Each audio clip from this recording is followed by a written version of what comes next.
BCom. You did what? BA, BSc. So these are things that you can easily do. Because these days there are no jobs. There are no jobs. So if somebody is doing it, that woman selling cocoa there, every morning they go to buy cocoa. I think this morning I asked her, they spend close to what? 60 Ghana. They will buy cocoa and kose and bring to the back office so that you enjoy. So if one person alone is spending 60 Ghana on that thing, another office will come. By the time that woman leaves there, she will be making close to 3,000 or 4,000. But fresh graduates, you have certificates, you don't have 100 Ghana. You have iPhone 14, but you don't have 100 Ghana.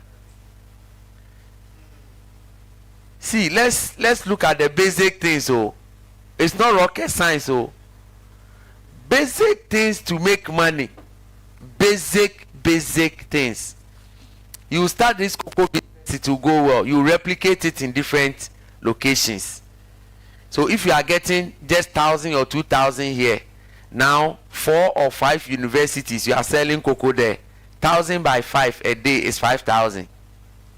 Take your cost of production, materials, and pay your staff, whatever. These are the things we need to do, not rocket science. Because at this level, you don't have millions to go and invest in equipment or go and buy some factory machines and things like that. So my focus is for us to do the basics. The what? Basics. Salasi, basics. Basics to bring you money. Don't think far. Don't think you want some sophisticated thing and you'll be designing and worrying your head. Basic. Do it well and multiply it. Basic. Think. Find time. Lock yourself in a room. Put your phones off. Take the earpiece. Take it. Put it somewhere. Lock yourself in a room. Spend quality time. Ponder over what you want to do.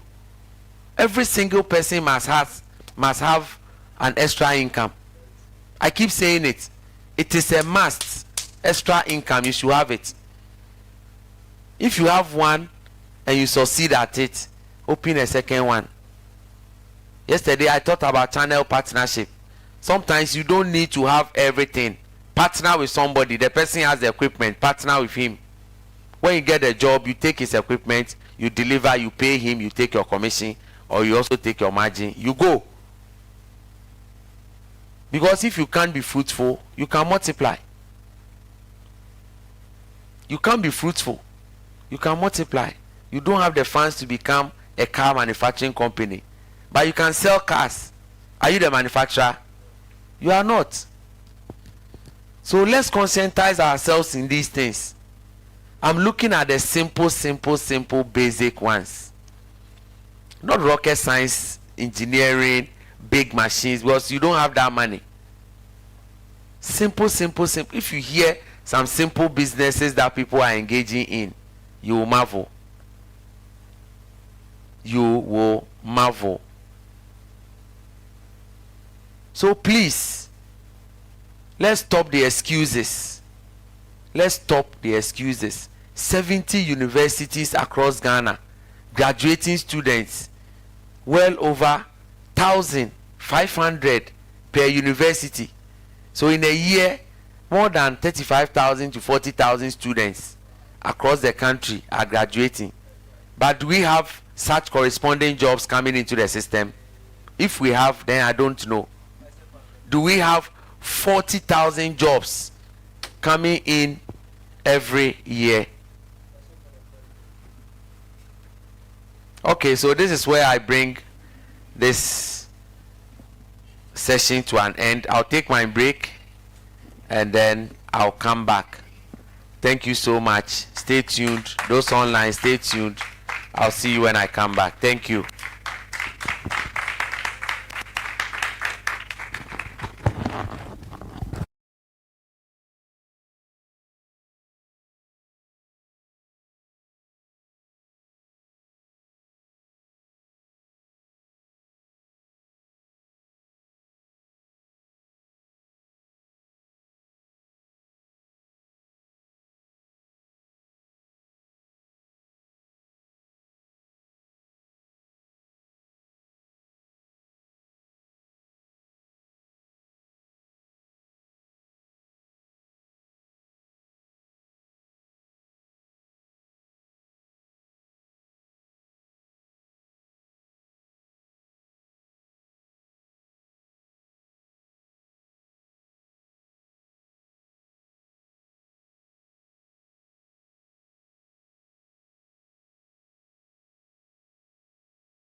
mindset.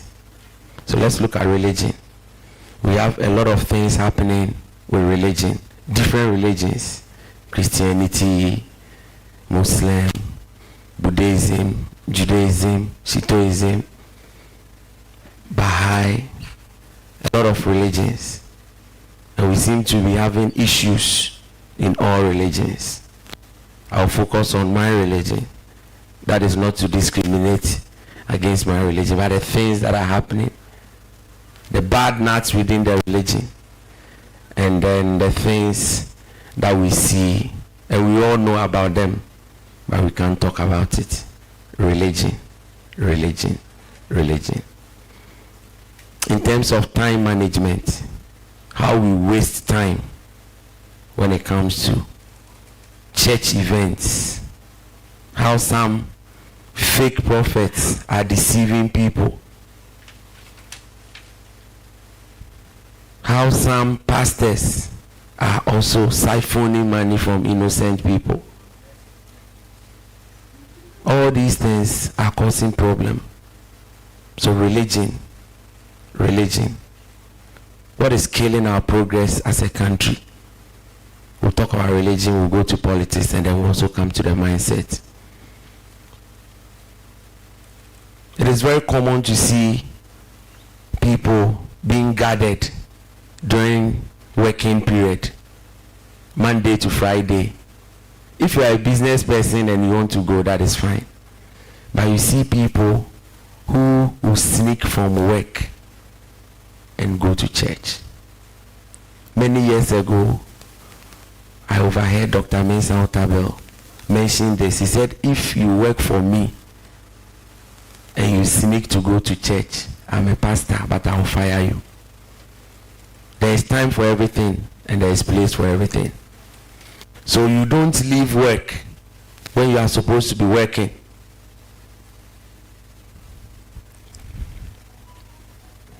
And attend a church function in the prime hours of the day. You are supposed to be working.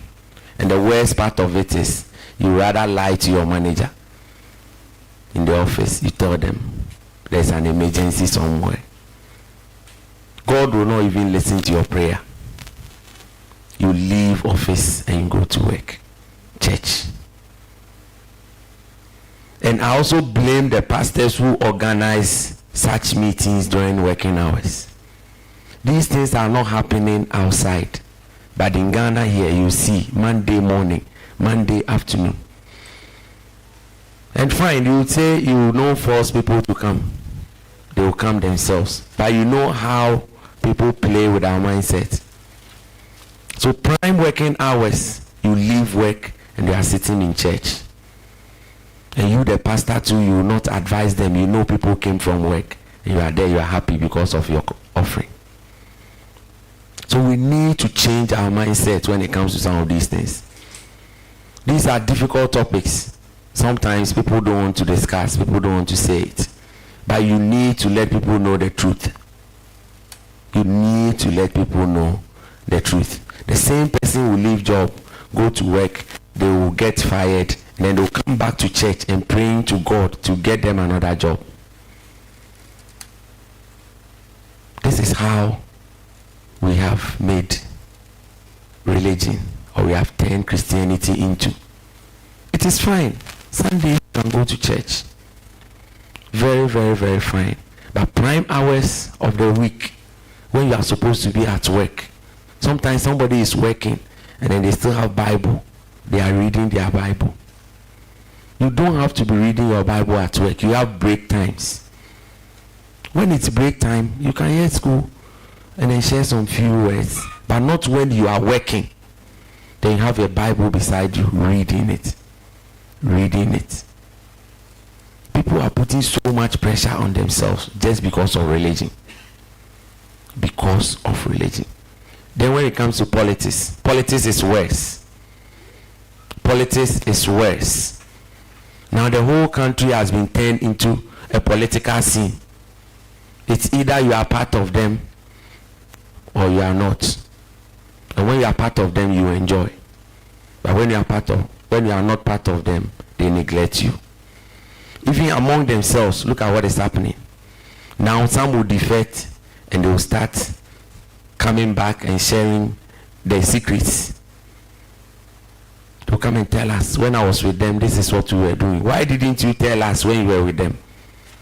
Now that you are not enjoying, the honey is not flowing into your mouth.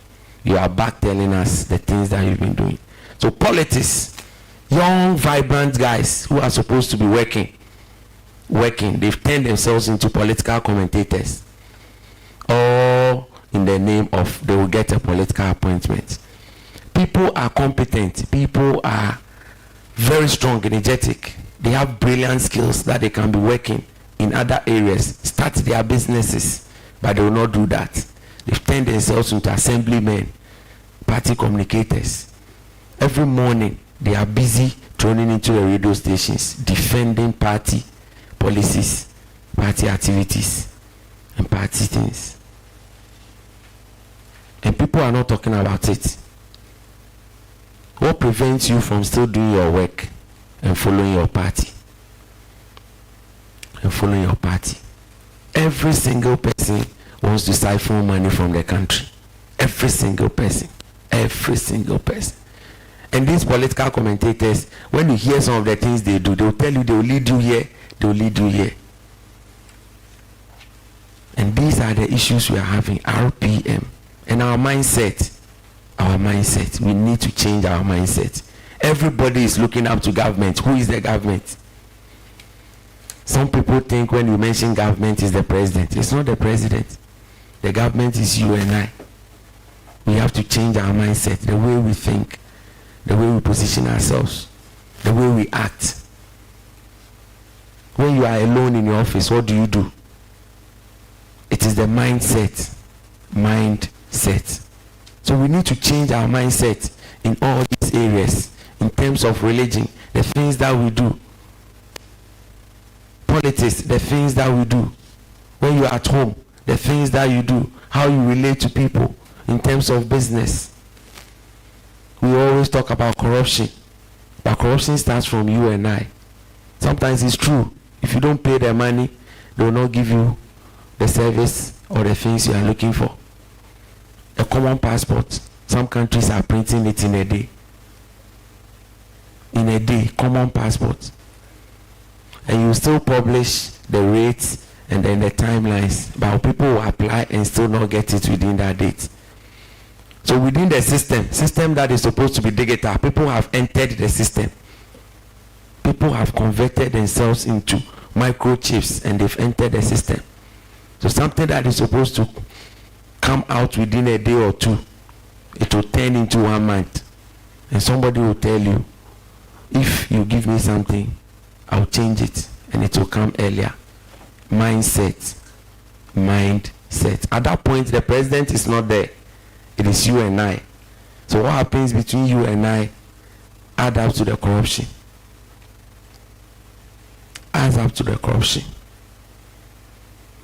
All these things are killing us. You hear stories from Kenya, Nigeria, and even here in Ghana about what religion is being used for. A pastor can gather people and tell them to eat grass. Recently, I saw one on social media. They are all holding, is it cutlasses or their phones? They said they are blocking the devil from accessing their network.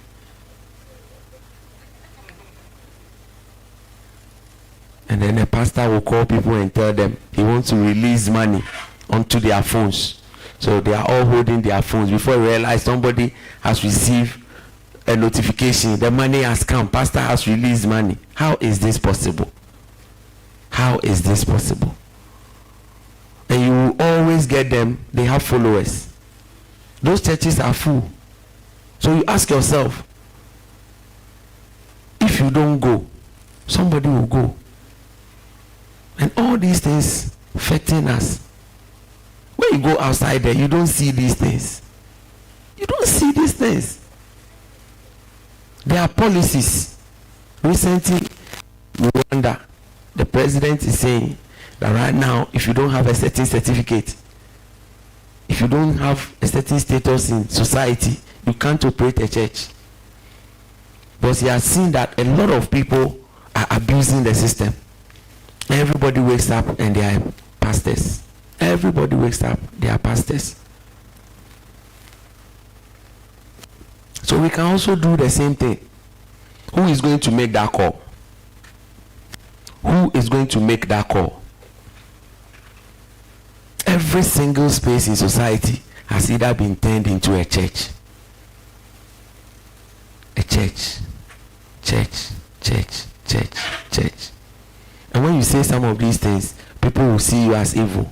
But that is the truth. That is the truth. You dedicate the whole day to church activities. Meanwhile, you need to upgrade yourself. You need to develop yourself. And then you'll be shouting and worrying God, praying for other things. People are going to school over the weekend. After work, they are going to school. But when you close from work, you are going to church. There's a place and time for everything. When you don't have anything doing, you can still go to the church. It doesn't take anything from you. But you rather prefer to go and spend time in church and not develop yourself. Meanwhile, your other colleagues in the office are being promoted. They are making strides. And you are still going to church to pray for the same thing. And now at the workplaces, promotion doesn't come based on spirituality. It's based on performance. Based on performance. And then it's not based on MBA. Maybe I've been here for long, so I need to get a promotion. No. No. No. The currency of this 21st century is ideas. Ideas. People are putting up ideas.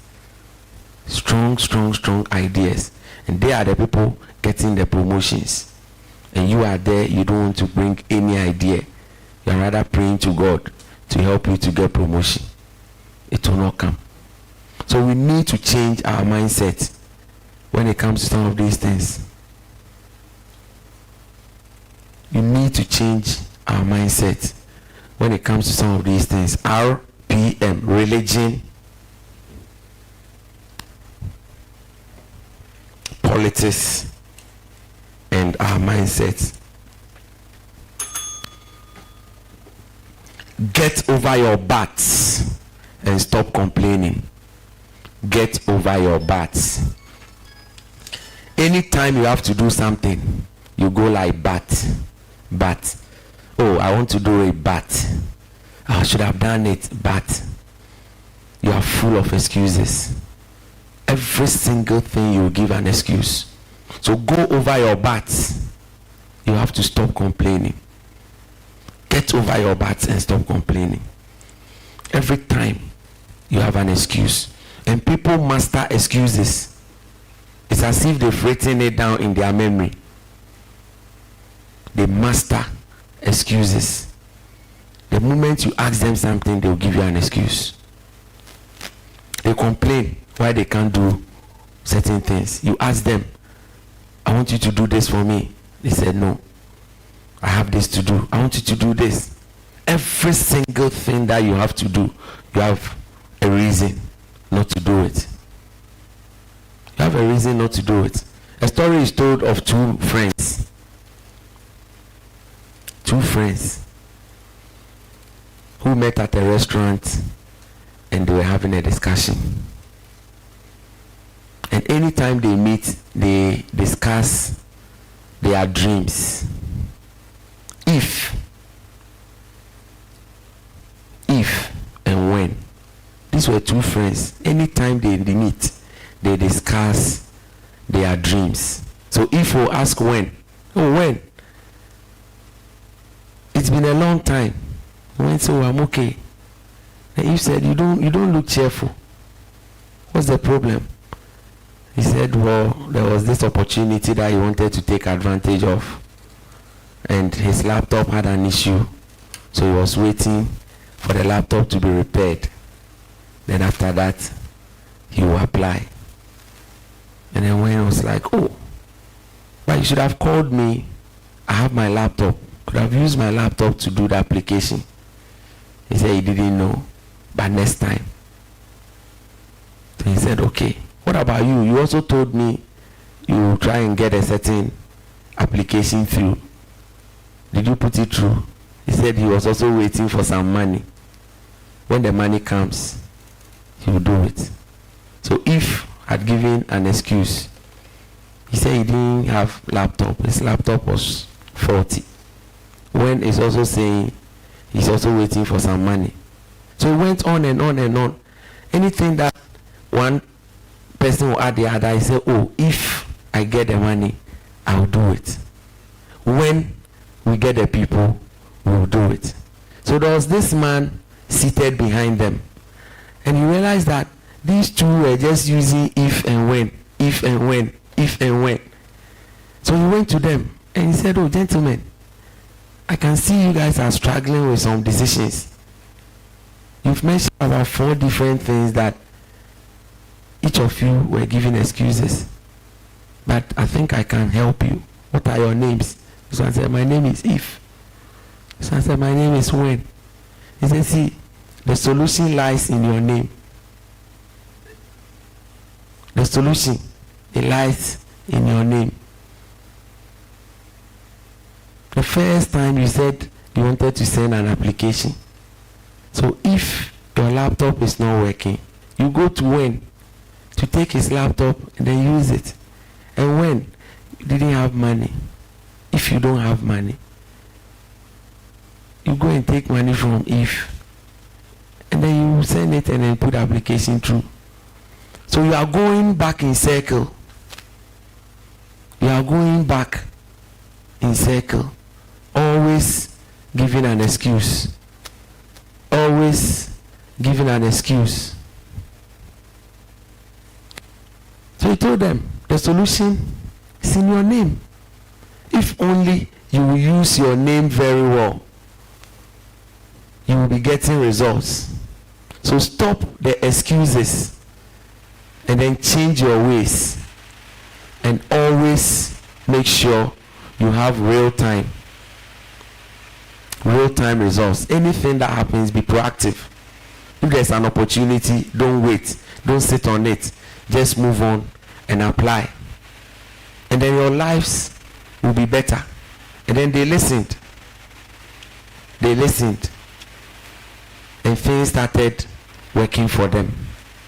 So in life, let's kill excuses. We are full of buts.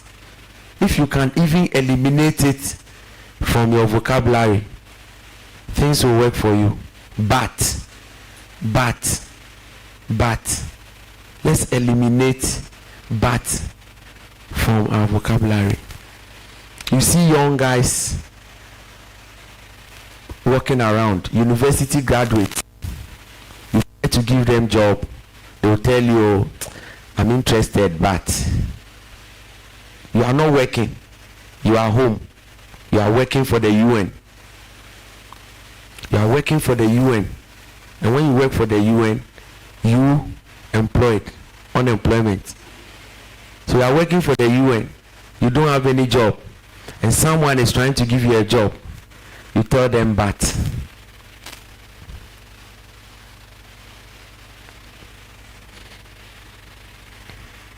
You tell them, but. Better to do it and fail than not try at all. Better to do it and fail. Because failure itself is a stepping stone to greatness. Failure is a stepping stone to the other level. So try it. Try it and fail, and pick it up again. You will not fail forever. You will not fail forever. I've never seen someone who started a business or a job, an initiative, and till date they are still failing. Initially, yes, you struggle, you will fail. Things will not go well, but you never fail forever. You will never ever fail forever. Your best days will come. Things will be difficult, but there will be lessons. Things will be difficult. For me, I like failures. I like failures because the more you fail, the better your chances at winning. Even the guys who do betting, they know They know as they keep failing, they are peaking, they are getting close to winning big. They want to cash out. Somebody is excited there. I think he can. He knows what I'm talking about. So you will never fail forever. So let's put away all these excuses, but eliminate them from your vocabulary. Eliminate them. Eliminate them. Eliminate them. Eliminate them from your vocabulary. Upgrade yourself and not your phone. Upgrade yourself and not your phone. It is very common when phone companies release their new or latest phones. Maybe Ghana here it doesn't happen often, but outside people subscribe. People subscribe to the new releases. So the phones that are being released, sometimes they are sold out before the release date. Sold out before the release date. People are upgrading their phones. Every new upgrade, they would want to have it. But when it comes to upgrading yourself, that one you don't rush for it.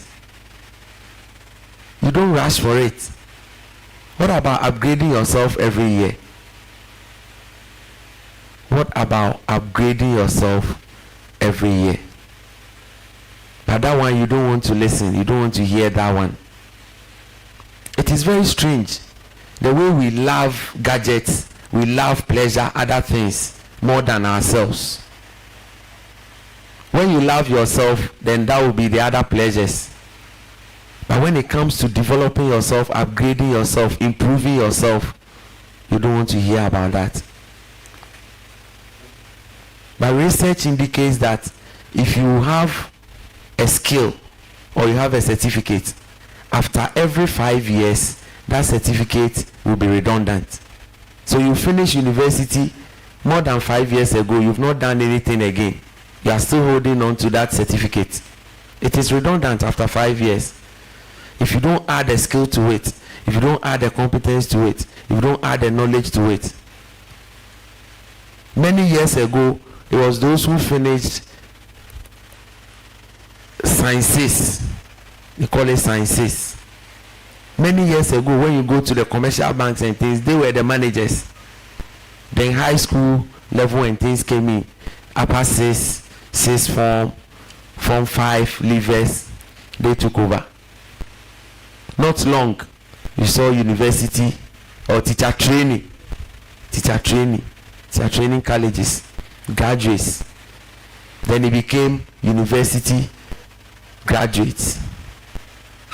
As I speak to you now, there are people who have done masters and they are still keeping their job from their first degree. Whether it is a competition or there are no jobs or the promotions are not enough. When you go to the business schools right now, you see a lot of people doing masters, but they will finish and they will still come and stay in the counter, in the banks, in the insurance companies. Somebody has finished masters, but the job that they are doing is a BSc or MSc, MA or BA job. So it's the mindset. In the mindset. Sometimes people don't even know why they go to school. I remember when we were in the business school, I did organizational leadership and governance. Nice name, organizational leadership and governance. When we go to our second semester, there was this guy, they started a program for them. So my friend told me, oh, that's my friend. He's also in organizational leadership and governance behind us. And he said, Charlie, I know they see top. So we engage him that it's very practical because we're doing board of directors, strategic, corporate, social responsibilities. That the course was very practical. Corporate governance. You see the structure of the board, the CEO, stakeholders, shareholders, all those things. And this boy said, he's not seeing top. So we engaged him and I asked him, but did you check the course requirements before? He said, no. When Asenso started, I told him I also want to. So you just went to the business school because somebody started it and you also want to do the same thing. You didn't even take the pains to check the course structure. Now you are struggling. And this is what is happening. A lot of people, they will go and finish the masters and come back. The other day I was asking, how many of you have implemented your projects? When you were in school, you did projects. And people are rushing, hey Charlie, my project work. The moment it is accepted and you graduate. So now it's more of picture taking. You also have to take the pictures. They won't miss their graduation. They will be missing lectures, but graduation they won't miss it. So this is our mindset. People don't upgrade, fine. You went ahead to upgrade, but without any reason and purpose. Without any reason and purpose. When you do a project at the master's level, most of the time, the project topic, a case study of Zenith Bank, case study of Commercial Bank. When you graduate, finish. You don't even come back to your bank to say, hey, this is the course I did in school, and I think we can use it to improve the operations of the bank. So then why did you do the project? So that you graduate and take picture. So we need to have purpose and reason for doing some of these things. You are so obsessed with your phone. In a day, if your phone has not rang, you'll be thinking either your phone, there's a problem. You check. Sometimes I'm like, hey, the whole day my phone has not rang. Then I'll go and check. Then I'll see that the network bar is off. Then I'll restart the phone. But we don't care if we've not upgraded ourselves. We don't care. We are so full of excuses. We refuse to upgrade, and it's hard for you.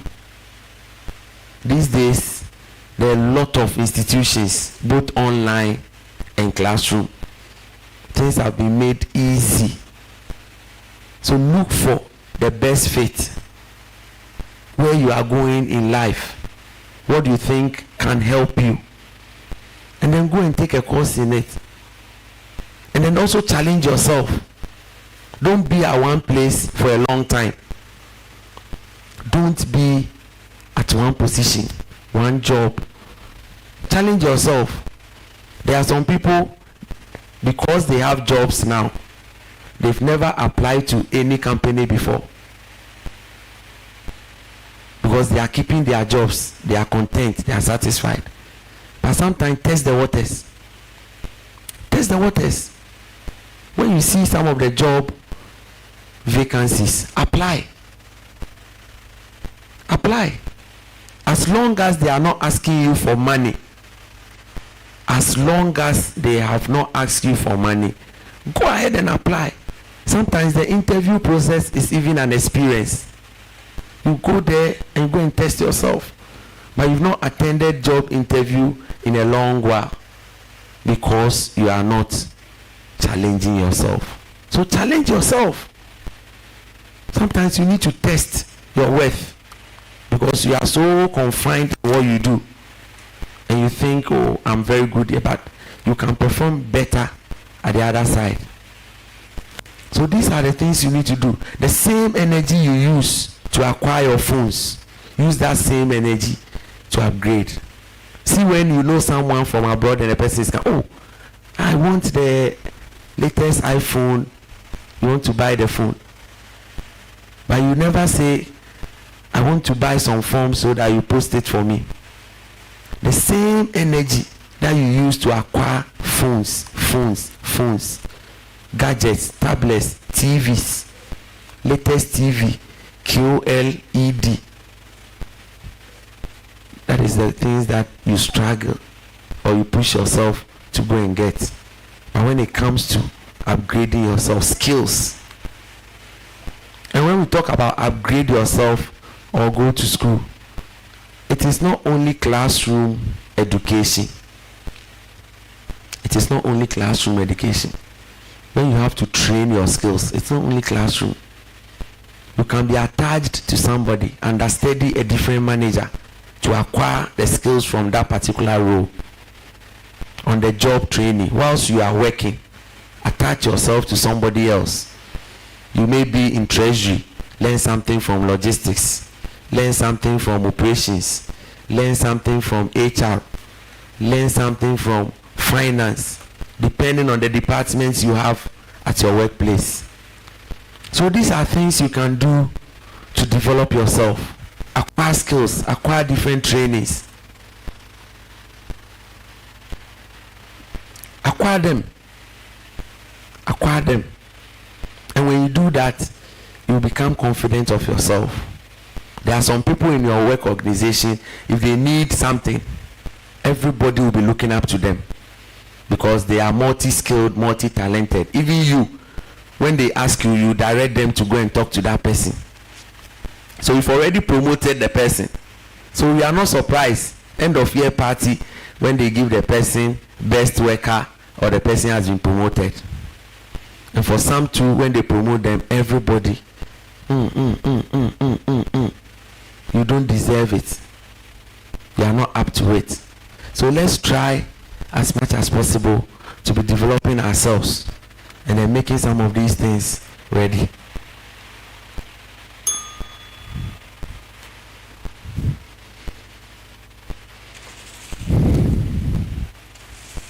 Years ago, okay, make this one Joy Prime interview.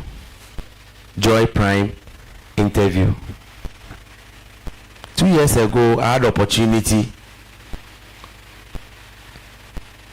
at a Joy Prime, it's a TV station, Joy Prime. They invited me for an interview on a very critical, complex, delicate, sensitive topic. So they called me and they said someone recommended me to them, but they've been having a series on divorce, and they've hosted ladies, women who have been through divorce.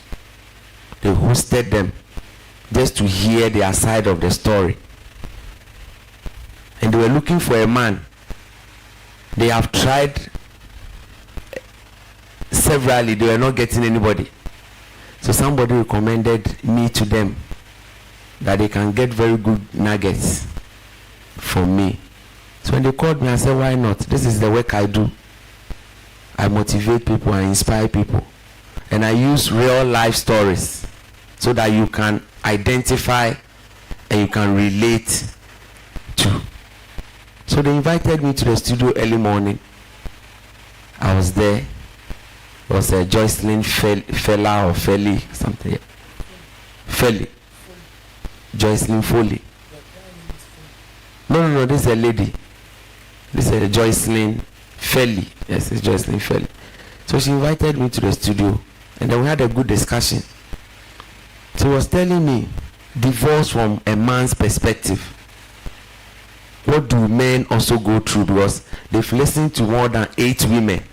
What the women tell them, how divorce feels like, how some of them have regretted, how some of them have not regretted, they've been liberated, how some of them wish they had made certain decisions. So we went on, and then she asked me, so what do I think about divorce? What do I think about divorce? And I told her, well, I'll let you know the truth. When it comes to divorce, no one decides for anyone. You are in the middle of the heat. So you have to determine. Use your head, use your mind. Sometimes they go like divorce is not good. God hates divorce and all that. But you are in it and the fire is burning you. And all the people are telling you is that divorce is not good. I will not sit here or stand here and say that divorce is good or bad. You are in it. So take that decision. We were here when a gospel singer was going through issues in her marriage. I understand she was even being abused. Her pastor even encouraged her to stay in it. But it's the same pastor who went to bury her when she died. When she died. So why are we not honest with certain things? Why? Sometimes you hear someone is being abused to the point of death. Tell the person, take a break and use your mind to decide. So you will never advise anyone to divorce or to stay in a marriage. When they met, you were not there. What goes on in their house, you are not there. You are only told what you need to hear.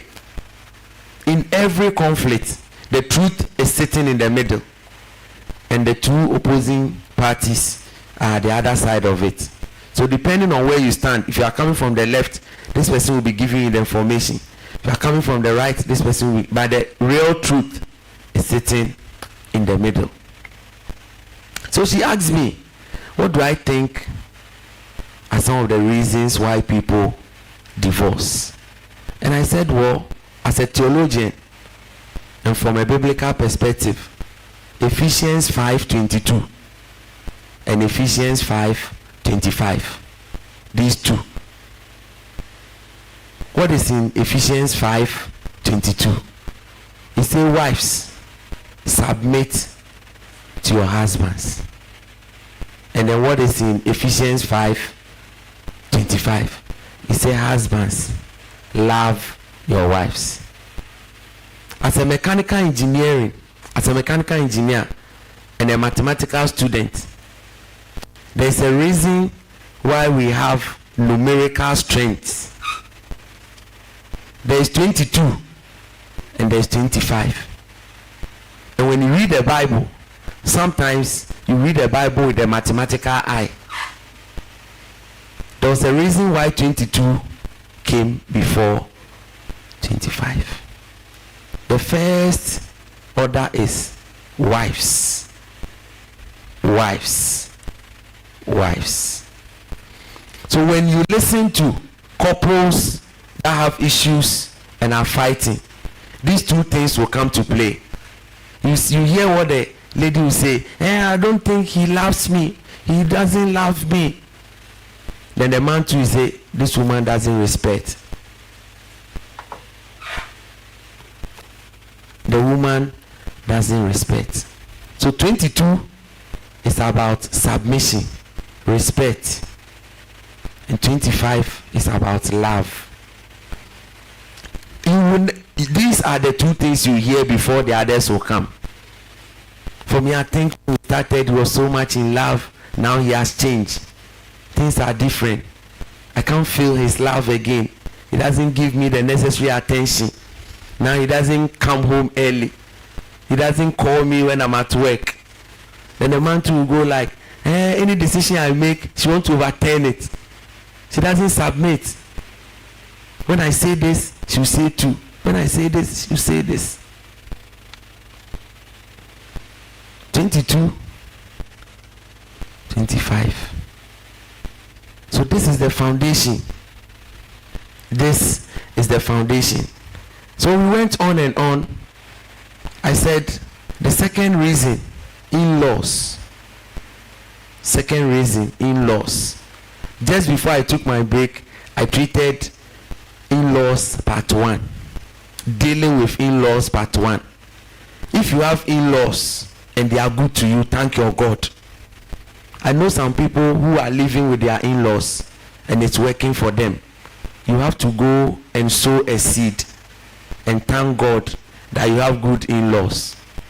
And some people too, they don't have good in-laws. Fight. And women know how to fight with their eyes. Two women will meet. Nobody will say anything, but there will be a clear fight. One person can look at you and size you. That is a whole message. One person too can roll the eyes. That is a whole message. So dealing with in-laws One of the reasons why there are issues in marriages, in-laws. If yours has to do with the men in-laws, thank God. But when it comes to the women in-laws, wahala for you. Wahala for you. When you open your doors for in-laws to penetrate, you will have issues. Because some in-laws will come and dictate to their children. Blood is always thicker than water. They will come and dictate to their children. And before you know, there is an issue. And your mother said this, your father said this. Go and talk to your mother. And you cannot talk to your mother. Sometimes that's the call. Your wife is giving you instruction to go and call your mother to order. Or your husband will also tell you, talk to your mother, talk to your mother. These are some of the issues. I strongly believe when you give out your daughter in marriage, when you bring her to the church, and then you release her hand to the man, that should end it. That is the barrier. Allow them to enjoy their marriage. Stop the interference. Allow them. Sometimes you make decisions and one party will go and discuss with their parents, and parents will also give an advice. I don't think it's the best thing. Maybe it didn't work in their marriage, but they will want to impose it on your marriage. So in-laws. If you are not careful, in-laws will cause your marriage. Then the third point I raised, I said family and friends. Family and friends. By nature, human beings, we are envious. By nature. Sometimes people don't want to hear this, but let me tell you the truth. By nature, human beings are envious. Your marriage will be going so well, and you keep telling your friends, oh, my husband did this for me, my husband did this for me. Maybe that person you are telling all these things, the husband is not doing anything for her. One day she will go like, are you the only one who has a husband? So you go and tell her something, she will try and change and bring confusion. You say, are you sure? Maybe he's doing that for you because of something, no? Then now they will rather change your mind to certain things. Then whilst innocently you stay at home, now, hey, or maybe what my friend said is true. This man might be doing these things because of something. He's covering up for something. Because maybe he's showing me too much love. Recently on social media, a football player, is it Kaka or somebody, they said the wife left him. Why? He said the guy is too calm. The guy is too calm for her. She wants the drama. Says she enjoys drama. Today you've done this and then we'll fight. Tomorrow you've done this and we'll fight. So she filed for the divorce. He said the guy is too calm for her. You don't want peace. You don't want peace. So friends and family, watch the things you tell your friends. Once you get married, separate certain discussions. Separate certain discussions. Even your family members, your sisters, maybe you have a sister who is not married. Either you are younger or you are older. Your own sister will be telling you things. And watch your husband. Watch your husband. Watch him very well. Men are bad. Men are bad. Watch him very well. So with that, now it will start playing on your mind. Now he said he has started some school. These university girls, they are bad girls. So before you realize, you move your car, go and check on your husband at the university. You go and meet your husband having a discussion with one young lady. Innocently having a discussion. But because somebody planted something in your head, then now you go and cause confusion. Maybe your husband, he's not seeing top. So this young lady has to teach him. Now you go and cause confusion. And then now he doesn't have a steady partner. And you too, you can't teach him. You see the dynamics. So watch the things you tell people. Nipa ye cobra. Honestly, family and friends, if you are not careful, the things they will be telling you, some will just change your mind. You are not even thinking along that direction. But because they see that, oh, your husband is treating you well, or maybe they didn't get that in their relationship, so they will go like, hey, we didn't get it like that too, and you are getting it on a silver platter. They will cause you pain. They will change something in your mind. Then now you see that you're uncomfortable. Anytime your husband goes out, you're uncomfortable. So family and friends, sometimes innocently you tell a friend, oh, my husband bought a car for me and this. Instead of them expressing happiness for you, the first question that will come is, hey, was it a conditional something? Has he done something and he's compensating you? Should this also be your problem? So family and friends can cause you. Family and friends, they can cause you. And I went on. I said the fourth reason is common sense. Common sense. Sometimes there are some decisions that you need to make. Common sense will tell you that this thing, we don't need to fight over it. We are building, we want to paint. You want cream, I want grey. Whether cream or grey, the house will be inhabited. Now one person, no. If you don't paint my color, then I won't stay in the house. I won't stay in the house. Common sense. A story is told of a man who was promised a promotion, and the promotion will come with a car. So he was just describing the car to the wife. Oh, he said the car, they have rear seats, the kids will sit at the back and the middle, and you know our firstborn, he has long legs, so he will sit in front. The wife said, hey, I will sit in front. The man said, oh, your son? We said, no. The man said, you won't sit in front, you sit at the back. It became an argument, back and forth. The car that hasn't come. The car that hasn't come. It's just a promise. It became an argument. Hey, take your car. When the car comes, I won't sit in it.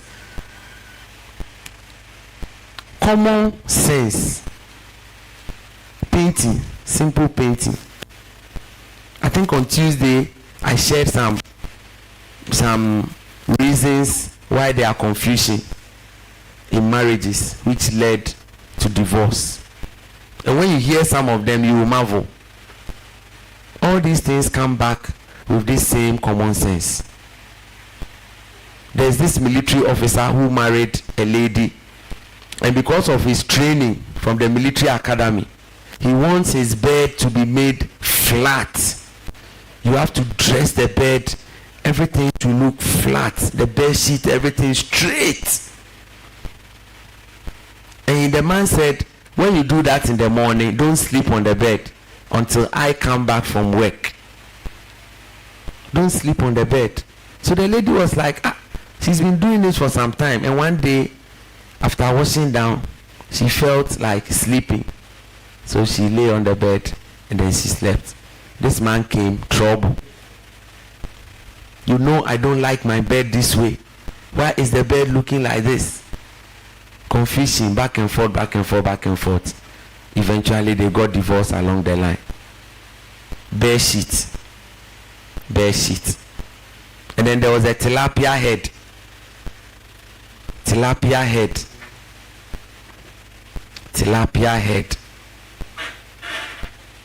This man grew up from the coastal cities, so he loves his tilapia, and he will chew everything, the bones, the head. The only thing that will be left will be the eye. The man will chew everything. And this girl too is coming from a place where throughout life, even normal fish, they don't add the head. So sometimes they'll just chop the head off and then cook with it. And then this man traveled. When he was coming, he bought tilapia from the roadside. He brought it home. Prepare soup with it. I'm going to town and come. When he came, the head is not there. Where is my head? And it's not like the lady even prepared the thing and the head is in the soup. She chopped it off and threw it in the bin. Confusion. Back and forth, back and forth. They divorce.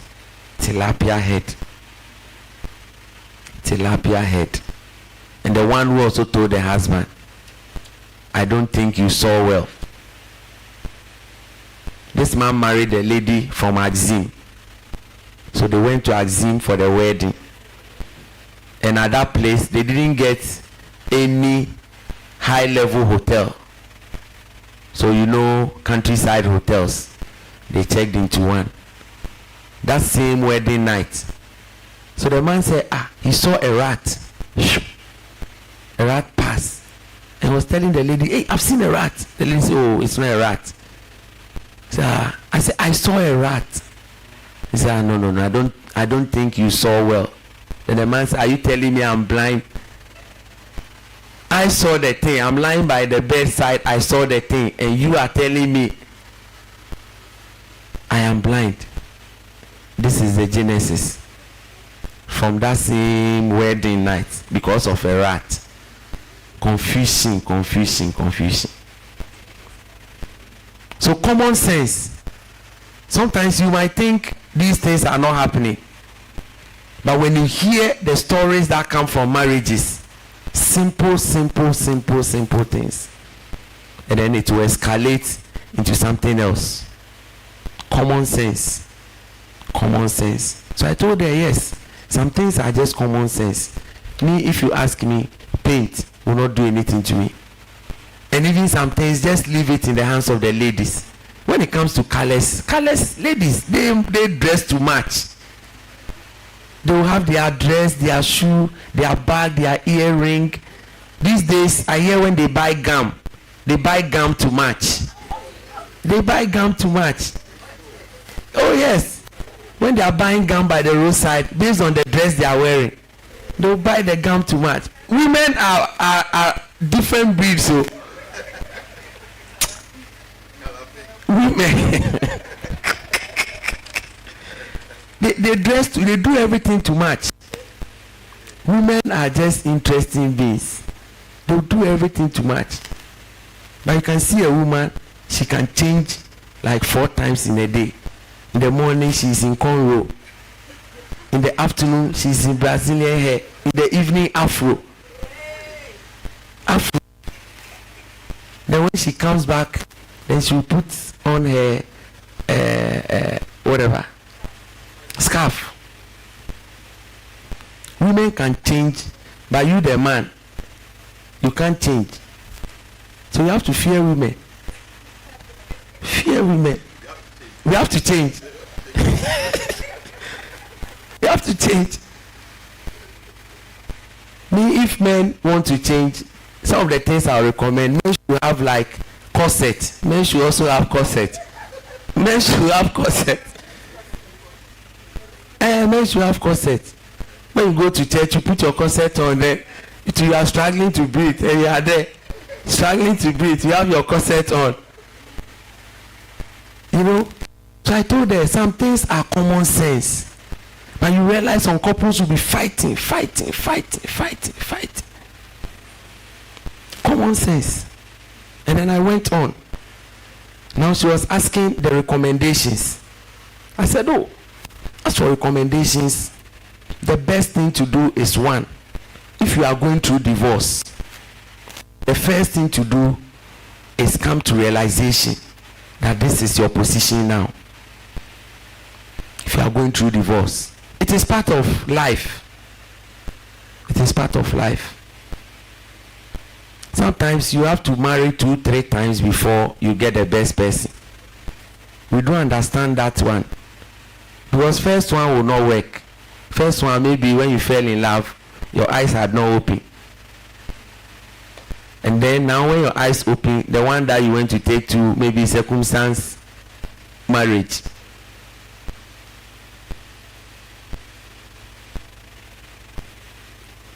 So some of the things that we do, you have to come to realization that this is your current position. Now you are detached. So start thinking about your next plans. Heal. Take your time and heal. And how do you heal? You listen to motivational stuff. You read books. You listen to advice, counseling from others. Then you also listen to other people's marriages, what happened, how they handled it. And then now when you get a second chance, you have to leave it well. Because now you have taken time to listen to the advice. You have taken time to listen to people's stories. And one thing we should all know, that divorce is not a stigma. Divorce is not a stigma. Sometimes people go like, hey, when you divorce, society will look at you in a way. Why will society look at you in a way? Why? It's not a stigma. You had an attempt and you failed. So walk boldly and look for the second love.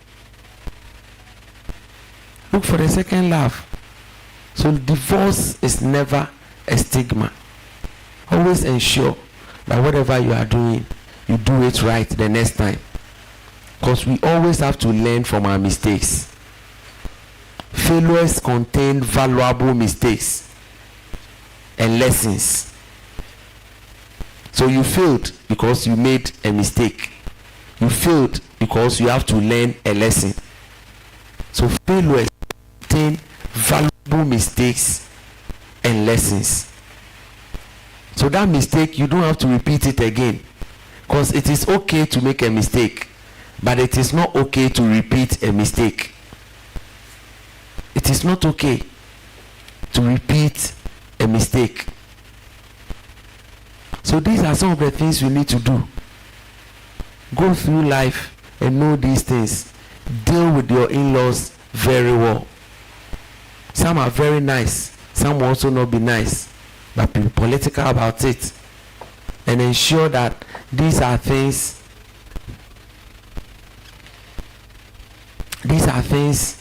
that you can do to bring fulfillment and happiness in your marriage.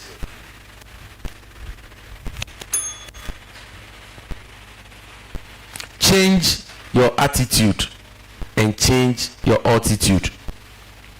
So attitude and attitude. Altitude and attitude.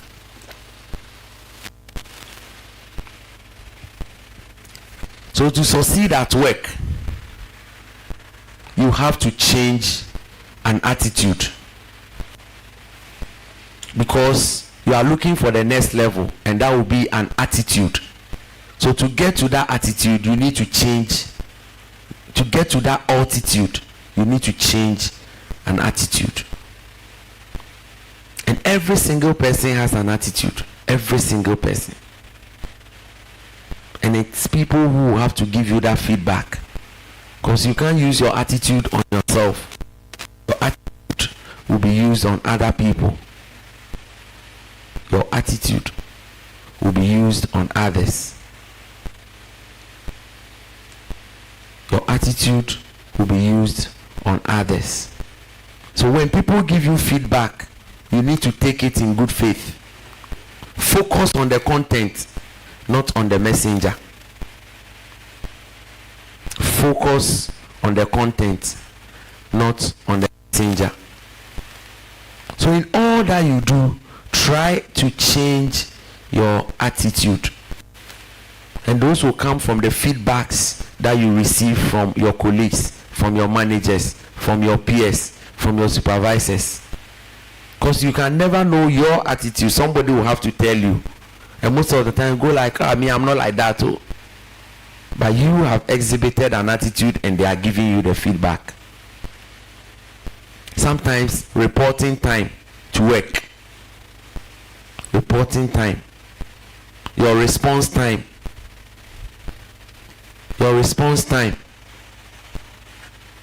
projects, results. What are you running? What are you executing at the workplace? How are you executing it? How is that going for you? So these are some of the things that will need an attitudinal change. Working within a team. Working within a team. How do you work within a team? Are you a Confucianist? Are they always having problems with you? There are some team members, every time there is a discussion, we know one person who will be a problem person. So when that happens, it means straight, everybody knows you have an attitude. Everybody knows you have an attitude. So we need to look at some of these things and change our attitudes. It's colder or hotter at the top. So where you want to go, it will either be colder or hotter. So you can't go there with the same attitude you exhibited at the lower level. At the lower level, you cannot. You cannot. So in all that you do, especially at work, because that is where we demand a lot of attitudinal change, so that you can get the necessary promotions, the necessary bonuses, the necessary pay rise. Attitude. So you cannot survive at the top if you can't change your attitude. You cannot. If you have an attitude at the lower level and you don't control or change it, and for some reason you get to the top, that attitude will bring you down. You will be exposed at the top. You will be exposed at the top. You will be exposed at the top. So let's look at some of the areas where we need to change our attitude. In business relationships, you need to change your attitude. What are the things you do in your business? You have business partners, you have employees, you work with vendors. Business attitude. And then we have relationship attitude. Some people are very rude in their relationships, and it will take your partner to reveal that to you. Your attitude in a relationship, if you don't change it, it will always cost you. And then finally, religious attitude. What you exhibit at the church level or at the mosque level.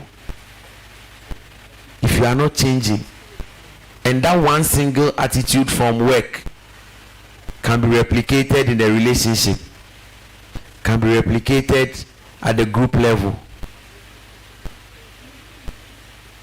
So let's have attitudinal change so that it can pick us and put us at the right attitude.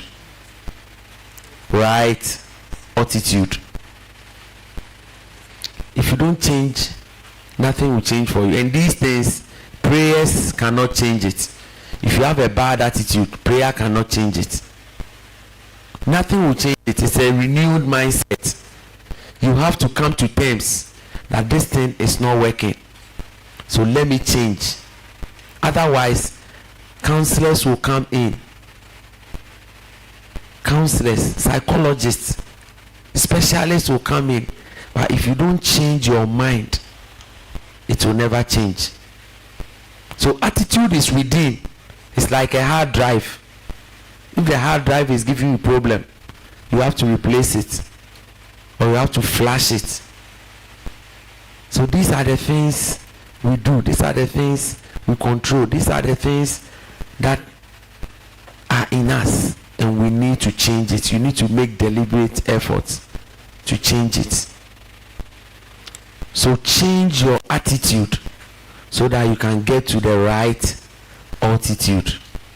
Change your attitude so you can get to the right altitude. Ingredients of a good relationship. Ingredients of a good relationship. So every single relationship has ingredients. Relationship. Every single relationship has ingredients. So let's look at some of the ingredients of a relationship. 1, customer service. So you always have to treat your relationship as a vendor and a client relationship. Whenever you are in a relationship, either you or your partner, one person should be a vendor and the other person should be a client. So if you have a vendor-client relationship, how do you go about it? Like they always say, the customer is always right. So do you assume that if your partner, your wife is the vendor and you are the client, one person should be right at the time? When two of you are right always, there will be problem. When the two of you are also wrong, and then the worst of it, when one is right and one is wrong. So we always have to come to terms. When there's a business conflict, we sit down and we discuss. Anytime there's a business conflict, we discuss. Hey, let's have coffee and discuss.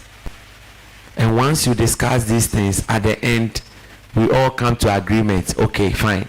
This is it. This is my part. This is your part. Then we move on. Because if a client and a vendor are fighting, there will not be any business. There will not be any business. So business would have to go on. Conflicts will come. It is very sad that sometimes a client and a vendor don't seem to agree, and it will end up in arbitration. It will end up in arbitration. So ingredients of a relationship, always use the vendor and then the client approach. Sit down and discuss, come to terms, agreement, so that you all understand each other and move on. There should be quality service. Quality service. The surprises, the gifts, the TLCs, all these things are quality service. Intimacy is even quality service. So for every relationship to thrive,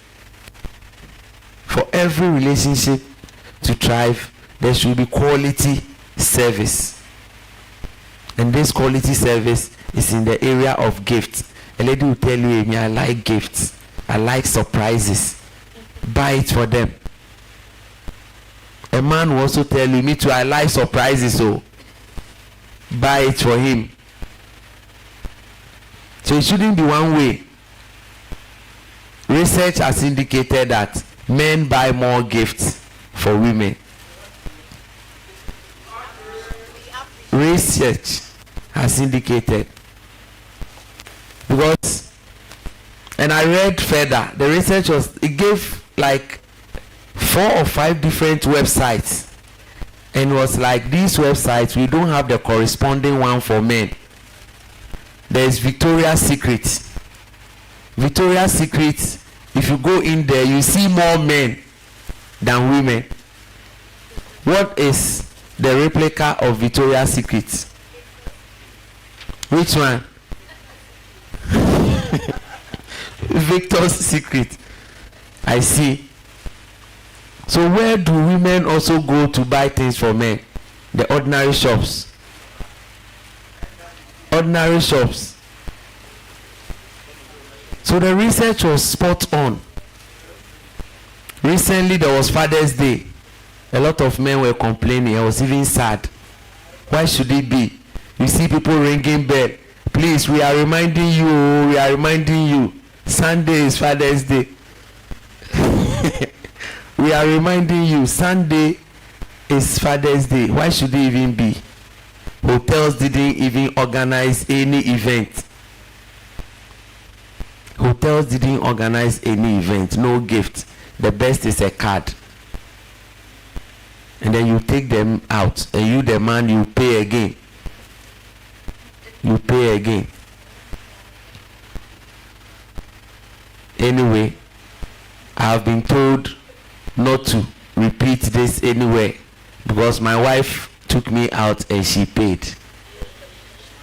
Yes. And then she called all my friends. Anybody that calls me, oh, I took him out and I made sure I paid. So that one she did well. I said, so you see, today that you paid, you are telling everybody. Today that if women, they do something for you, everybody will hear about it. Today that she paid for me, everybody heard about it. And then the third point is continuous improvement. Continuous improvement.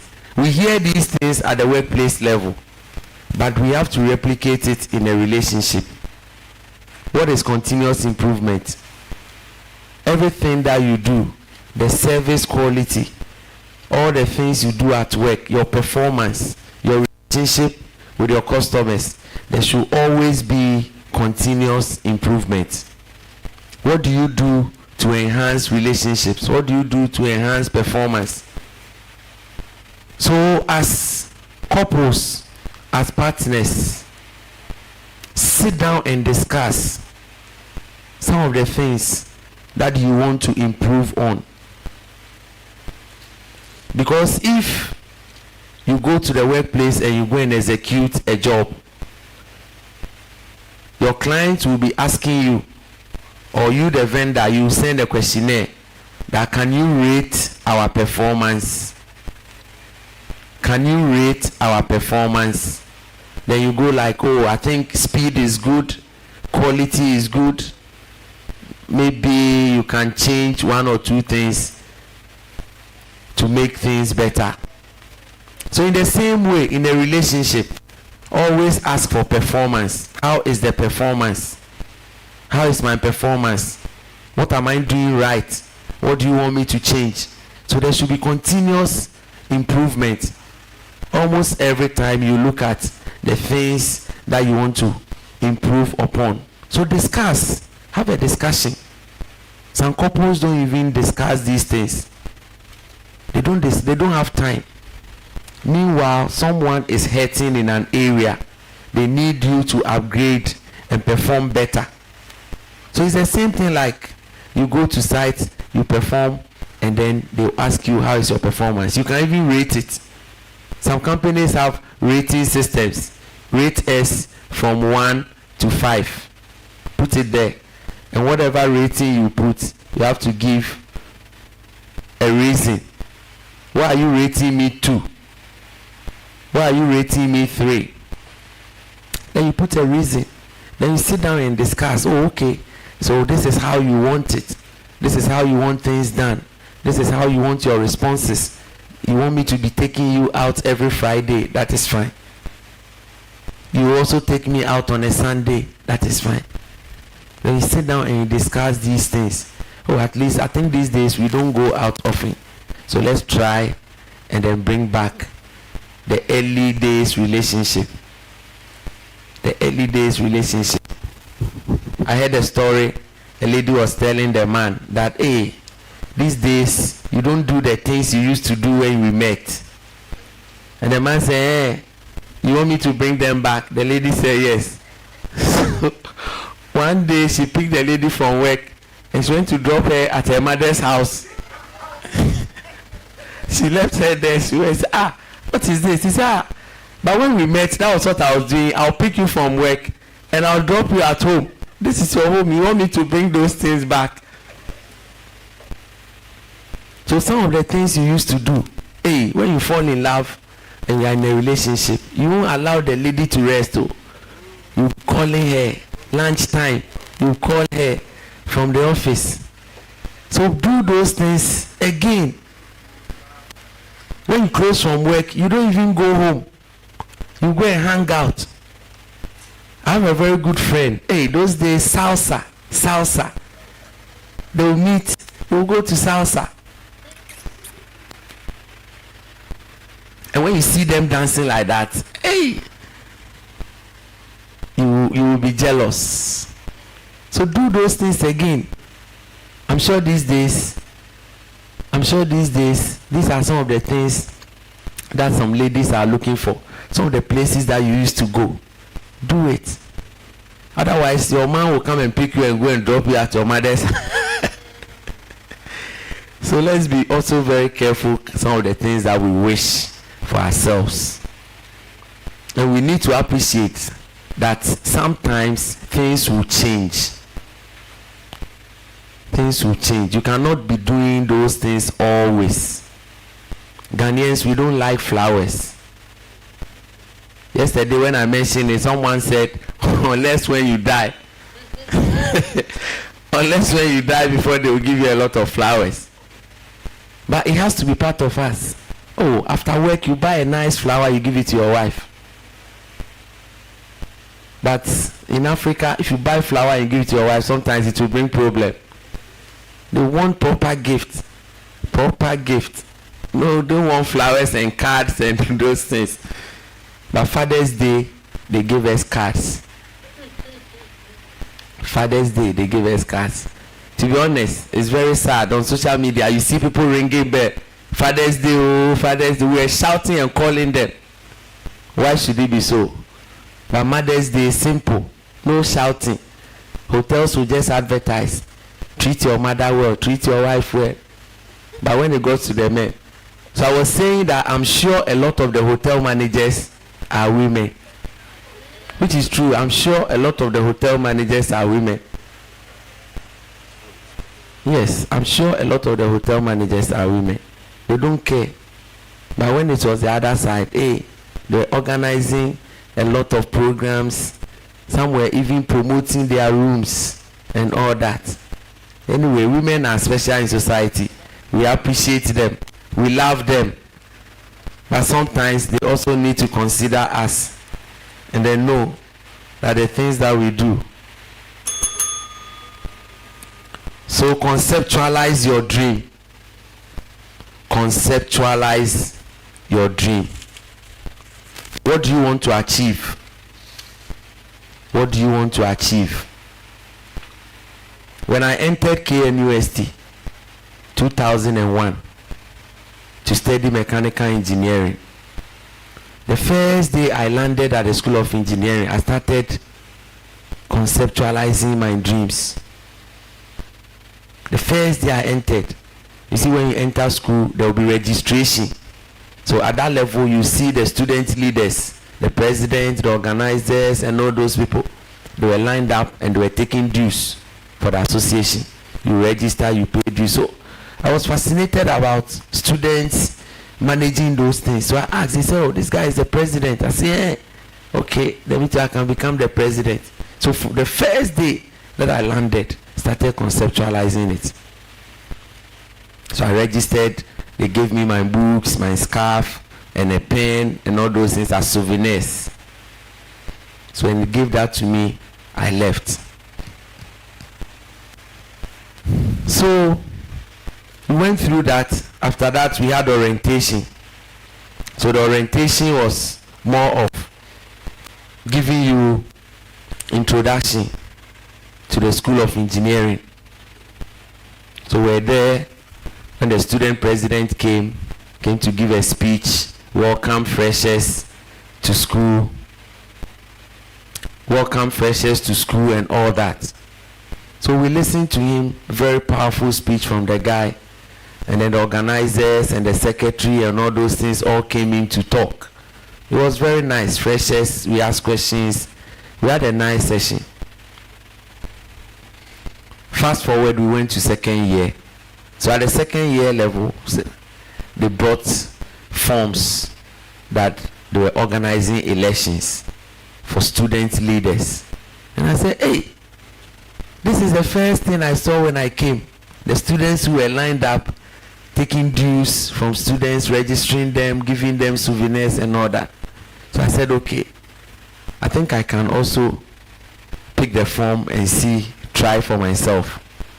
But the thing that helped me was that in my class, during my first year, I had networked and I've gotten to know everybody in the class. I made a conscious effort to know everybody in the class. So, everywhere you go, you mention my name. Oh yeah, I know him. I know this guy. I know this. I know his hall. I know his hostel. I know the school he's coming from. And sometimes we also network based on the secondary school that you attended. So maybe I know someone from Presec. Then he will tell me, oh, 2 of my schoolmates are in your class. Then I'll tell them, oh, this guy is my friend. Then go to Infant Spain, go to Adisco, Gasco, Accra, Achimota, OWAS, all those things. So I was networking on all those points. Networking, getting to know people. Networking, getting to know people. So by second year, when the forms came, I picked up the forms and I contested for the organizing secretary. Organizing secretary. Oh, my class, they voted for me. The other class too, I tried to call some of my mates. Say, hey, I'm vying for this position. Tell your class people to vote for me. They all supported and I won the election.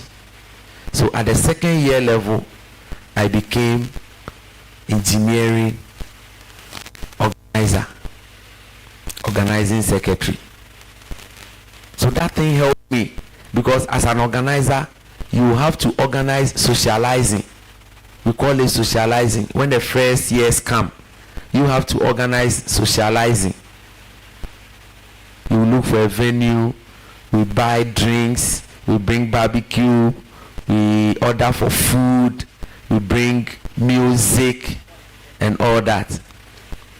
And that was the time to some of the second, third and fourth years will come and look for girls. The girls, they will come freshest night. They will come, everybody will be in there and then people will be doing talent match. Somebody will just go on top of the second floor and then they will be scanning from top. So it was a nice feeling. Socializing was meant for socializing. So people will come and then thankfully others will also live with some girls. They will have some girlfriends, they will have some friends and things like that. So I organized this socializing and it was very successful. It was very, very successful. So from there, a lot of people got to know me. Hey, who is this young guy who has organized this nice socializing? Because at the time, they would complain that socializing was always a chaos. So when I came, I introduced the coupon system. We'll give you coupon, and your coupon, you'll be entitled to a drink, your food, and your kebab. So that year, socializing was very organized. Very, very organized. So people were happy that, oh, this time they didn't rush for meat and rush for drinks and things like that. So that gave me some popularity. That gave me final year, third year, we had School of Engineering president. School of Engineering presidency elections. So I said, I've worked in this office. I was organizing secretary, and now I can contest for the presidency. So let me give it a try. So I picked up the forms. I started campaigning, going to hall, getting people to know why I want to do it. I was using the organizing responsibilities, the roles and responsibilities for the socializing, because the socializing went well. So I used that as a trump card. Fast forward, elections were organized and I won landslide victory. Landslide victory. And I became the School of Engineering president. And it was very remarkable because at the time we had School of Engineering that was made up of 8 different departments. We had agric, we had the chemical, we had civil, mechanical, electrical, geodetic, materials, electronics. And then that same year they introduced petroleum. So 9 different departments under the School of Engineering. So I became the president of all these 9 departments. And then that same year they changed the School of Engineering into the College of Engineering. So I became the last president for the School of Engineering and then the first president for the College of Engineering. Something that I conceptualized the first day that I landed on campus, because I saw how the students were taking dues and sharing books and flyers and things like that. So it is always good to conceptualize what you want to do. And there is a good reason why when you want to build a house, architects will design 3D designs for you. It's a concept so that you know what you are looking for, what you are going to get when the building is completed. There's a good reason. When you go, they will print it and put it on the wall so that you can see what the final design will look like. So I conceptualized this dream from day one and I worked towards it. I put in the effort, started connecting with my mates, started connecting with my seniors and all that. So it is good to have dreams, but you need to put in the effort, the action. You need to work towards it. You need to work towards it. You don't just dream and leave it as it is. You dream and you work towards it. When you dream and you don't work towards it, it becomes a wish. It becomes a wish without any efforts. Without any efforts. So a dream does not become reality through magic. Never. A dream does not become reality. You can see a lady, you fall in love with a lady. But if you don't approach the lady, or if you don't apply some more efforts, you will just be wishing. Every day the lady will just pass. Hey, I'm so much in love with this lady. But the lady doesn't know. You have to tell her. And when you tell her to, definitely there will be some rejection. There will be some, you won't get it instant. But you need to persevere. You need to continue pushing. Persevere, continue pushing. It is possible. So you need to add hard work to it in everything that you do. It could be in a relationship. It could be at the workplace. It could be in business. It could be any job that you want to even pursue. You need to apply some pressure, some force.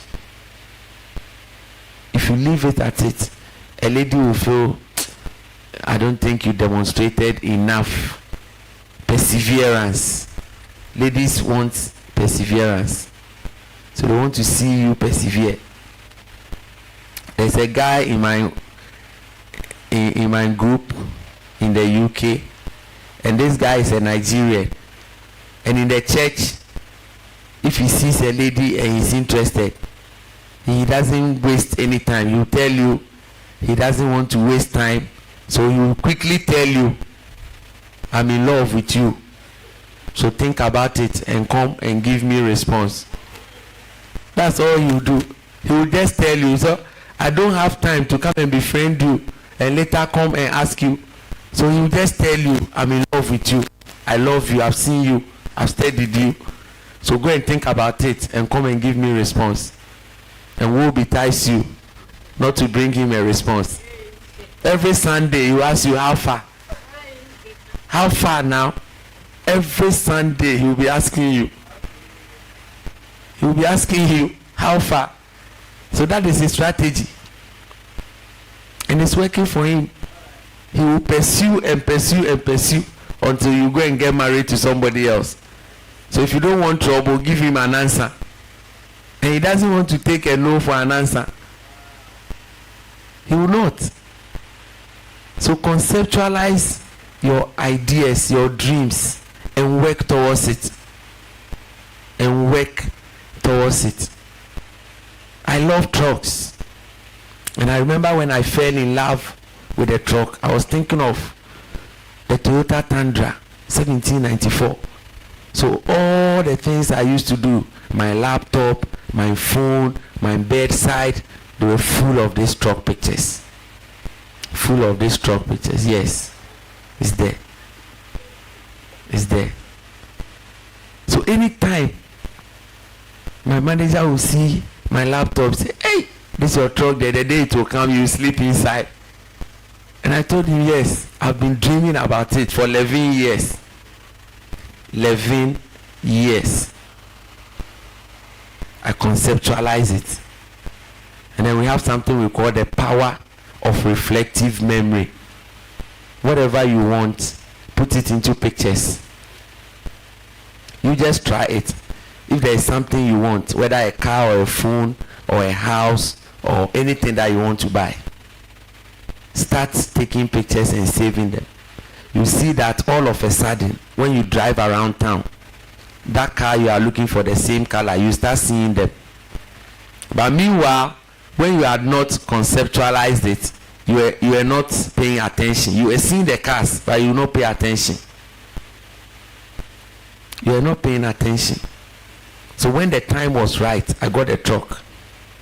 When I was ready, I realized no, the 1794 is a big engine. 5.7 engine capacity. So I said no, you have to be smart, you have to be wise. So I converted it into a Ford, and I got a Ford. But it didn't come from just a wish. I was working towards it and saving, long-term saving. 11 years before I was able to get my dream truck. It took me 11 years. So whatever you want to achieve, conceptualize it. You start saving it. Use it as your screensaver. At a point, she was fighting me. Won't you put me on your phone? Won't you put me on and say, hey, I already have you. Let me look for the other dream. Let me look for the other dream. So you always have to conceptualize your dreams. Print them out. Print them out. Put them on your desk. See the building that you have. You have the 3D. When you see the building, sometimes you even enter the building in your mind. The kitchen is here, the hall is here, this is here. Nice. You see your roof. So that when the building is coming up, you are able to see it well. You appreciate it well. So these are the things you need to do so that you would have fulfilled dream. So let's look at the next topic.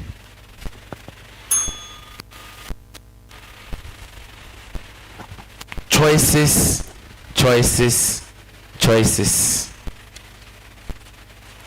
Choices, choices, choices.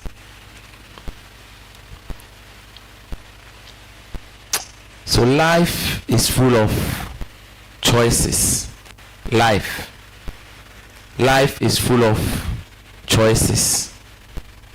Every single thing that you have came as a result of a choice. You made a choice to have something, and today you have it. So life is full of choices, and if you don't make a choice, you will never get what you want. If you go on the open market, you see a lot of items, you see a lot of things. If you select what you want, that is what you will be given. But if you go and you are not able to select, you tell them, oh, anything. They will give you anything. It might not be what you need, but you need to select, have a choice. It's just like buffet. If you appear before a buffet table, they say choose your choice. So you have to take what you want, what is applicable, what you think you want to eat. Those are the things. So life is full of choices. You have to be deliberate about the things you want. Don't just live your life without making a choice. Don't just live your life without making a choice. So the choice is in your hands. The choice is in your hands. You need to make a choice of what you want so that you'll be served, you'll be given, or you'll be blessed with that choice. Be wise and use your choice resourcefully. Be wise. Sometimes some things will be given to you. They will become your choice. But you have to be wise to use them resourcefully. Don't just abuse it because you have it. So if you are not making choices in life, you realize that some of the things that you will get will not be exactly what you like. So anything comes your way. Somebody calls you, I have this, you take it. If you don't want it, leave it or reject it. But if you want it, yes, oh yeah, this is what I'm looking for, bring it. So you always have to have choice lists, the things you want.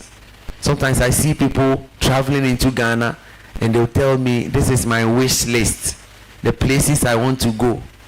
They've listed them, so they've made their choice. Others too will come and tell you, oh, where are the interesting places in Ghana? And so go to Kakum, go to this, go to this. We've not done any research. I just gave you the list based on experience. But those who were deliberate about what they wanted, they listed them. They listed them. And then when they arrived, they had already planned what they were doing from day 1, day 2, day 3. And those are the people who have a very good vacation. Because they've already planned for it, they know what they are, and they went straight for it. So in the same way, in life, be deliberate about the things you want. Life is full of choices. So if you don't choose and something comes to you, don't blame anybody. Don't blame anyone. Always ensure that you choose.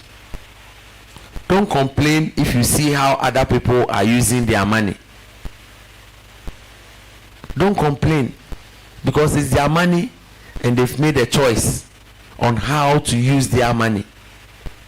So the best thing is look for yours and also use it wisely.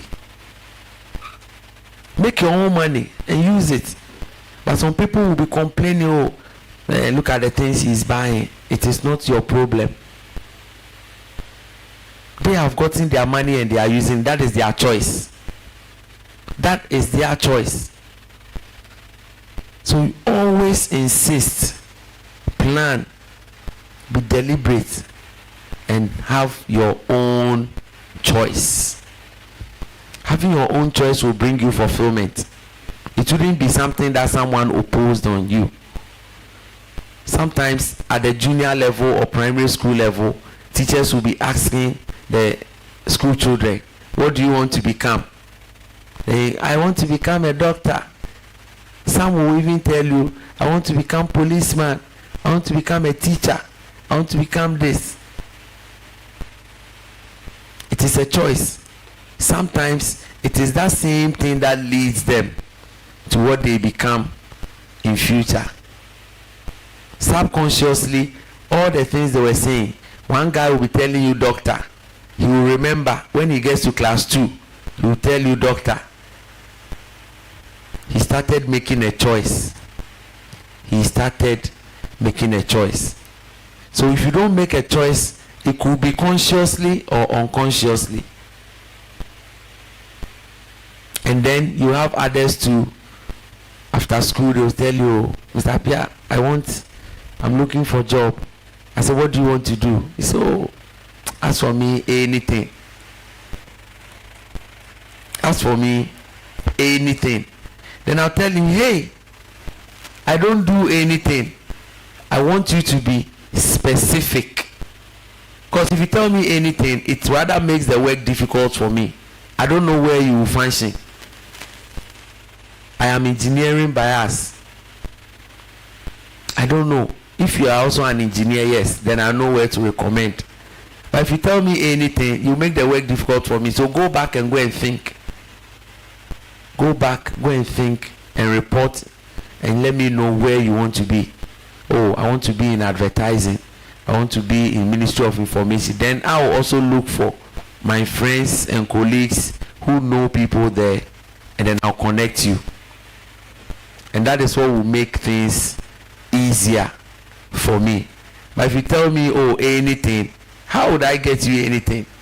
And surprisingly, those who tell you anything, you get some gig somewhere, you throw to them, say, oh, as for this one, I don't like. So if you don't like, why didn't you tell me the things you like?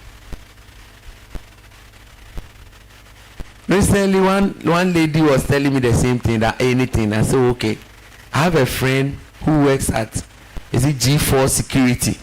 He said they are looking for a front desk administrator. He said, oh, so security company administrator. I said, so you see, this is what I have before me now.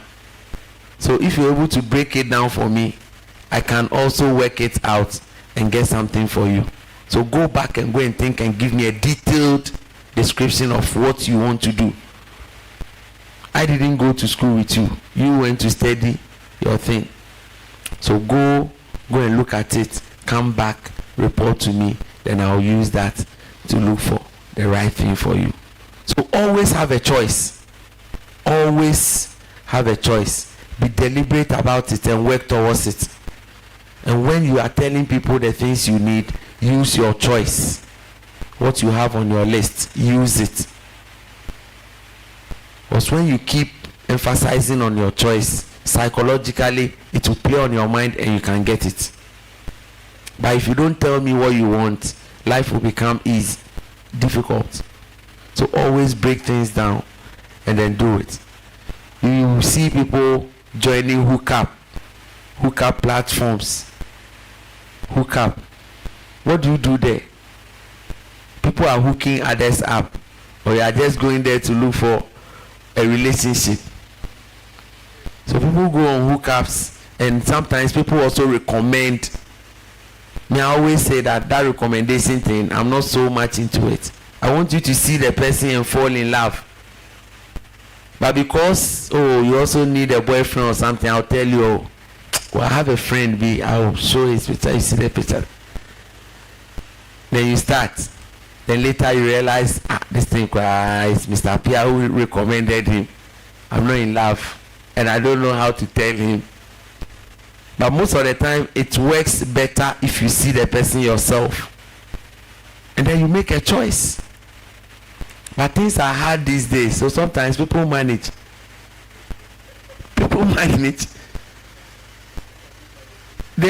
Things are hard. They say, well, I want you to recommend somebody for me. So when you bring somebody, at least they will manage it small. It's because you don't have a choice. So anything that comes your way, if you don't know where you are going, any direction becomes your destination.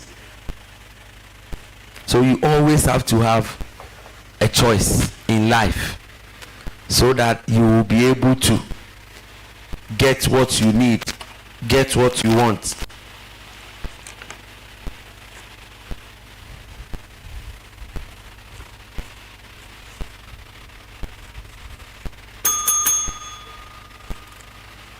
The role of a man before marriage. The role of a man before marriage. The role of a man before marriage. Genesis 2:24 tells us that a man shall leave his parents.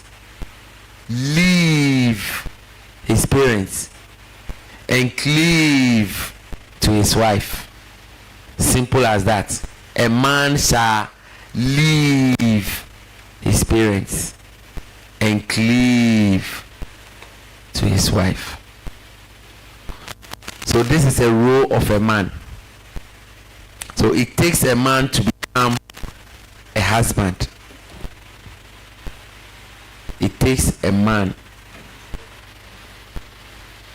There's an interesting thing in that spiritual quotation.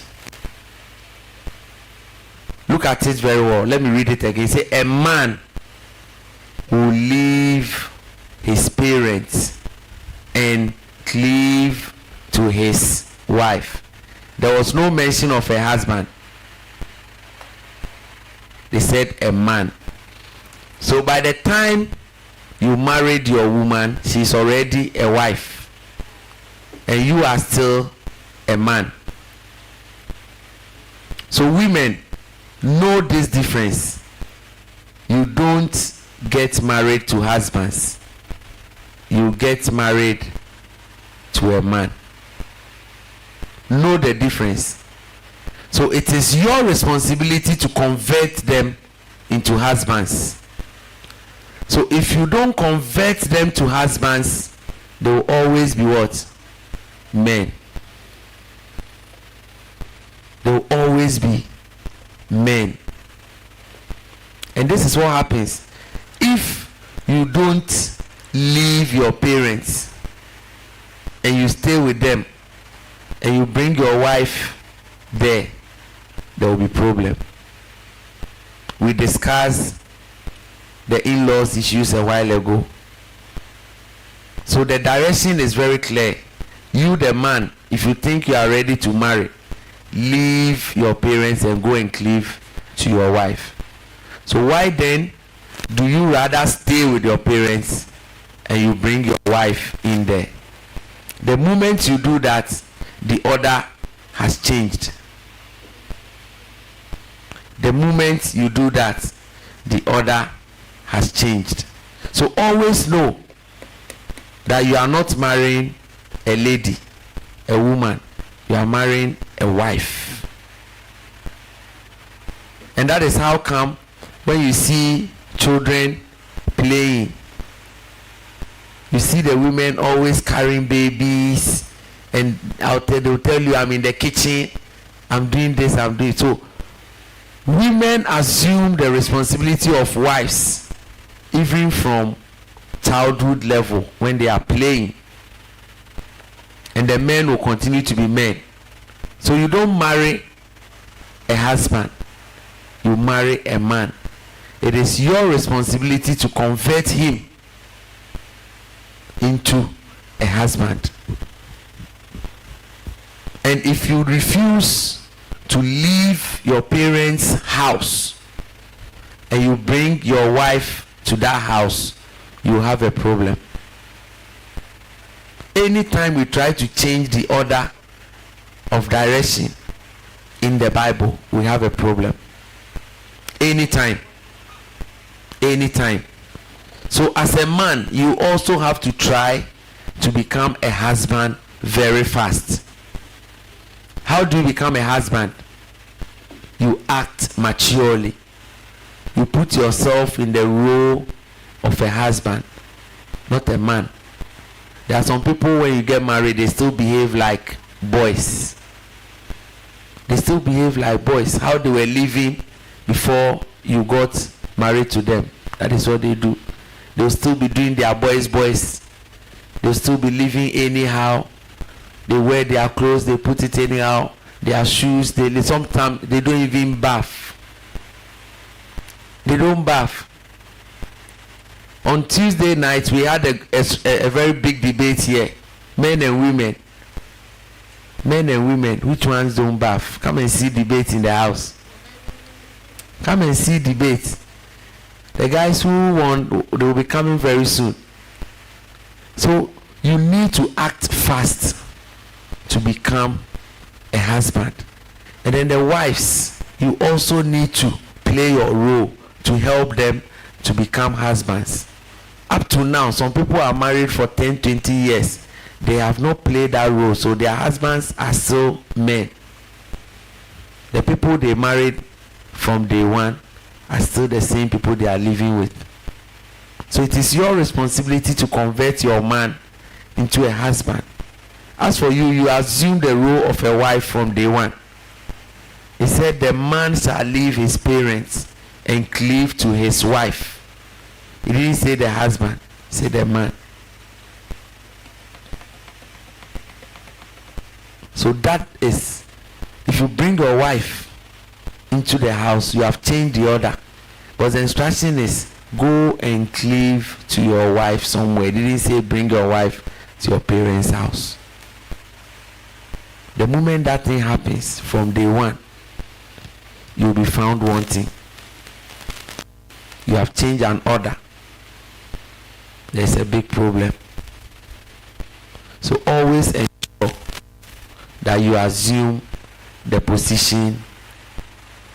You assume the position of a husband very fast.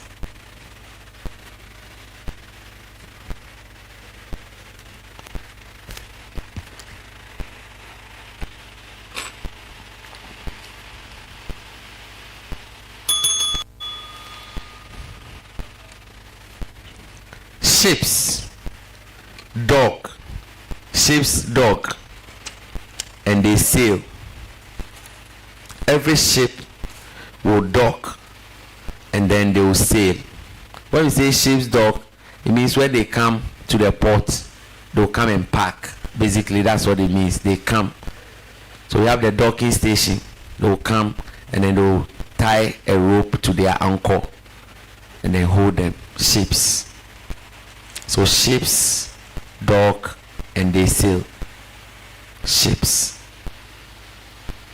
So in every friendship, in every partnership, in every fellowship, in every courtship, and in any other relationship, there's always a starting point and an end point. There is always a time to dock and a time to sail. All the ships, internship, fellowship, friendship, partnership, courtship, and all other relationships, there's a time to dock and a time to sail. Sometimes I see people who lose friends and they get so mad and they get so sad for losing a friend. But I always encourage them that in life there is always a time to move on. There are some friends you can never have them all the time. Sometimes it's not your fault. Something will happen and you fall out. It is okay. Allow them to go. It is okay. Allow them to go. When you go to the port and the ships come, when they dock, the locals will work with them. Maybe the ship came with some goods, so they will offload. So they work for them for maybe a week or two. They offload certain things. So you see that locals will also interact with the workers in the ship. What happens when they start working? They bond.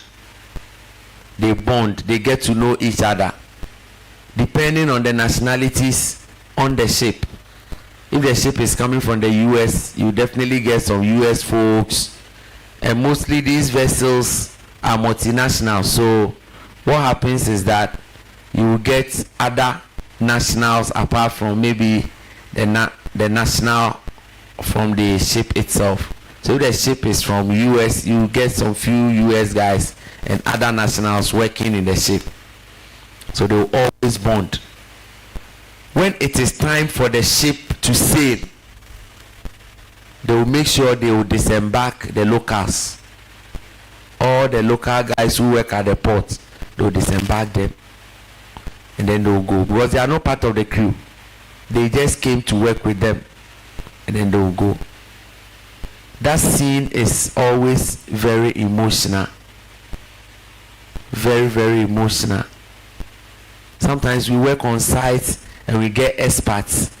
Some experts are very friendly, they are very nice. So within a month or two, you bond. When it's time and they tell you, I'm demobbing from site, I'm going back. Sometimes you get emotional, especially if the person is very good. But it is part of the job. They have to go. Sometimes to deliberately, you have to demob them so that they will go.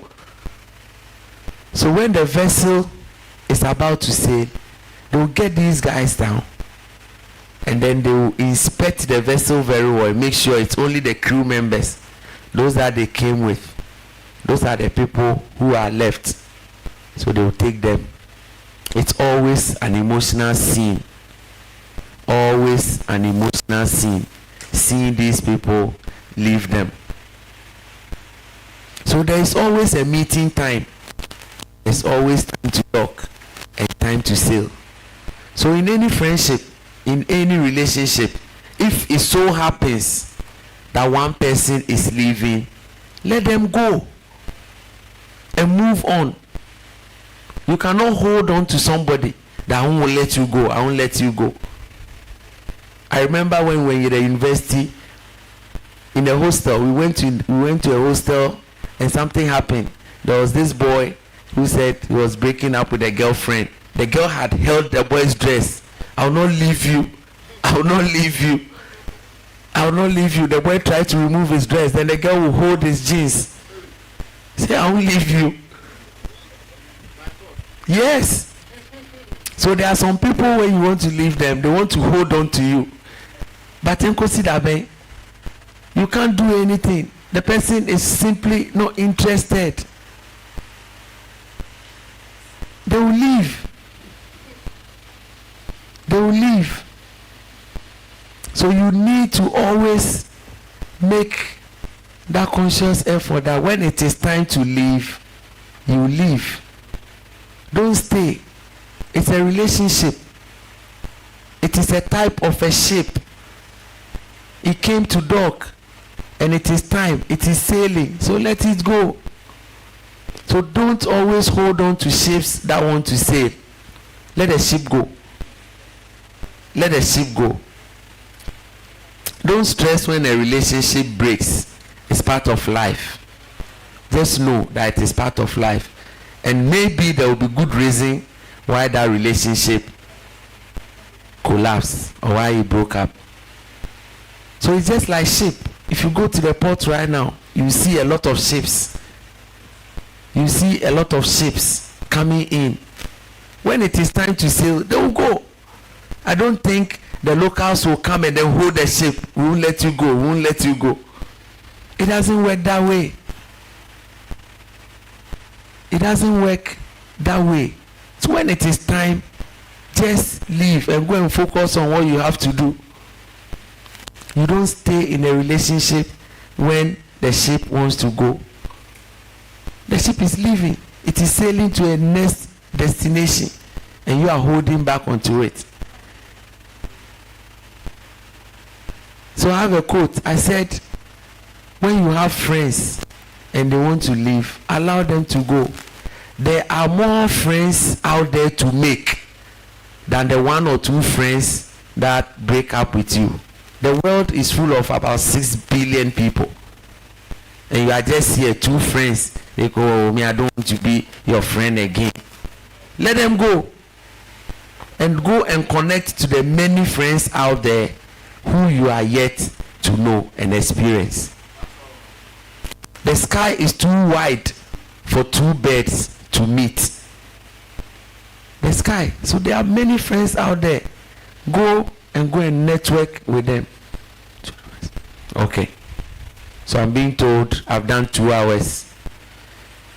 Energy is going down. So I'll quickly take a break. Doctor has also signaled me that I need to take a break, so I'll come back shortly. Thank you so much.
Thank you so much, in-house audience and online audience. So I'm back to continue the next session. Pray for strength. It's possible. It's possible. It's possible. It's possible. So adult education is not easy. Adult education is not easy. You see how sometimes you miss to drink water during the day. When you don't drink water during the day and you retire in the evening before you start drinking water, you know what happens? The body will start calling for more water, and maybe by that time you will find something to eat, and then after eating you don't have enough space to take in more water, but I see you will still be thirsty. The body is calling for more water. You try to drink water, but now there is no space. You've taken some food, and the little water that gets in makes you full, but you still feel you are thirsty because during the day you couldn't find time to drink the required amount of water that you're supposed to drink. The same scenario or situation can be likened to adult education. Have you ever been in class with people who were older than you?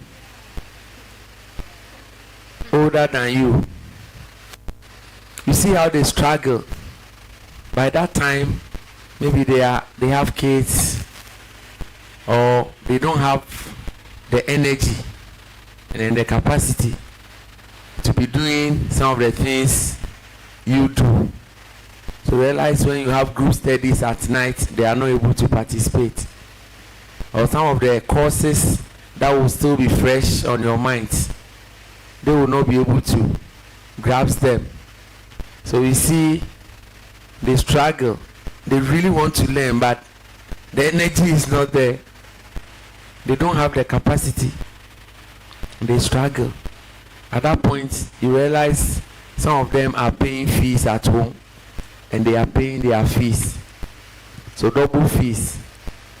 They have kids at home doing assignment, homework, and they are also doing homework. So that's the point you realize that no, there are certain things you should have done when you were much younger. When you were much younger.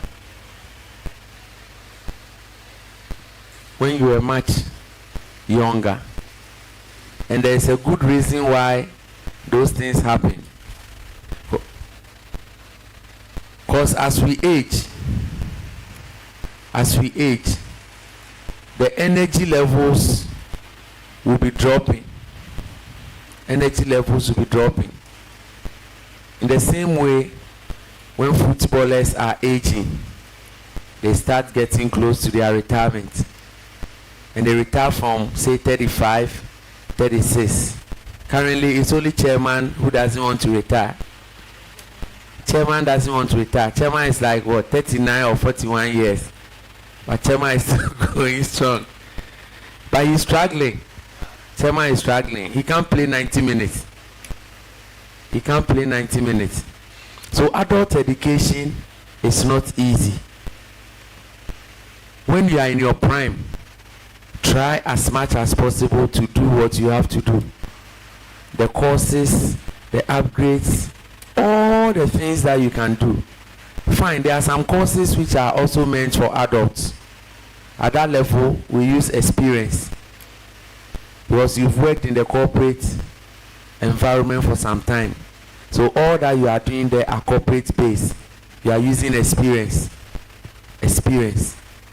But when you go back and you do the things that the undergraduates are doing, you struggle. Sometimes I work the whole day. I'm not able to take a sip. In the evening, when I feel very thirsty, I have to eat. But the water that I need to take into the system, I need maybe about 2 liters. You see, you just take 500 ml, but the body is still thirsty. You still need it, but there's no capacity. So make hay when the sun shines. Make hay when the sun shines. Honestly, I didn't understand this statement until recently. That hay, I didn't know what. So I thought to say, hey, make hay. So primary school, I say, hey, make hay. Then you shout, hey. Honestly, I didn't know. But I think hay is some long grass, something for horses or something. I think. My school prefect is here. If I'm wrong, she will correct me. So make hay when the sun shines. That's the time you can get the hay. You pick them, cut them, and then you go and graze and give it to the horses or give it to the cattle if it's applicable. So that's the meaning of that expression. So seeing old people doing masters and PhDs, they struggle. When I was at the business school, one of my lecturers told me, he said there was this man who was working for ECG. The man was 58 years, but he came to register for a PhD.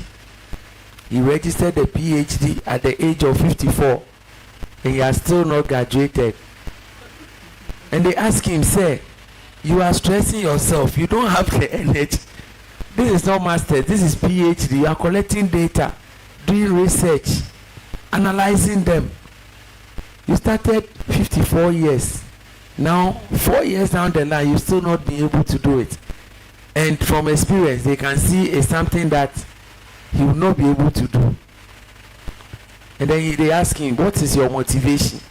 He said he wants to have the doctor title when he dies. So on his obituary and his funeral book, he wanted. And the lecturer told him that, okay, if that is what you want, no problem. Tell your family members, they can put it there for you. At that point, you are dead. Nobody will come and argue with you that where did you get it or not. So there are times when we are strong and in our prime, we have the energy to do certain things. If that energy goes away, you will struggle. You will struggle. You will not be able to do it. That's why it is very important that in all that you do, try and do the important things when you are strong. When you are strong. When you are strong. You do these things to avoid some of these occurrences. You'll be doing PhD and you will not be finishing. All because the energy is not there. Those people, sometimes they don't do assignments. They don't do assignments. And the lecturers will tell them, if you don't do assignments, you are not going to graduate. You tell them, look, I have family at home. I have family at home. It is only Dr. Brady Nyamiche who once mentioned that whenever people do that, he doesn't have sympathy on them. You know, he's a lecturer. Dr. Brady Nyamiche is a lecturer. So I heard him in one of his interviews. He said when adults and parents and things come to his class and they give these excuses, he doesn't buy it. He will still mark you down. He will never show sympathy. He will never show sympathy because you knew what you were going in for. Why would you still apply for a course when you know you don't have the needed energy? So in the same way, whilst we are prime, do the things, especially the things that demand energy. Do them. Do them. Don't wait. Because if you wait and you get to that point, you struggle. Maybe that time a lot of responsibilities will also set in. You might not have the financial muscle. You might not have them. The muscles to endure, to go through what you have to do. So you always have to do the things that you want to do. At this stage, if we knew all these things, we would have also started right after first degree, after 2-3 years, all the things that we are struggling with today, we would have done them. But today, if you want to go back to school, you will struggle. with all these things that you are doing. And then you meet the young people. Sometimes they will be teaching you and you are sleeping. It's embarrassing. They are teaching you and you are sleeping. It's not your fault. Because you just close from work. For them, they are still in school. So they just move from their hostel or their hall to the lectures. And then you will be moving from work. You've come to work for more than 8 to 10 hours. 8 to 10 hours. And then you go back again, try to go and catch some sleep. But no, you rather go to school and go and learn. I remember when I was doing my program at the University of Ghana Business School, we had about 4 of them in the class. Sometimes they'll be sleeping. They'll be sleeping. Sleeping. But it's all part of life. Now we know. So at this stage, it's not even late. Whatever you still want to do, try and get it done. Don't wait. Don't wait for money. There is nothing like a perfect time or an ideal time. You will never have it. You will never have it. That I'm waiting for the ideal time. No. So start that thing now. Whatever you want to do, start it. You don't want to wait for you to regret at that point before you come and give excuses. When you meet lecturers like Dr. Bwedin Yamiche, they are not going to have sympathy on you. So do them, the courses you want to do. And it shouldn't be only courses. It cuts across all aspects of life. It could be a business. It could be a project. Whatever you want to pursue in life, just do it. Just do it. You don't want to get to the point where you regret. And it will come. And it will come. And it will come. Recently, I was discussing with a senior man friend. I was telling him about the kind of businesses I want to do. And he said, one thing that he regrets in life is the opportunity he didn't seize when he was like me. Now he's a big man. He's gone on retirement, but he's still working. But he's been in the corporate environment, occupying big positions. But he's telling me one of the things he regrets is not taking these opportunities because he was busy focusing on his corporate career. So today you also know, whatever you want to do, start it. Start it. I always say, everything that is worth pursuing is worth sustaining at. So go ahead and pursue it. Go ahead. You are not too old to start. You are not too old to start. So go ahead and pursue whatever you want to do. Savings and investment. Savings and investment. Savings and investment didn't start from today. Savings and investment, they didn't start from today. They started many years, decades, centuries ago.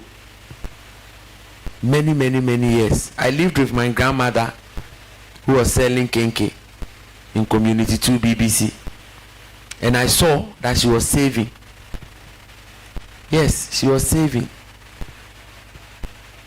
She was saving way back in the early 80s when I was in nursery, class 1, class 2. I saw that this old lady was saving. You know, they have the traditional susu collectors. Susu collectors. That man will come with his bag. He had some black Adidas bag. You see those bags you hang around your waist, and they will be collecting the money. And they were using the tally system. You know the tally system. They will use a chalk or charcoal to mark 1, 2, 3, 4. Then you cross it. So when you cross it, you have 5. So that will be Friday. So Monday, Tuesday, Wednesday, Thursday, Friday. Then you cross it. So you have 5 days. Then they will look for somewhere on the roof, ceiling, somewhere around the ceiling. or somewhere around her kinky shed. That is what you'll be doing. So she started saving. So saving is not a new generation thing. Saving has been with us in the past. And sometimes they even dig the ground and they put certain things there. Certain things there. My grandmother was doing wonders. When she sends you and you don't want to go, she will tell you she has a promise for you. By the time you come back, she will tell me to go and lift a certain stone from a distance. When I lift the stone, sometimes there will be toffee there, or there will be a little coin. Take it and go and buy something. I don't know whether she puts it there whilst I'm away or she plants them. Every time she will just order you to go and pick something. So saving didn't start from today. You always have to save. Saving is very important. Back in the days, there were no banks. There were no banks specifically or dedicated to saving. But you realize that these old men, old women had their own ways of saving. I'm sure some of these saving and the insurance policies and all these things were not common. So you needed to look for a way to save your money. And these were some of the ways. So how much more today, 21st century? 21st, or we've gotten to 22nd. We are still in 21st. 21st century. You don't want to save. When we have all the services and the facilities and the platforms that can help you to secure your future, secure your tomorrow, you don't want to save. That is not a good thing. And sometimes when some of these messages come, you sit on them. You sit on them. And before you realize, time is gone. Just yesterday, I was telling them about the Calipo story. The Calipo story started or happened in 2016 when the current president was spotted drinking Calipo. And the opposition wanted to mock him. So they started posting it, teasing him, and the thing rather went viral. Calipo was sitting somewhere. Calipo was sitting somewhere. Now all of a sudden, Calipo started trending. At a point, they even ran out of stock. Calipo was sitting somewhere. 2016. Now, just 5 months' time, we'll be having election. 8 years I've just... If you remember the Calipo story, it seems like just yesterday. But right now, 8 years have just elapsed. 8 years. So imagine who becomes president in January. 4 years will come quick. 8 years will come quick. So when you have to save, take that action now. And if you don't cultivate the habit of saving, if you are not able to save 10 Ghana cedis, when you get 100, you won't save it. You won't save it. When you get 100, you won't save. Because you are not disciplined with small money. So when big money comes, no, you don't even think about it. And don't always say you don't have money. The little money you have, you can start even if it's 1 CD, 5 CD. It is the habit and the culture and the discipline which is important. So start saving so that you get into the mood of saving. When it gets to that point, you know that, hey, I can also save. So start now. I use the Calipo story because 8 years have just 8 years just came so fast. So maybe you are listening to me today. You won't go and start before you realize December. Then remember, hey, this guy mentioned this thing in June. Oh, I've not made any step. I've not made any step towards it. So if you don't have such savings, go and start it today. The Tali people are still around. The Susu boys, they are still there. These days they use motorbike. They are there. But I would advise you to go to the banks because you are not living in the older generation. Go to the banks. So you don't have any excuse. No excuse. You don't have any excuse. So start saving. Start saving. Cultivate the habit of saving, and it will help you. It is to secure your own future. Secure your own future. Sometimes you think, oh, me, I want to live in the moment. I don't want to save. But some difficult days will come. Maybe some sickness will just hit you. You need to go and do a surgery. You need to go and do a surgery, but you don't have money. But you have a big mansion. At that point, you can't sell the mansion. And I'm not saying don't build big mansions. Don't build big mansions. If you have a big mansion, then you should have a big account that can save you when you get to that period. So save, save, save, save. Save to secure your future. And then if you have nephews and nieces and cousins and kids and things like that, encourage them. Encourage them to save. Anytime I'm going to the bank, if the kids are on vacation, I send them, I tell them, I have your money here. I'm conscientizing them. One day when I'm not there, they will go to the bank and tell them, my daddy says I have money here. I tell them, I'm saving for you. Your money is with this bank. Anytime I'm not around, go there. They will give it to you. So teach the kids. Teach the kids. You can start with the susu box. Mini boxes. You can start to teach the kids. I remember growing up, we used to do those things.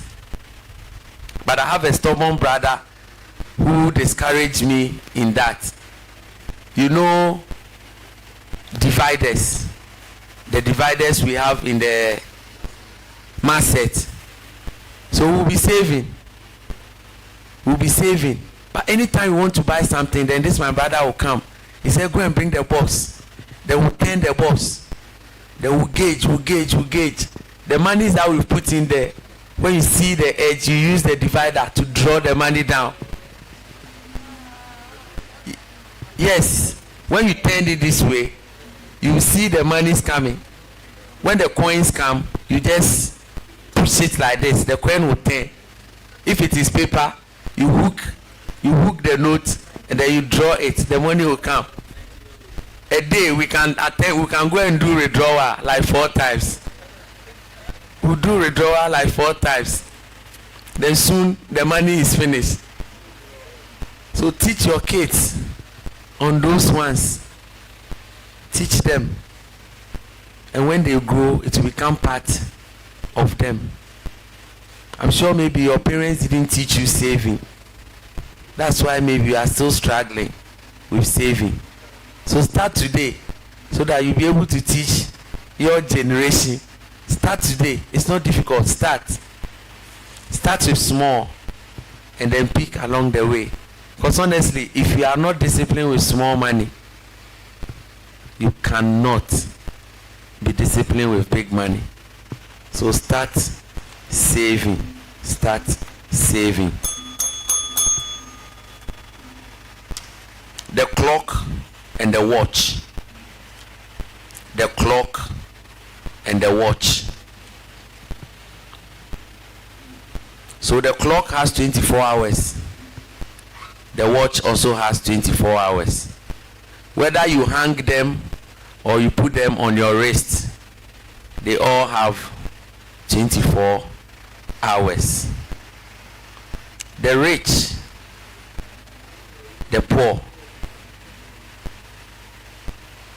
the strong person, the weaker person, the educated, the uneducated, they all have 24 hours.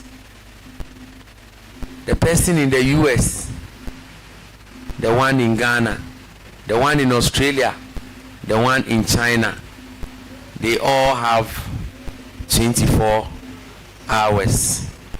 Whether the wristwatch is expensive, gold watch, silver watch, rubber, they are all equal. They still have 24 hours. Even when your watch stops, it still assume that it's operating a 24-hour economy. Your clock, your watch. So anytime you put a battery in, you have to check the time from a different clock or watch, and then you reset it. So that is what happens in life. We all have 24 hours. Whether you are rich or poor, strong, weak, tall, short, beautiful, whether you have Brazilian hair or Peruvian hair or whatever hair, whether you are bald head or you have hair on your head, we have 24 hours. But sometimes it appears some people have more hours than others. Yes, some people are able to finish their task, multitask, utilize their time so well, and you see them and you think, how do you do it? You seem to have like more time, and for me time is not enough, because you wake up by 6, 7, you get to work, you rush, you close, you are meeting friends, you are doing this, but that person woke up very early.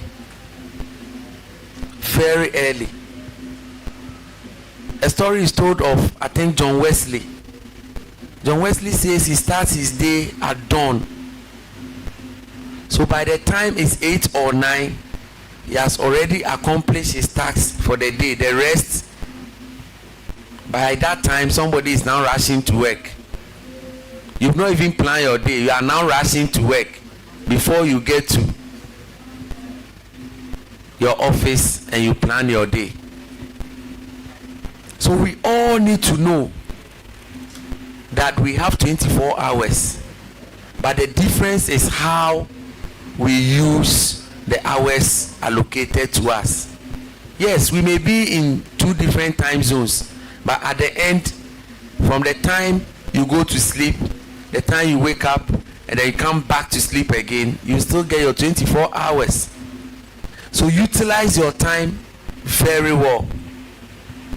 Utilize your time very, very well. Prioritize. If you don't prioritize your task, you'll be living anyhow. Prioritize. You have a powerful phone, but you don't use your phone for some of these things. You have a powerful phone.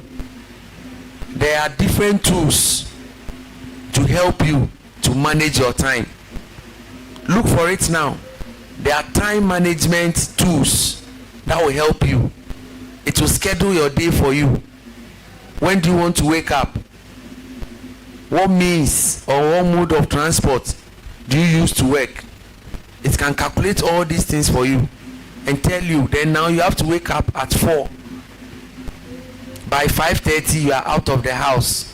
You get to your office by 7:30. You plan your day, you start your work by 8. And then you keep moving. It will plan your day for you nicely. But don't use your phone for just pictures. And then you keep pictures of people's events that you don't need. Check your phone now. You see that you have a lot of pictures from weddings and funerals, and you don't need them. Back in the days when you take pictures, you print them. But these days, technology says put it on your drive, and they are charging us to be paying more. Every day they will come to me, your drive is full, buy more for $2. Then me too, I know $2 is small money. Then I'll buy. Every month they will come, $2, $3. I am rather keeping people's pictures, funny videos that I don't need. But these days WhatsApp groups are so many. The last time I checked, I am on almost about 42 different WhatsApp groups. My church alone, about 10. Church alone, 10. All Students Association, primary school, JSS, secondary school, university. University, there is a course and there is the main university. And the secondary school one is West. Secondary school, we have Accra branch. Prempeh College, Accra branch. Before we have the main Amanfo, then we have Amanfo UK. They've put me on the platform. And then we have anniversary planning committee. I am there. Before we have a subcommittee, I am also there. So secondary school alone 5, church alone 10, 15. Primary school is there. University is there. Business school is there. Before other social, estate is there. Somebody is planning an event, then they create a group. When we were planning this event, we created a group. About 6 different groups. There is the protocol. There is the back office. There is those taking care of the food and drinks. All these ones, they put me there. They put me there. So you realize you are on so many platforms. If you don't set your phone well, your phone will be downloading all the videos and things. Sometimes I'll be there and I'll see that my memory is full. My memory is full. How is my memory full? Because the phone is saving all these files. I don't need them. I don't need these files. But somebody's WhatsApp platform is costing me. So we need to prioritize our time. To have more time, you need to prioritize your time. If you don't do that, you will feel that your time is not enough. You always feel your time is not enough. So prioritize your time. Get AI to be doing this for you, and you'll be effective. I started planning for this thing. I went to look for an optimizer to manage my time. It was asking me, what time do you want to sleep? I said, well, they say I should have maximum 8 hours of good sleep. So if that is the case, AI said I should go to bed by 10 o'clock. So by 9:45, it will start snoozing, get preparing, coasting down. And I'm supposed to wake up at 7. But every time by 9:45, I'm either learning or I'm doing some research or I'm writing. I'll finally go to bed like 11 or 11:30. That same platform that is supposed to help me, now I have to wake up by 7, but I'll wake up by 5. And I'll be on the road. I'm running, I'm jogging. Because my health expert, he told me, if you are able to jog, you maintain the 10,000 steps within 1.5 hours every morning, you will do this thing easily. And I said, if that is the only thing, then I'll do it. So every morning, as I yesterday, my doctor was telling me, by now your legs should be swelling. But he's not seeing that. And I told him, this is what I've been doing for the past 8 months. I've been running, I've been jogging. I was put on a diet. I was still disciplined. I've not eaten meat in the last year. I moved from animal protein to plant protein, all in preparation of this big dream. And today we are all here to witness the success, the breaking grounds. We are picking. We are still picking. So it is possible. Prioritize your time and stop complaining. The complaints are too much. People are not realizing their dreams, and they are forgetting to know that it comes as a result of planning. Whatever you plan, you achieve it. Whatever. I've never seen anyone who planned something and didn't achieve it through discipline. Through discipline. So I want to encourage you, if you don't save, please, after this session, find an investment broker or go to your bankers.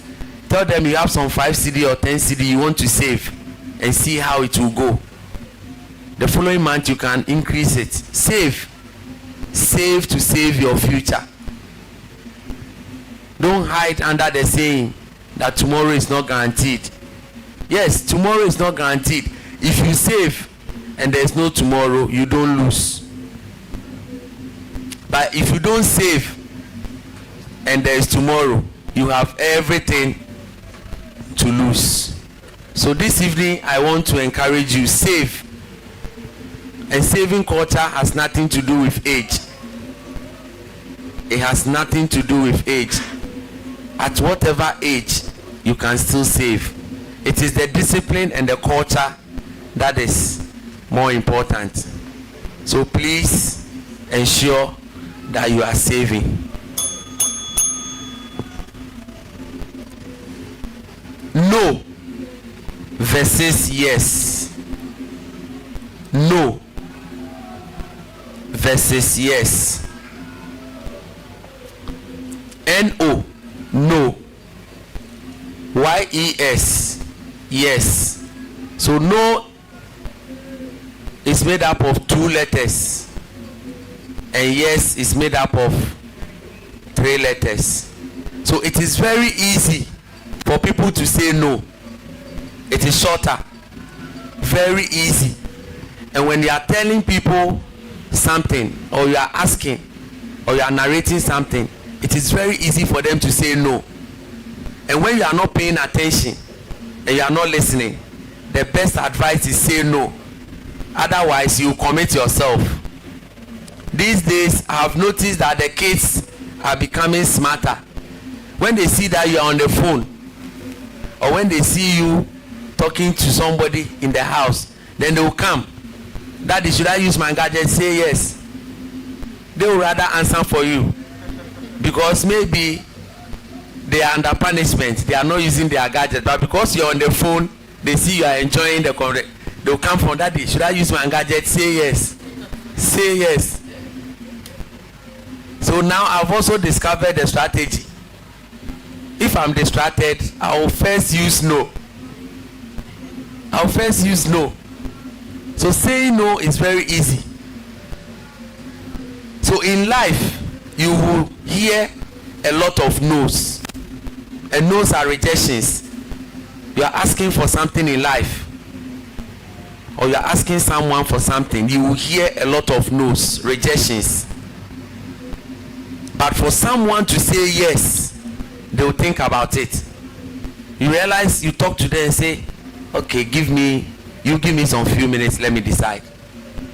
If there's going to be a yes, they would want to take time to commit to it before they calculate everything, before they tell you yes. So no is easy. So in life, you will meet a lot of no's, a lot of rejections. They will come. So when they come, don't be afraid, don't be scared, don't be surprised, because no's would have to come often. Yes is longer. It takes reasoning to say yes. So for someone to say yes to you, they will calculate everything before they come back and tell you yes. So this life that we have, you will meet a lot of no's.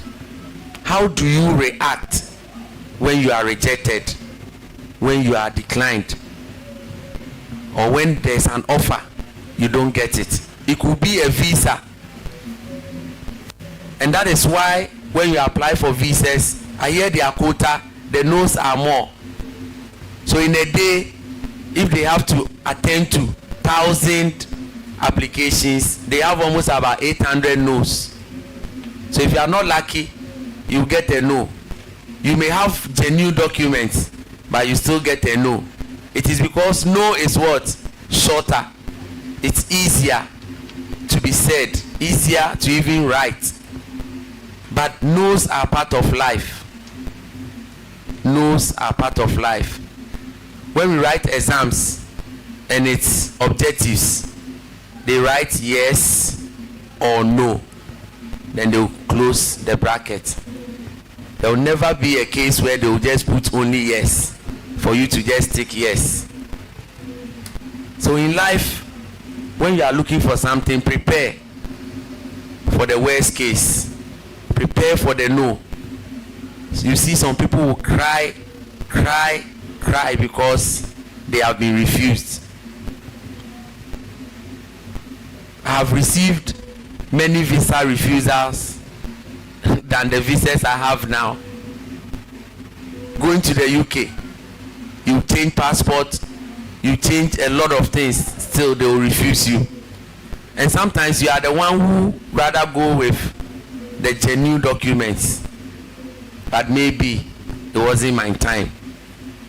But when it got to my time, now everything was yes. So no's will come. How do you prepare for no? You have to prepare for no by conscientizing yourself that in life you either get rejected or accepted. And as human beings, we need to inspire people and not despise them. But surprisingly, the order of the day, people despise people often, every time. Someone wants to embark on a project, you despise them, you discourage them. If you will not support them, just shut up. But somebody will give you a whole lecture why you will not be able to succeed, why somebody failed, why somebody couldn't achieve that same dream. You don't need it at that point. I was just telling you my dream. You either encourage me or you shut up. Of course, I know people have started, some didn't win, some didn't succeed. But why then do you have to come and lecture me, to discourage me? And some people are not like me. There are some, when you tell them these things, you dampen their spirit. Some don't have the strong will. So if you tell them some of these things, they get discouraged. Eventually, they will not even embark on the dream because of what someone said to them. So let's ensure that we prepare for the no's of life. Have options, have plan B's. Anytime you prepare for something, have a plan B. It can go well, it can go bad. So that when the no's come, you don't get surprised. Most of the time when you are planning for businesses or planning your dream and things like that, you are full of the positives. Oh yes, I'm applying for the visa. Next month I'm going to the UK. Then you plan. Sometimes you go ahead and you buy a ticket. And then here you are, you'll be refused. You didn't plan for a no. So you don't know what to do. You are lost. So when you are making plans, always add the no bit. Always plan with options. Well, if it goes well, this is what will happen. If it doesn't go well, we come back to the default settings and then we continue. So always ensure in all your planning you have options, alternatives, plan B's, and let the plan B's also be strong. Let them be strong. Don't just plan that, okay, fine, if there is no yes, there is just a plan B. Put a plan for it, detailed plan, so that you work towards that. So that in all that you do, whether you are rejected or you are accepted, you have a detailed plan for it, and then you follow it and you get that executed. So never ever worry when you encounter a no. It is because of the number of characters or the number of letters that no is composed of. So you meet no's many times. Even when you want to propose to a lady, by default settings you will receive a no. Oh yes, yes, you receive a no. In just few, well, if you had a yes instantly, God bless you. If you had a yes, God bless you. But most of the time, when you go with the first proposal, you get a no. And the most annoying part is, let me go and think about it. You have seen me, you have known me. Which one again are you going to think about? Which one again are you going to think about? Maybe that is how women were created. They need to at least stretch. Somebody will say, oh, I have to stretch you small. Stretch him for what? You love the thing. The proposal has come. Just accept and let's go. But woman, oh, I've finished thinking about it. I'm still thinking about it. So let's always plan to have plan B's for the no's in our lives. Branding yourself. Branding yourself. Branding is very important. Branding is very important. If you brand yourself very well, you will get the needed recognition. You get the needed recognition. Businesses are so focused on branding, especially when it comes to their colors. I do printing, so I know this. A client will tell you, I want my colors. Don't change my colors. This is the shade. Don't change my colors. Why do they do that? Because they believe so much in their brand. They want you to recognize the brand when you see it anywhere. The power of branding. So when you spot it, you see it, you relate to the branding. Batman Samini, a Ghanaian hip life musician, started as Batman. Those times, hip life artists were featuring him. Every music they will feature him, and you hear "Bay, Bay." So they will invite him, Batman, then you can Bay. So when you hear Bay, it means Batman is coming to give you some few lyrics. He was featured in almost every Ghanaian hip life music. He had not made it to the top. He was best in being featured. Then at a point he was like, now I've been featured in all the Ghanaian musics, the hip life songs. I've been featured in them. So let me see if I can take my talent to the next level. Then now he started going solo. He started singing his own songs. And then he started making it. Then he said, no, people know me as Batman Pay. So if now I am moving to my own area, I need to brand myself. So then he started using Batman Samini. Then he realized, hey, this thing is working. Now he released his songs, and now his songs were all over. A few years down the line, he said, no, now I'm going international. I need to really brand myself well. The Batman Batman is too local, so let me brand myself well. Now he dropped the Batman, and then he kept the Samini.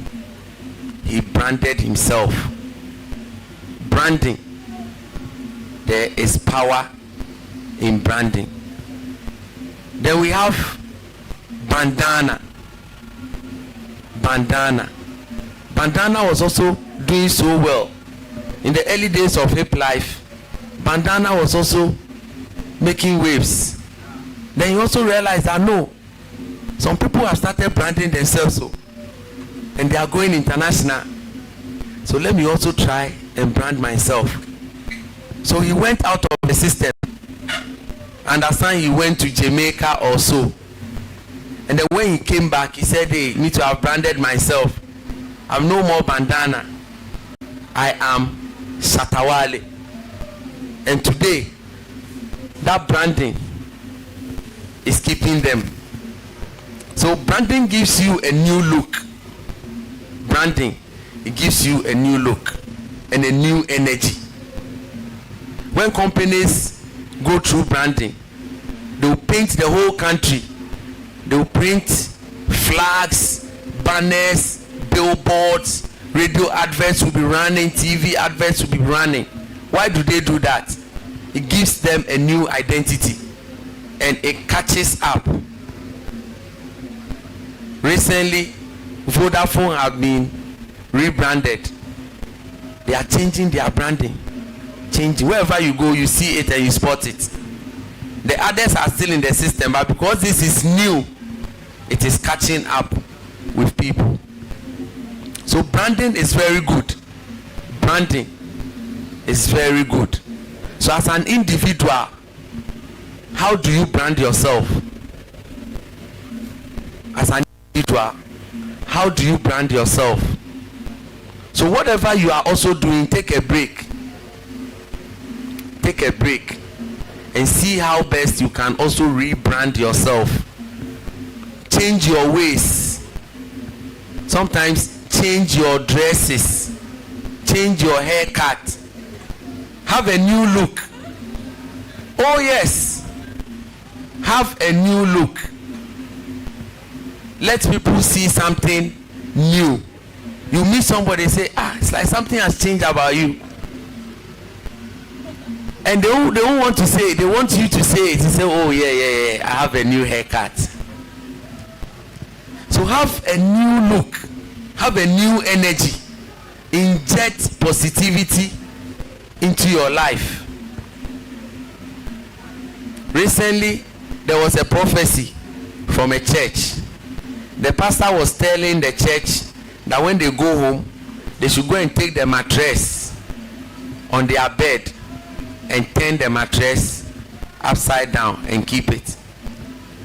Some people thought it was some form of occult or something that they didn't understand. Then the journalists pick it up. They started posting. Church overseer orders church members to turn their mattress so that they will be successful. But this is not rocket science. If you buy a new mattress, there's a manual or there's an instruction by the side of the mattress. It will tell you every 3 months rotate the mattress. So if this is the mattress on your bed, this is your head position. The first 3 months you turn it like this. The next 3 months you turn it like this. And then the last 3 months you turn it. So all the 4 corners will have to taste each corner of the bed. Why? Because they don't want you to sleep on one particular place so that the bed will sag. So it is for the safety and durability of the mattress. Some people have never changed their mattress position before. So when you see their mattress, their body shape has drawn on the mattress. They can lay the bed with the most nicest bed sheet, but the space will still be there. And you can see, no, this one is not mommy, this one is daddy. You can see when it's mommy too, you know. So they want you to turn the mattress so that it will have uniform and a balanced shape, balanced density. So what the pastor told them, it is something that the mattress companies even recommend, but lack of knowledge, my people, all these things come from the small writings. We don't read the small writings. So this one, no, it wasn't rocket science. I would say it is bed branding. Just change the positions so that you don't even have body pains. But sometimes if your body draws on the bed and you lie in there, you will sag and it will not be able to contain your weight and you struggle. So it wasn't rocket science. It wasn't rocket science. So branding is very good. Branding, very, very, very good. And we don't only brand logos and names and things. We can also brand our goals. You can brand your goals, your aspirations. You can brand them. The things you want to achieve in the next 2 years, in the next 5 years, in the next 10 years, you can always brand them. Branding is changing the face of an entity. So if that is your dream, change them. If that is your dream, alter them, add some flavor, so that you will be able to get the needed energy to be able to fulfill your dreams.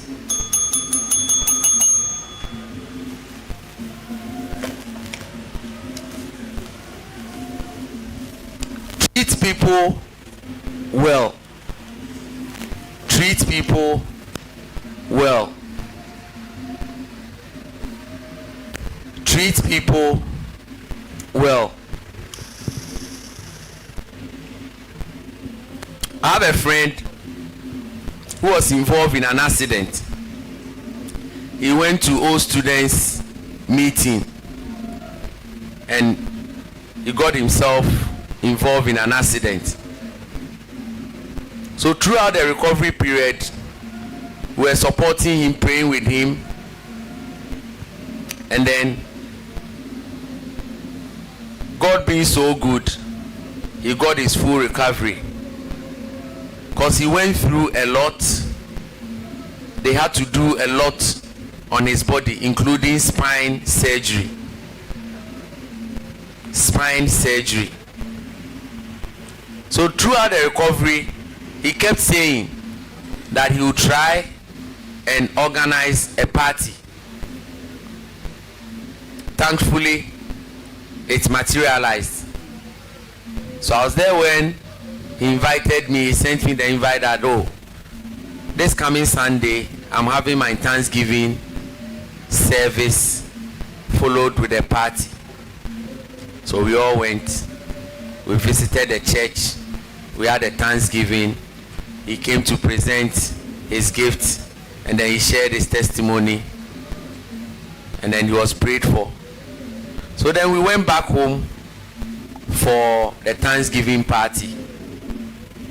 He invited quite a number of friends, some church folks, old students from all the schools he has attended. So we all gathered, we met at the venue.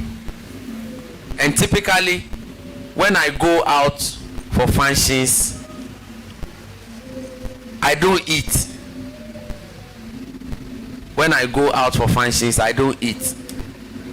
But this time, I said, let me see if I can just get some fufu. But it is the soup that I want. Already I'm on this training, so I don't eat meat. I just told you. So we got to our table. I went close, and then I told the woman serving that I want small fufu, more soup, but I want fish, dry fish. The woman said no, she can't give me dry fish. And I said, oh, I just saw you serve dry fish to one of the church ushers. They took it to a certain room. They have some of the church, their elders there. I don't eat meat, so just give me. She said she doesn't know me and she can't give me dry fish. And I said, okay, then that's fine. Then I'm also not eating. So then I went back. So just that little scene, people saw it and they came to me, oh, what happened? The woman, does she know you? I said, she doesn't need to know me. I just want dry fish. I want to just take some soup. She said she was not going to give me. I said, okay. So one of the guys had a different caterer at the other end. And she said, oh, they have some wache. So if I don't mind. And I said, fine, if there's fish, they should just give me a little wache and then add fish. So the lady gave me the fish and then brought it. And I ate it. I was okay. So they kept telling the woman, you don't do that. Do you know him? Do you know him? But she just walked past them. I said, okay. So we're there, we interacted and all that. So around 6, 7, people started leaving. But because I'm very close to this guy, I stayed on. So almost everybody left. And I saw the caterer and her ladies packing their things. So I stayed there around 10:30. We just created some 4 chairs. The guy and the wife and his brother and myself were there. We were just chatting. And I live close by, so there was no rush in going home. Then just around 11, I heard the caterer calling my friend that, oh, I finished with my thing, but I'm calling the car. I'm not getting a car. The driver that brought me, he's not picking. And early tomorrow morning, I have another event. We need to send the things there so that we can go and prepare our dawn. So my friend walked to me and he said, as for this one, you are the only one to help me. My pickup truck was parked there. So he said, oh, my caterer needs lift. So if you can help her carry her things with your pickup to her place. And I said, I won't do it. And he said, hey, this is strange. Because typically, I don't do that. And my friend knows very well. Because I even gave him the truck. Because after his surgery, they told him he shouldn't sit in low vehicles. Because they were still adjusting his spine. So he needed to sit in high vehicles. And my pickup truck had raised. So when I'm driving, I'm here. So he used the pickup. So he knows very well when it comes to giving him the truck to do that. But for this particular one, I told him I won't do it. No, it's easy, right? So when he said, I said no. He said, this is strange. What's wrong? I said, go and ask the woman. Go and ask the woman. Then he went and the woman said, who is that? And then later he came, he said, the woman didn't say anything. I said, okay. Go and ask her that the man who asked her for dry fish and didn't give him the dry fish, I'm the one left. That's my pickup truck, but I'm not taking her. Then now he went and told the woman. The woman said, oh, she's very sorry. She's very sorry. I told my friend I'm not going to do it. 11 p.m. I won't do it. A lot of people were like, oh, you should have helped her to prove to her that you are matured. I'm not matured. I won't prove this to anybody. 11 p.m. I should take this woman from Dowenya to Kumtitu and back and prove to her that I'm matured, or prove to her that I'm a pastor, or prove to her that I'm a child of God. I won't do it. I won't do it. It is late. My safety is more important. I won't do this to prove to anybody. So I told my friend, tell her next time she should treat people well. You don't need to know me. Because I insisted that, oh, I don't take meat. Meanwhile, the food is not for you. You were contracted to come and serve. And the guy has invited his friends. So whoever is there is representing the guy and not you. And not you. And this is what they do. And they break people's relationships. Somebody can go to a friend's event, and the way they will treat the person, maybe they won't tell you. But they'll tell you when I came to your party, they didn't give me food. But these people will pack the food and take them home. They'll pack the food and take them home. So in this life, treat people well. You don't need to know them. That, oh, I know it's in my church or it's in my... No. You just treat them well and leave it. This one, they say, delay. Karma doesn't delay. She got her karma instantly. Oh, it doesn't delay. She got it instantly. So this is what we do. And we miss out on opportunities. This one, if she didn't, I don't care. If she didn't get any truck to pick her, she was going to miss the following morning's preparation. So let's treat people well. Regardless of your status or your stature in life. A story is told of two guys in Nigeria. And if you know Nigeria very well, when you drive in Nigeria, they are go slow and they are bumper to bumper. It is direct like this. In Ghana here, there is a little space, but theirs like this. You cannot pass through.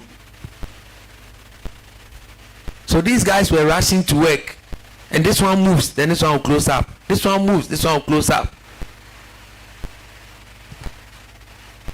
Within the next few minutes, one had hit the other, and he came out for, do you know me? The other one also came, do you know me?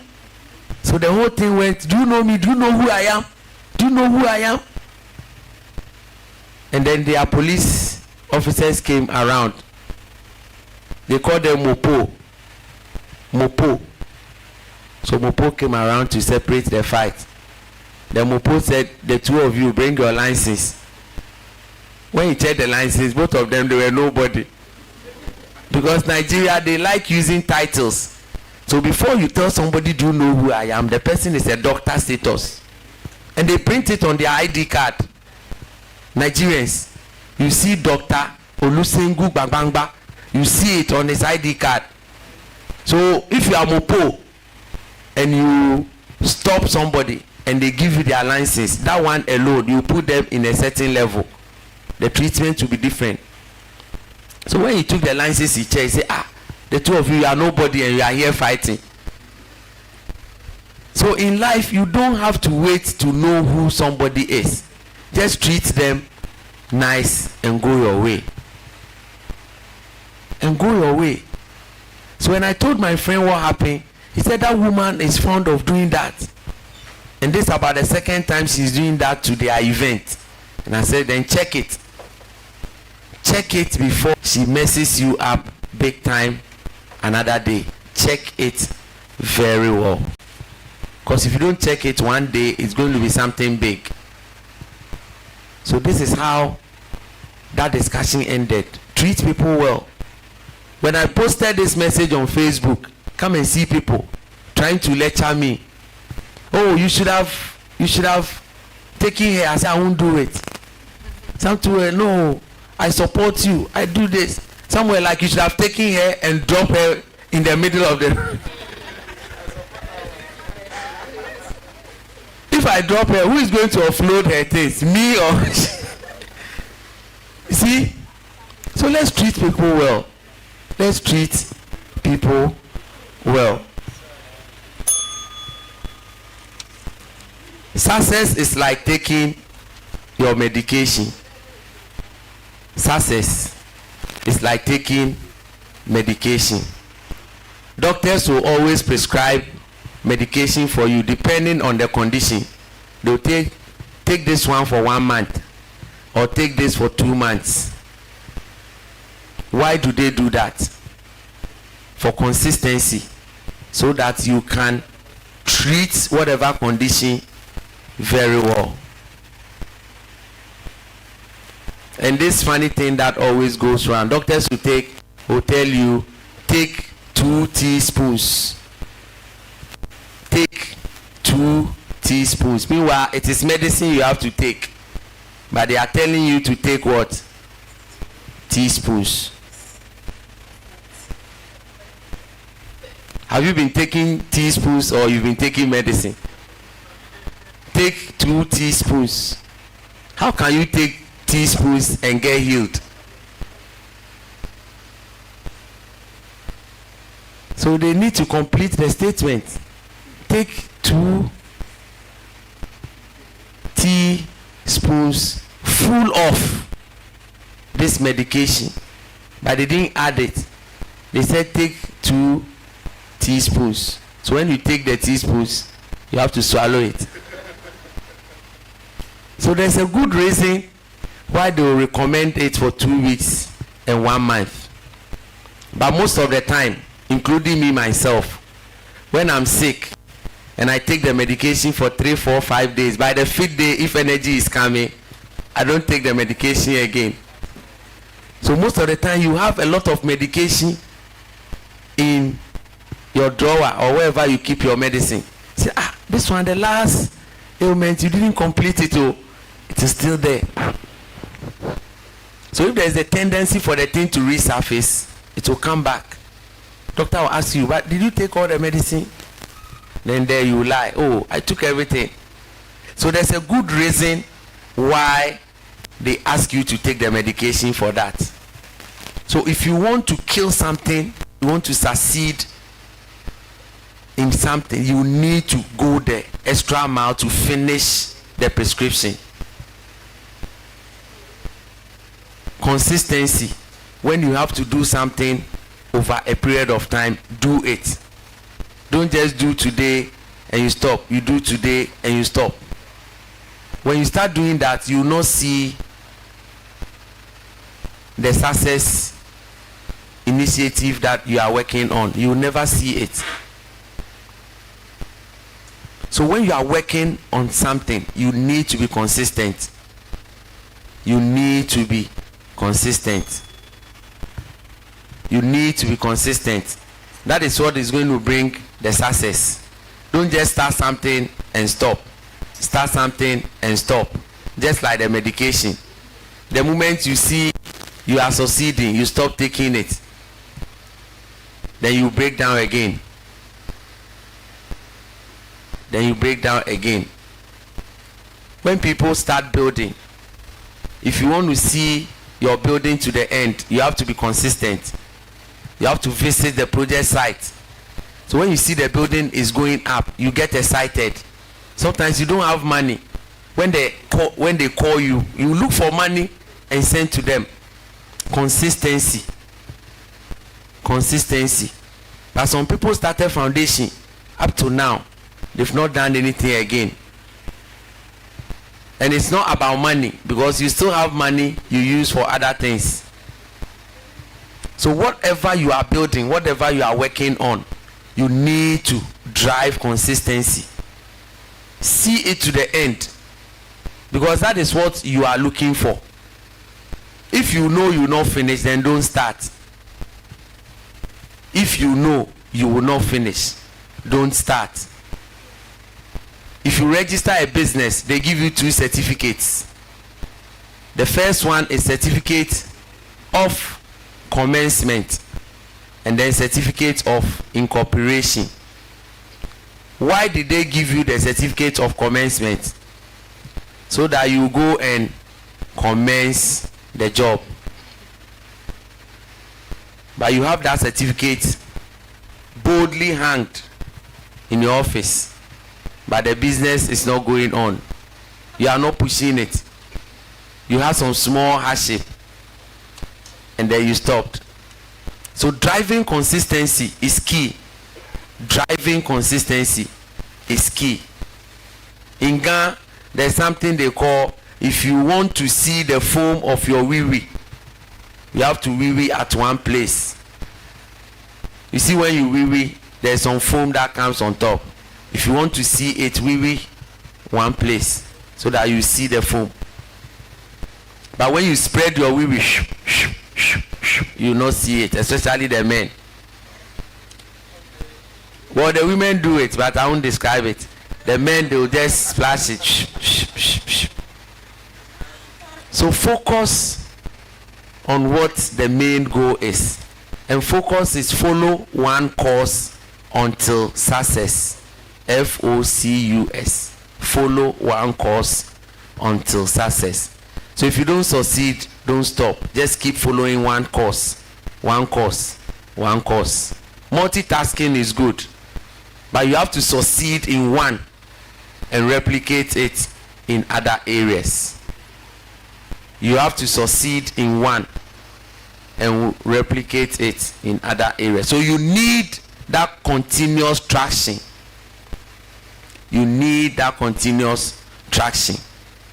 So if you want to stop a habit, or you want to develop a certain character, good one to help you, try the 14 days approach. 14 days approach. So with that, every single day, practice what you want to achieve. If it's a habit you want to stop, 14 days continuous, every single day, put a stop to it. If it is smoking, every day don't smoke for 14 days. If you want to start waking up early, set an alarm. 4 a.m., 5 a.m. alarm should wake you. On the 15th day, put the alarm off and see what will happen. Whether you wake up by yourself or the alarm will wake you up.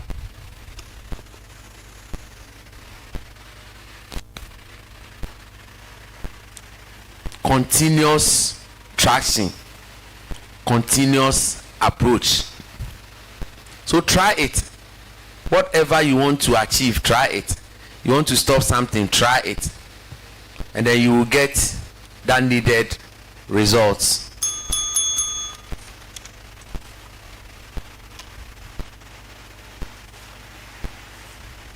How air hostess treat you? Air hostess, how do they treat you? A lot of the times they treat people very nice. Air hostess.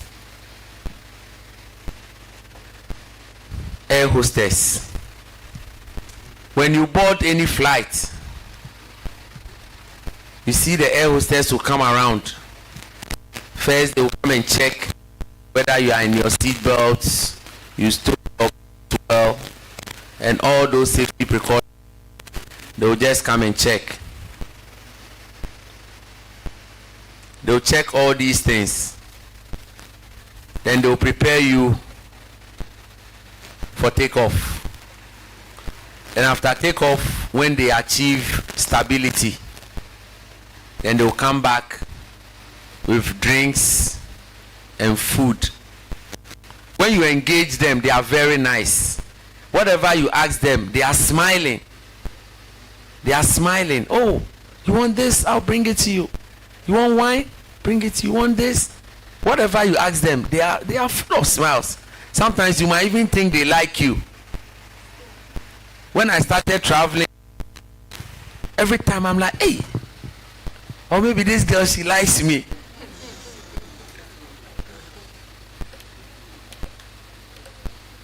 But they have been trained to do that. That is their work. They have been trained to do that. Unless you are very stubborn, some people can really irritate them. I remember in one of my Dubai trips, there was this Nigerian on the flight, and this guy kept worrying this lady. He was just requesting wine after wine, wine after wine, wine after wine. So he got to a point, the lady said, this is your 10th wine. So for the lady to mention the count, it means she has actually recorded. So he said, sir, this is your 10th wine. I'll be happy to give you more, but I don't think it's advisable. The guy is like, I've paid for it. He's no Nigerian. I've paid for it. He says, sir, it's not advisable for your health. And then the lady left. So I don't think if you request 2, 3, 4, 5, it will be an issue. I'm sure she will be nice. But this guy was just going overboard. So they are trained to do those things. They'll smile, they help you, they'll come and put your bag in the cabin. It's okay. Is there anything I can help you with? Okay. When they come, they are serving the food, chicken beef, water, and they'll give you everything. They are so nice. They have been paid to do that, to be nice. In Ghana here, when you go to some offices, there are front desk people who have been paid to also be nice. By the time you get to the front desk, the person is already not nice. She is not smiling. But they've been trained that when customers are coming in, meet them with smiles. That is your job. They don't do any work. Oh. They don't do any paperwork. They don't do any computer work. Theirs is just to smile. But before you get there, Honorable is not smiling. So you have to get the signal. But chairman too won't get a signal. Then you go to her. Madam, I have a problem with my account, and I've been calling, nobody is speaking. And I've been here, I came here, they will resolve it. And 2-3 days, say, what do you want me to do? Then, so at that point, tension will start going up. Because the man himself is upset. And he was expecting that you cool him down. What do you mean by what do you have to do? If you don't resolve this thing for me today, I will close my, say go. Close the account and go. We are tired. Hey! Customer service. You have been paid just to smile. Don't do any work. You don't input anything. You have been paid just to smile.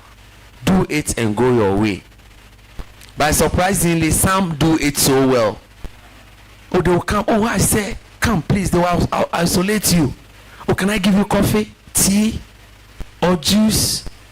They will sit you down, get you the drink. What's the problem? Oh, don't worry, I'll resolve it for you. Then they'll go inside, go and do one or two, and resolve it for you. And then you go. Those are the people who love their work. They love their work. They will smile. They will help you. And sometimes too, they intentionally hire some caliber of ladies just to do those jobs. You are upset. Before the lady approaches you, your mind has changed. Oh, when you see the lady coming in her heel, oh sir, can I help you? Please come. And she'll take the lead for you to look at her back. Your mind will change. Or she'll open the door for you if you like, don't look. If you like, don't look. And she knows very well you will look. She will calm you down. Sometimes you even forget, oh, I'm okay. I'm okay, I don't have a problem. She will calm you down. These are the people who love their work. So I always say, in the work environment, there are two categories of people. Those who are excited Friday 5 p.m. They are excited because the week has ended. They are going home. The other category, this same Friday, they are sad. Because their main customers, clients and things, they will not be seeing them.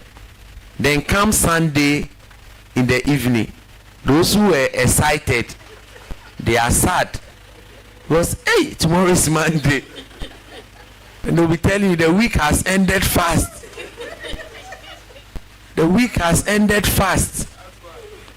And then those who were sad, rather, they are so excited. Those are the people, when they are ironing, they will be whistling. They are preparing for Monday. So two categories of people. One using their passion. They are so excited. They are going to work. When you meet some nurses, sometimes your BP can even go down, because the way they will treat you, they will help you, they will hold you. Some too, you don't know where they are coming from. Customer service. And I don't know, they are trained to do that, but when they come to the battlefield, they don't implement it. They don't implement it, and it's sad. But in all this, I have come to realize that passion plays a key role. Passion, it plays a key role. Maybe that lady that wasn't laughing, she is looking for a job she's not getting, and she got this opportunity. So it is not her passion. She doesn't mind if they sack her. She doesn't mind. If they sack her, she doesn't mind. But for you, if it's your passion, you will do it and do it well. So identify your passion in all areas. Don't just go and work in an area which is not your passion. Identify your passion. Your passion is key. Your passion is key. Your passion is key. Passion is key. So if you think you are working in an area where your passion is low, reconsider. Reconsider. You can be making all the money in this world, but if your passion is low, you can make all the money, but you'll never be happy. You will not find fulfillment in what you do. Look at the woman selling tomatoes. She's so excited selling all the buckets of tomatoes because that is her passion. If you check how much you'll be making after selling all those buckets, you, the bank manager that is making more, you are not happy because you are now not enjoying the job that you do, and you wouldn't want to quit to go and follow your passion. So always identify your passion and then do it. Identify your passion and do it. When people are nice, it brings repeated businesses. Because you tell others that, oh, the lady that I met today was very nice. Oh, that bank, they even gave me tea and they added biscuit. They are not like the EC that will give you tea without biscuit. So being nice and smiling, it brings repeated businesses. So you might not be that lady, the customer service, but you are yourself. When you meet somebody, you also have to be nice. So train yourself so that you are also nice. You don't push people away. If you are tired, go.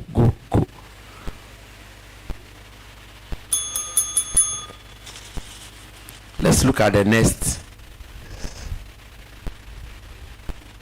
Let's look at the next story.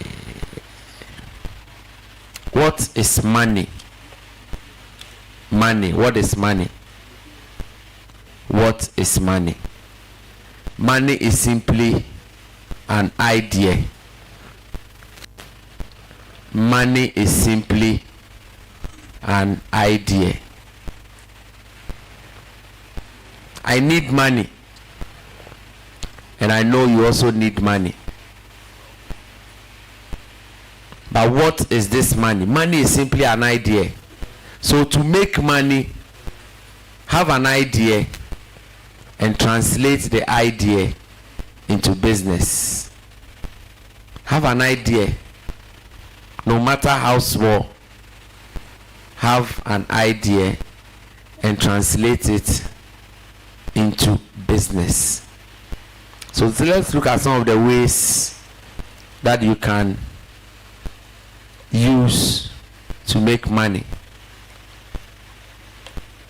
some of the ways that you can use to make money. One, simply identify what you love and then pursue it.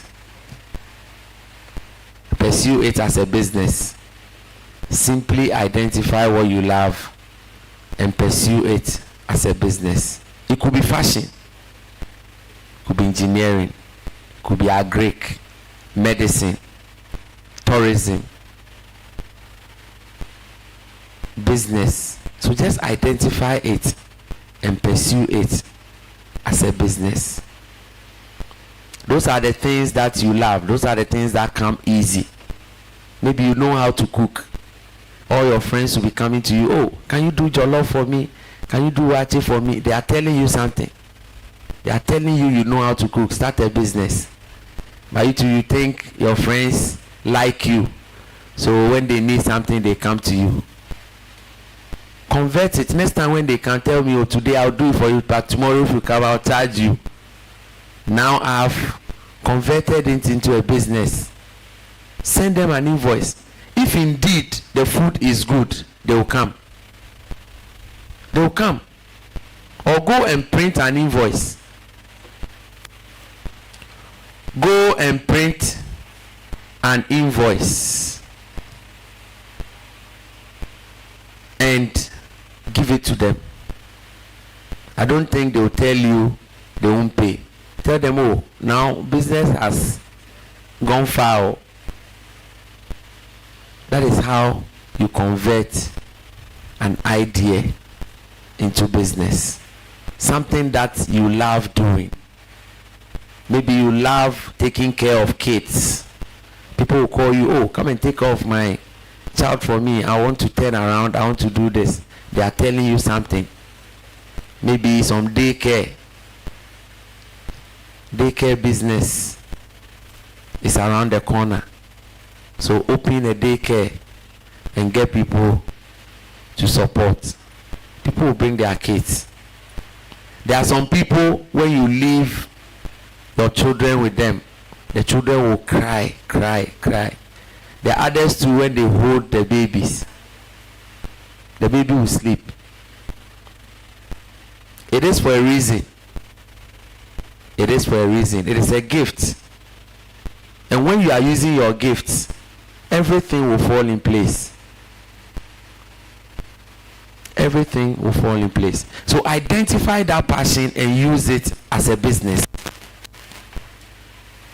After you identify that passion, using it as a business, now what you need to do is you either go ahead and establish proper business. Register it so that you can become a professional business person. Register the business.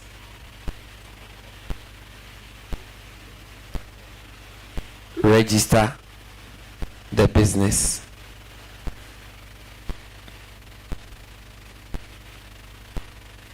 Register the business and then start taking orders. Register the business and start taking orders. After that, now start putting it out there. Start putting it out there. Advertise it. Tell your friends. Tell the family members. This is what we have started. Let them spread the message. Family and friends, let them spread the message.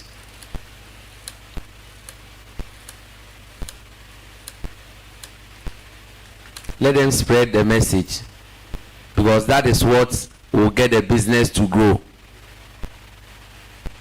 That is what will get the business to grow. Then the next major point is now start planning for failures. And there's a difference between planning for failure and planning to fail. I didn't say plan to fail. I said plan for failures. Now you are starting the business. You've informed family and friends. So start planning for failures. Because what you will be doing is, now you are so excited, you are starting the business. All that you'll be seeing is, oh, business is going to do well, business is going to do well. No. But hardship will come. So plan for failures. Plan for failures. When you don't win, when you don't succeed, what do? Do you stop the business or you continue pursuing the business? That is what we mean by plan for failures. Because when you start a business, you go like, oh, I've told them, a lot of people, the last time I bought the meat pie, they bought them. But they are not going to buy the meat pie every day. There are days you will come, they won't buy. So you need to start planning for those days. If they don't buy, what happens? Plan for those days. So you plan for failures. After that, now start taking feedback from people. Ask them, how is the meat pie? Take feedback from them. And when people give you feedback, don't be upset. Don't be upset. Focus on the content of the feedback and not the messenger. The person is giving you feedback, forget about the person and focus on the content of the feedback. That is when you hear things like, oh, how is the meat pie? Today the meat pie is full of salt. The person will tell you, it is okay. It is okay. They are giving you a candid feedback, honest opinion. Today, maybe you made a mistake. Instead of 2 tablespoons, you rather use 4 or 5. So it's a candid opinion. But from where we come from, if you tell someone this, they will think you don't like them. People don't like candid opinion. Tell them, oh no, today the food is very bad. The fish was contaminated. Finish. A black man doesn't want to hear this. Candid opinion. They don't want to hear it. Feedback. And that is how you can grow. When I started Dream Focus, I formed my own group of critics. I told them, guys, I know you guys are firm. I want you to criticize me so that I can get better. Because I know where I'm going. I don't want to get there before somebody will come and give me a little feedback, something I should have corrected many years ago. And yes, the feedback came. One guy, Francis Agbley, he called me, he said, today the suit is too big.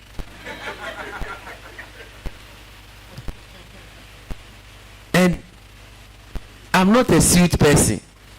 So I was just trying to wear suits to take a video.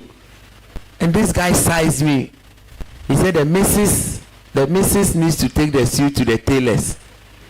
Oh! Then one lady also called. He said, oh, the videos are very good, but it's like you are not smiling. The video is not funny. I understood where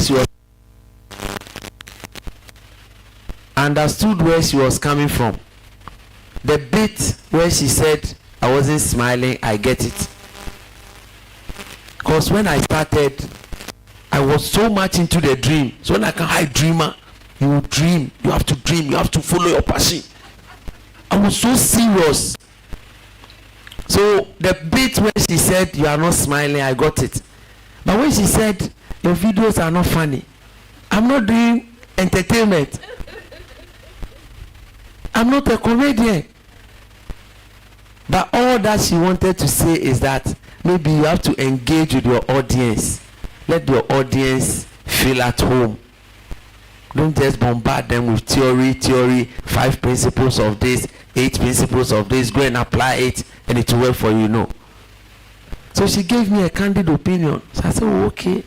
So now when I present, I need to smile so that you can also smile. If you are not smiling, it means you have a bad day.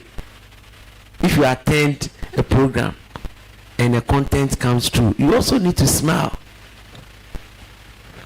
So that one I understood. Then where is my school prefect? Where is she? She's out. She is also one of the critics. She's the one who will be correcting you on grammar. Grammar. She'll tell you, no, this one is a first person pronoun. So you don't add an adjectival verb to it.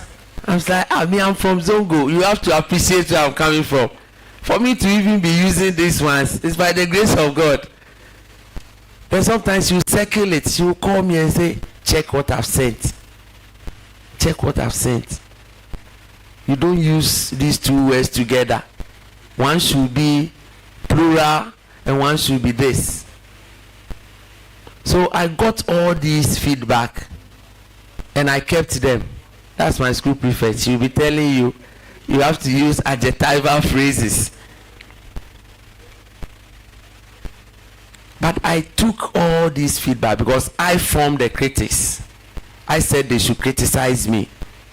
But I'm sure some of you, someone gives you that feedback, you will even take them off from the group. Sharp. You will come and criticize me. You are telling me my suit is big. I'm not a fashionista. So you have to take feedback.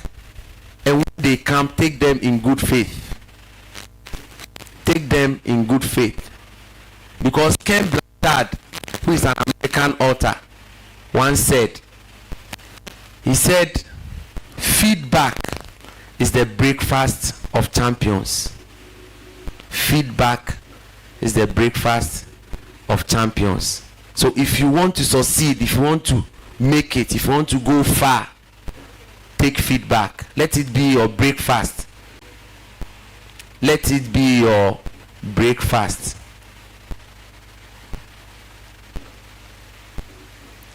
Let it be your breakfast. So you need to take feedback. Then after that, you need to improve, upgrade. Improve and upgrade. Now you started a business. You've told people. You are running adverts. Now you've taken feedback. Now you need to improve and upgrade. Improve on your services. Improve on your services. Improve on your services. Upgrade. Invest in technology. Look at the new trends. Things that are happening in the business. Look for them and invest so that you can also catch up with what is happening in the business. Competitive advantage. The technological edge. So whatever business you are doing, improve, upgrade, look for newer ways of doing business and then put yourself there, because you don't want to be left behind.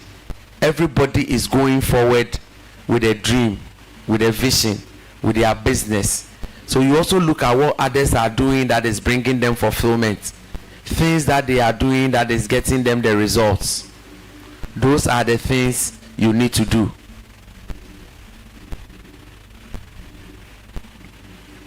Those are the things you need to do. Those are the things you need to do. So at this point, I'm very happy to announce to you that we've done 91 hours, which is the official hours to break the record.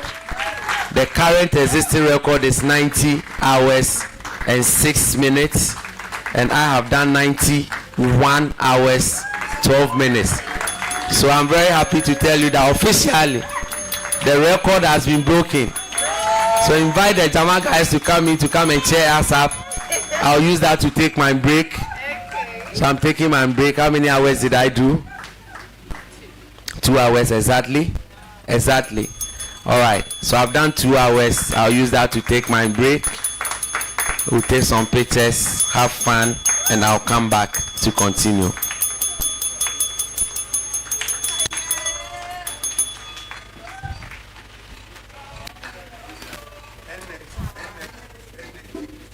We've come far. We've come far.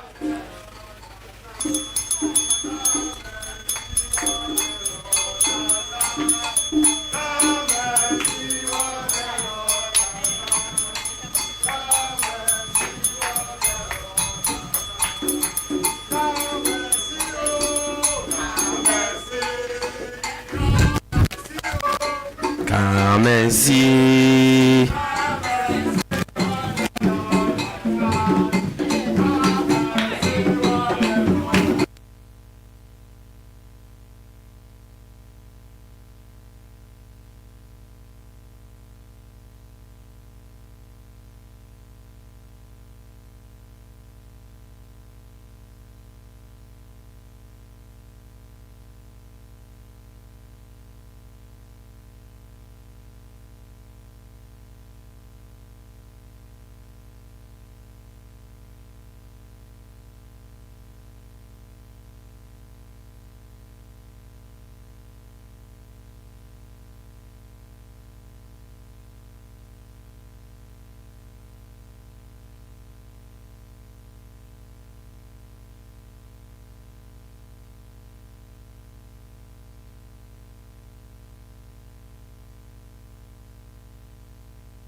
Hello, two. Hi. Hello. Hello.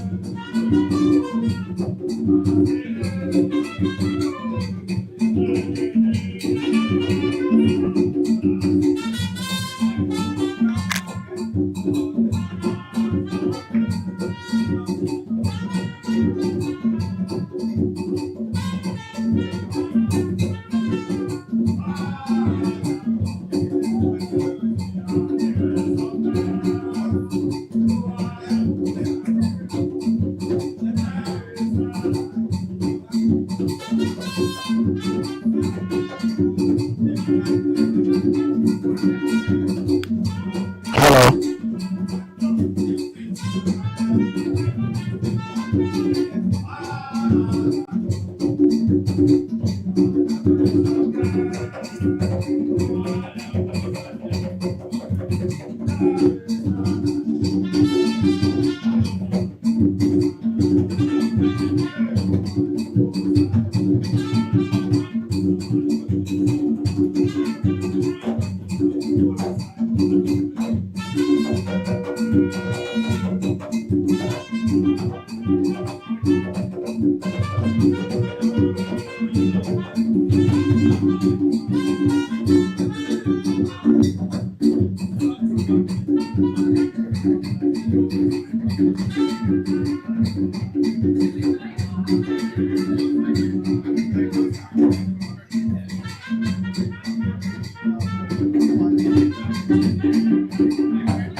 Thank you.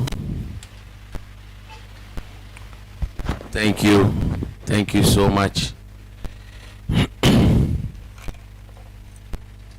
Thank you so much. So let's continue with the next session. How to handle what is not yours. How to handle what is not yours.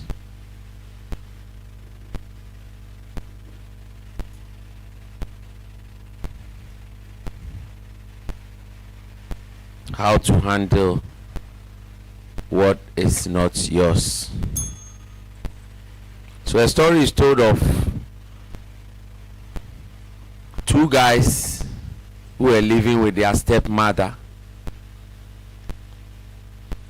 and this stepmother had just a little girl just around the ages of the boys.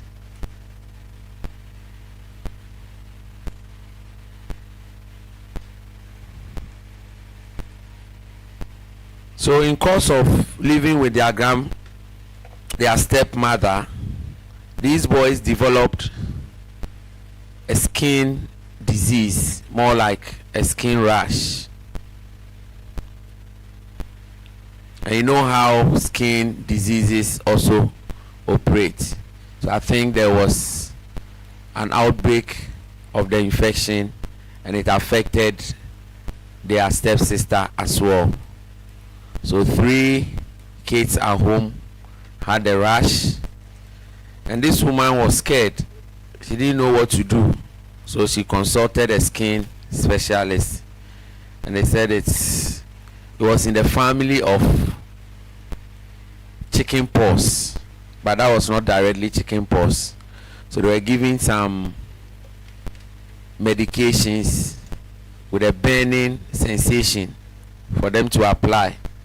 So she first tried it on her stepsons.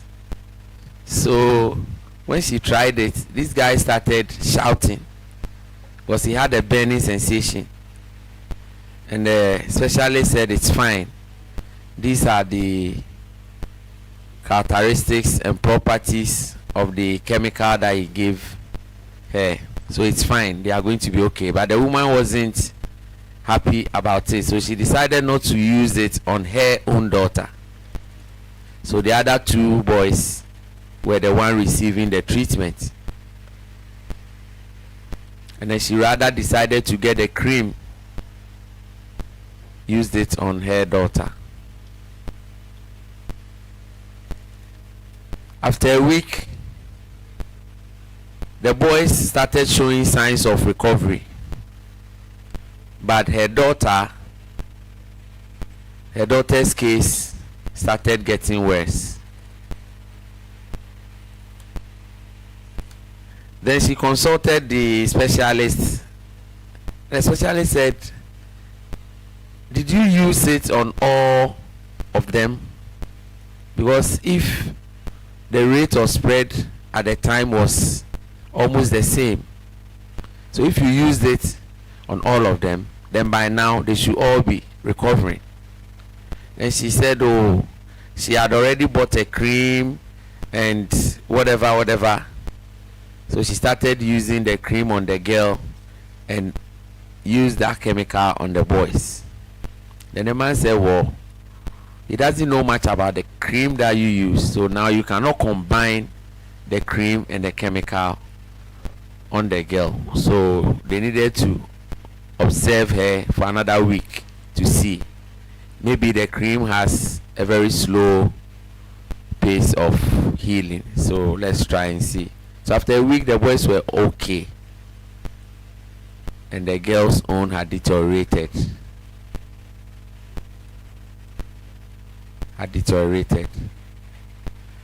So they all went back to the hospital, and the doctor was like, no, he really doesn't see why that cream was used on the girl. Because when you came to the hospital, you reported that 3 kids had the outbreak, and I gave you 3 bottles to use. So it was at that point, through investigation and questioning, for the specialists got to know that the boys are her step. Intelligent as the specialist was, he knew that this woman was trying to play smart. She didn't want to use the same thing on her daughter, so that if there is any issue, her daughter will be saved. And thankfully, God being so good, the guys rather got their recovery. So you can clearly see that this woman was not in a position to help the boys when the issue happened.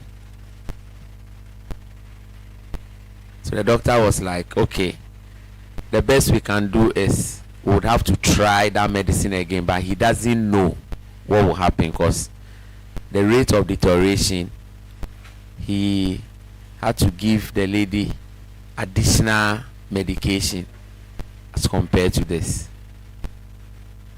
So you realize in life, sometimes we try to use smart ways, things that are not ours. We don't take good care of it. And it has also proven to show that anytime such things happen, the ones we try to prevent rather gets worse. Gets worse. 3 kids suffering from the same sickness. You've been given medication, but you decided to try the medication on the ones that were not yours. And here we are. Whatever happened to the lady, I don't know. But it is clear that she suffered because the rate of deterioration was severe. So in life, we need to treat what is not ours sometimes the same as ours.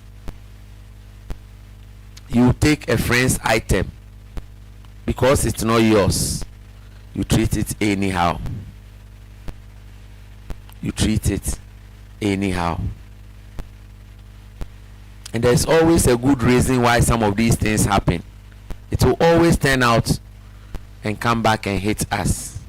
There's always a good reason why these things happen. So you need to treat things that are not yours. Treat your friends. Treat your steps. Treat them well. Treat them well. Even kids that are not your, treat them well. Because you never know. And we watch movies and we see some of these things. Sometimes a child that you didn't treat well will end up becoming a medical doctor that will eventually have to take care of you. So these stories are very common. Very, very common. And we always need to take an advice from it. It might not be only for human beings. It could also be for businesses or positions at work. You take a vacation and you want someone to act for you. Fine. They might not take certain decisions for you, but how they handle the position in your absence, it's equally important. So we always need to handle things with extra care. Whether it's for us or it's for someone else, we need to handle them well.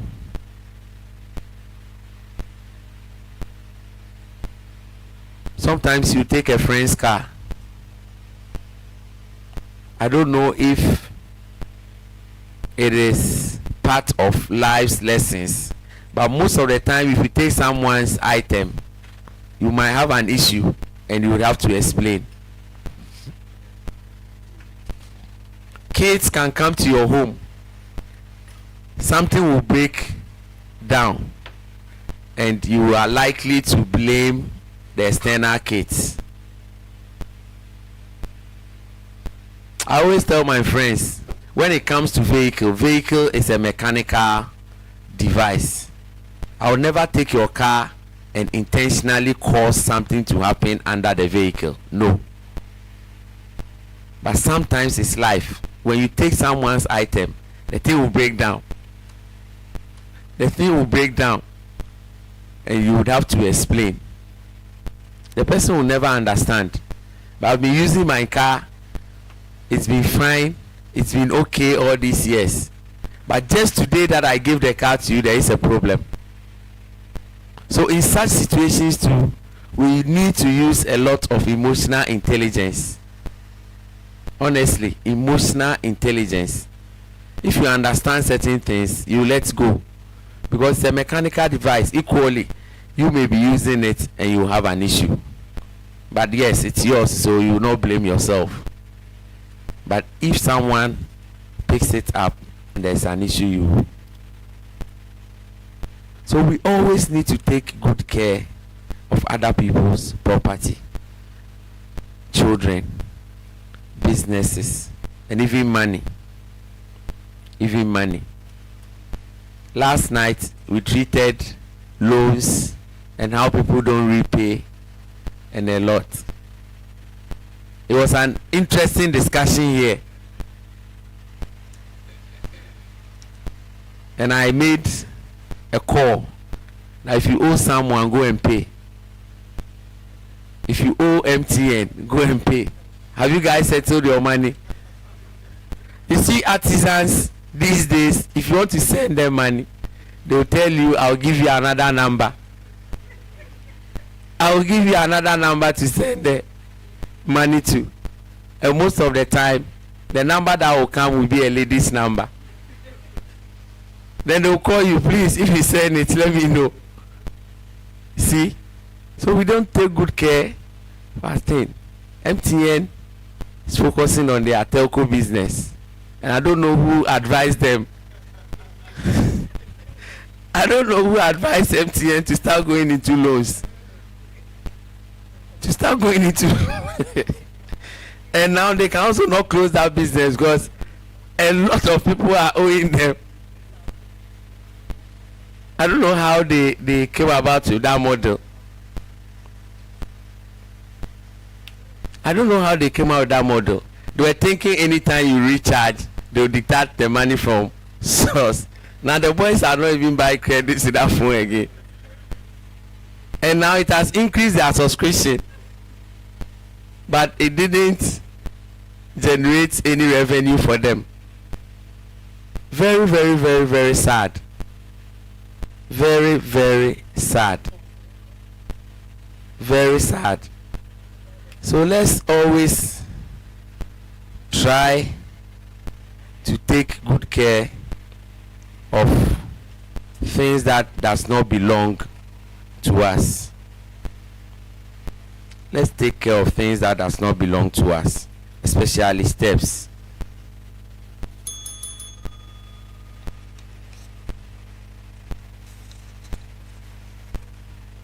Eat that frog. Eat that frog. So Eat That Frog is a book by Brian Tracy. And he uses the term metaphorically.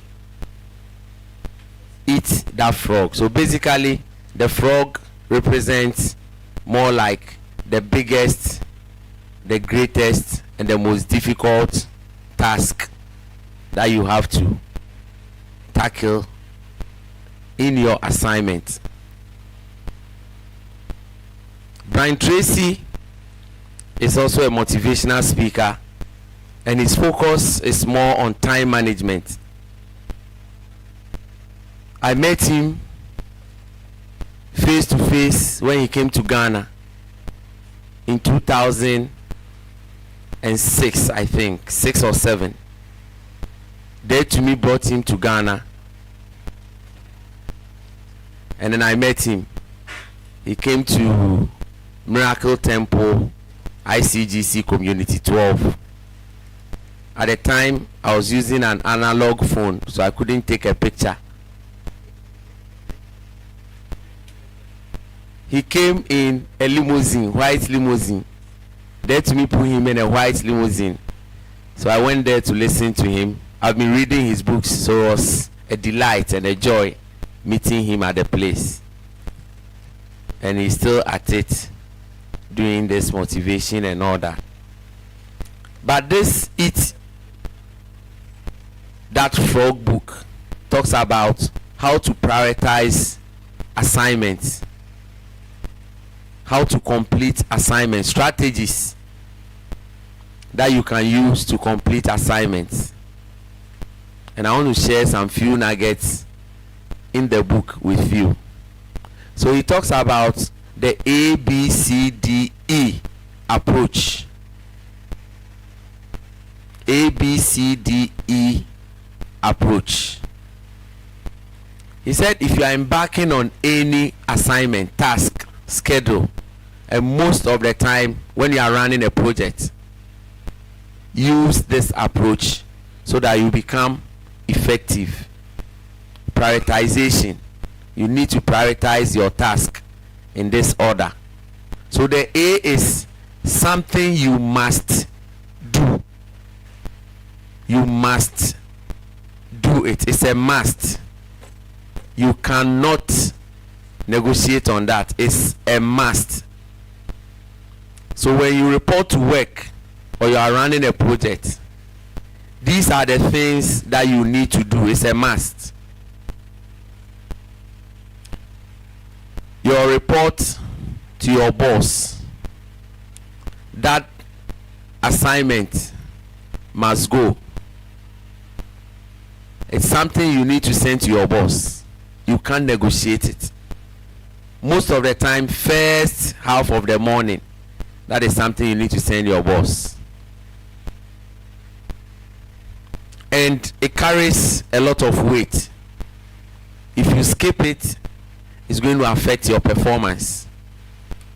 So for companies that are performance based, these are some of the things you need to tackle, the things you need to do.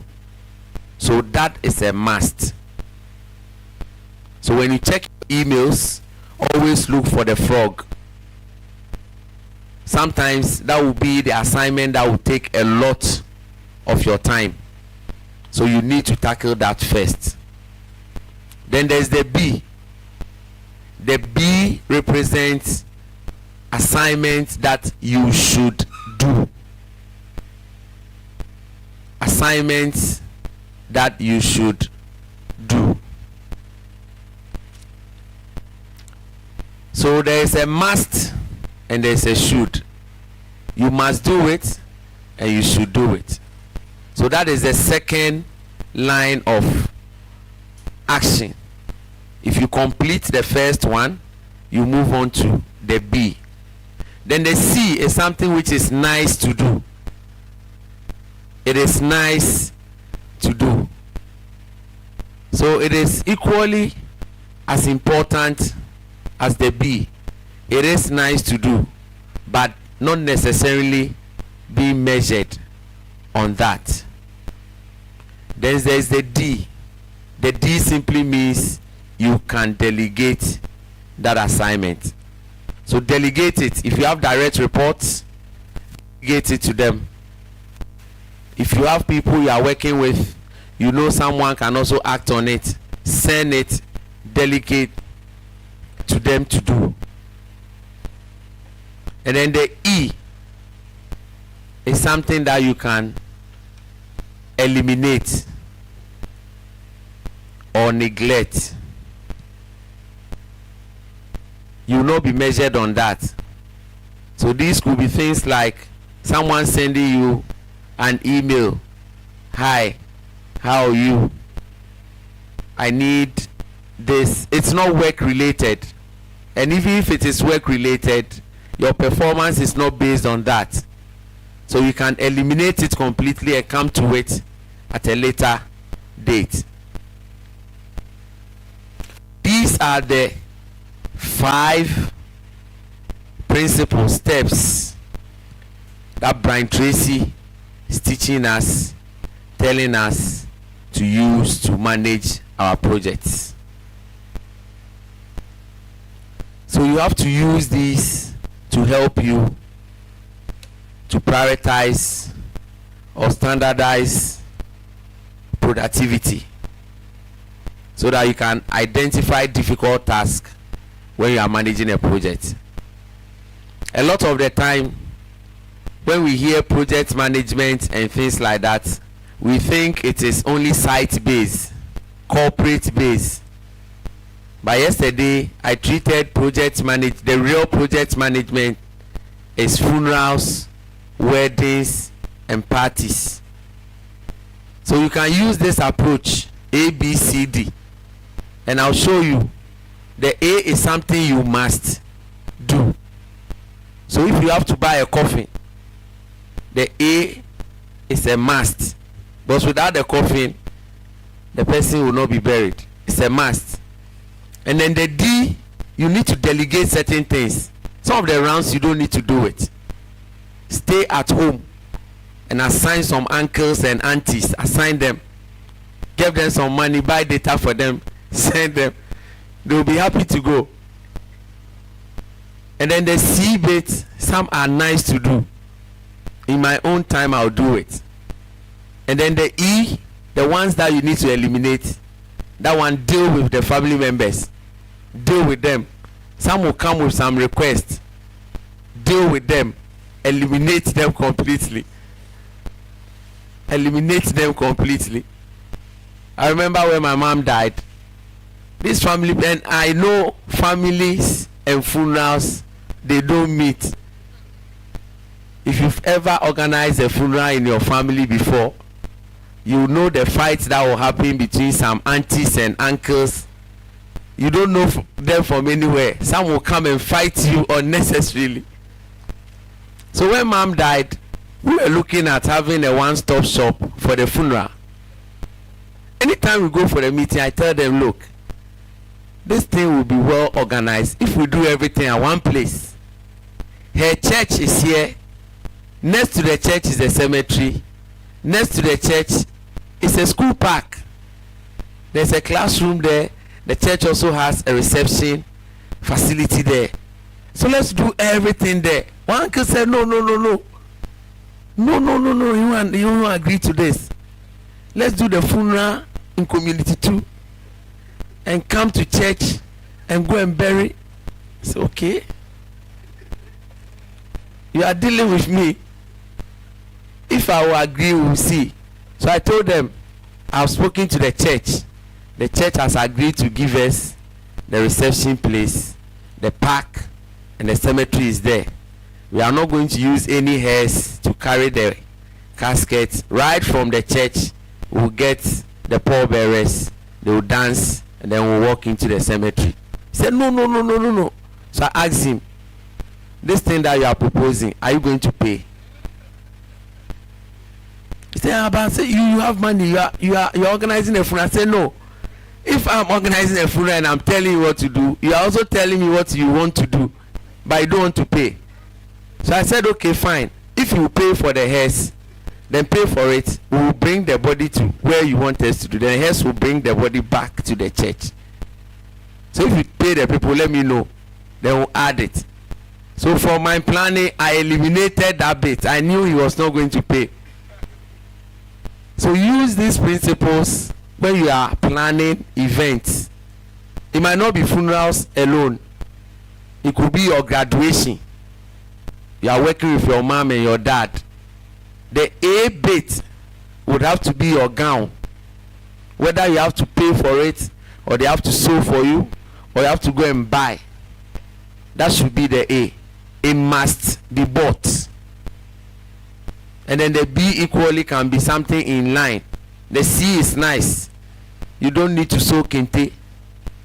If you have a nice dress, because regardless, the gown will cover it. So these are some of the things we need to do at the domestic level. We hear these things, we think, oh, project management is for people building, or you have to use these principles. A, B, C, D, E. To manage when you are planning a wedding. When you are planning a wedding, use these things. It will help you. You save costs. you save energy. You save energy. So these things are very, very important. And then he went on to say that to be successful, you need to determine your goals. This is a time management expert, and he's telling us all these things. So you need to determine your goals. Then after that, you write the goals down. Write them down. Don't keep the goals in your mind. Write them. There's a good reason why he said you should write them down. Then list the steps. These are your goals. So list the steps. How are you going to achieve the goals? List the steps. Then turn the list into a plan. How do you turn a list into a plan? You have things you want to do. You list them. A, B, C, D. I have to buy this. We need to plan this. We need to get this done. Now turn them into a plan. A plan of action. A needs to be bought by March. It's a plan. But when you list the wedding gown, that is on the list side. Wedding gown needs to be purchased, fitted, bought. It has to come home by March. The rings, they need to be bought by May. Now you are turning the list into a plan, assigning timelines to it. You can go further to assign action owners. Who needs to buy the ring? Is it from the joint account, or you bring 50, I bring 50? You bring 60, I bring 60.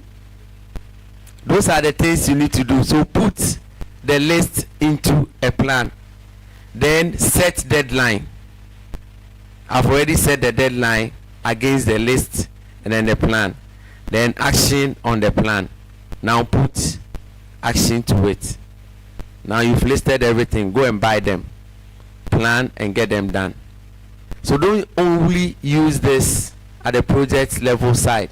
Use it when you are planning parties, even parties. You see someone is just planning a party at home. They have a drawing board. You say, hey, engineers, you are doing things by the works. It works. You see sometimes you plan a party and the drinks and everything will be ready. You forget your disposable cups. Then you start the party before you'll be running around to go and buy disposable cups. So it has to come in the list side. List them and then now add something to it. So it's very, very, very important to have these things. And when you use them, it's nice. You see, you start getting results. You start getting results. So start using some of these things. And then it will make you a project management consultant. So if you happen to get any assignment at the corporate level, at least you have a fair idea. You have a fair idea how to manage a project is. So sometimes don't hear these things and just leave it to the engineers and the architects and the PMs. Replicate it at the domestic level and your lives will be better. So books are everlasting gifts. Books are everlasting gifts. I started reading books from primary 3. And I shared this during the last Dreamers Conference. I told them that my dad bought me 2 books.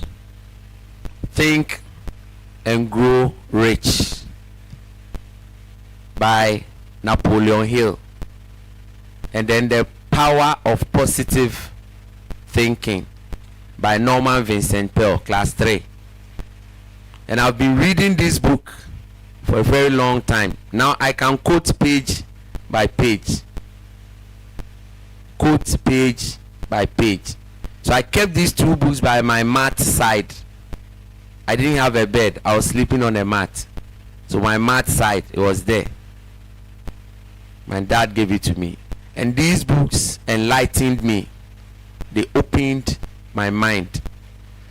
So I always draw my inspiration from these books.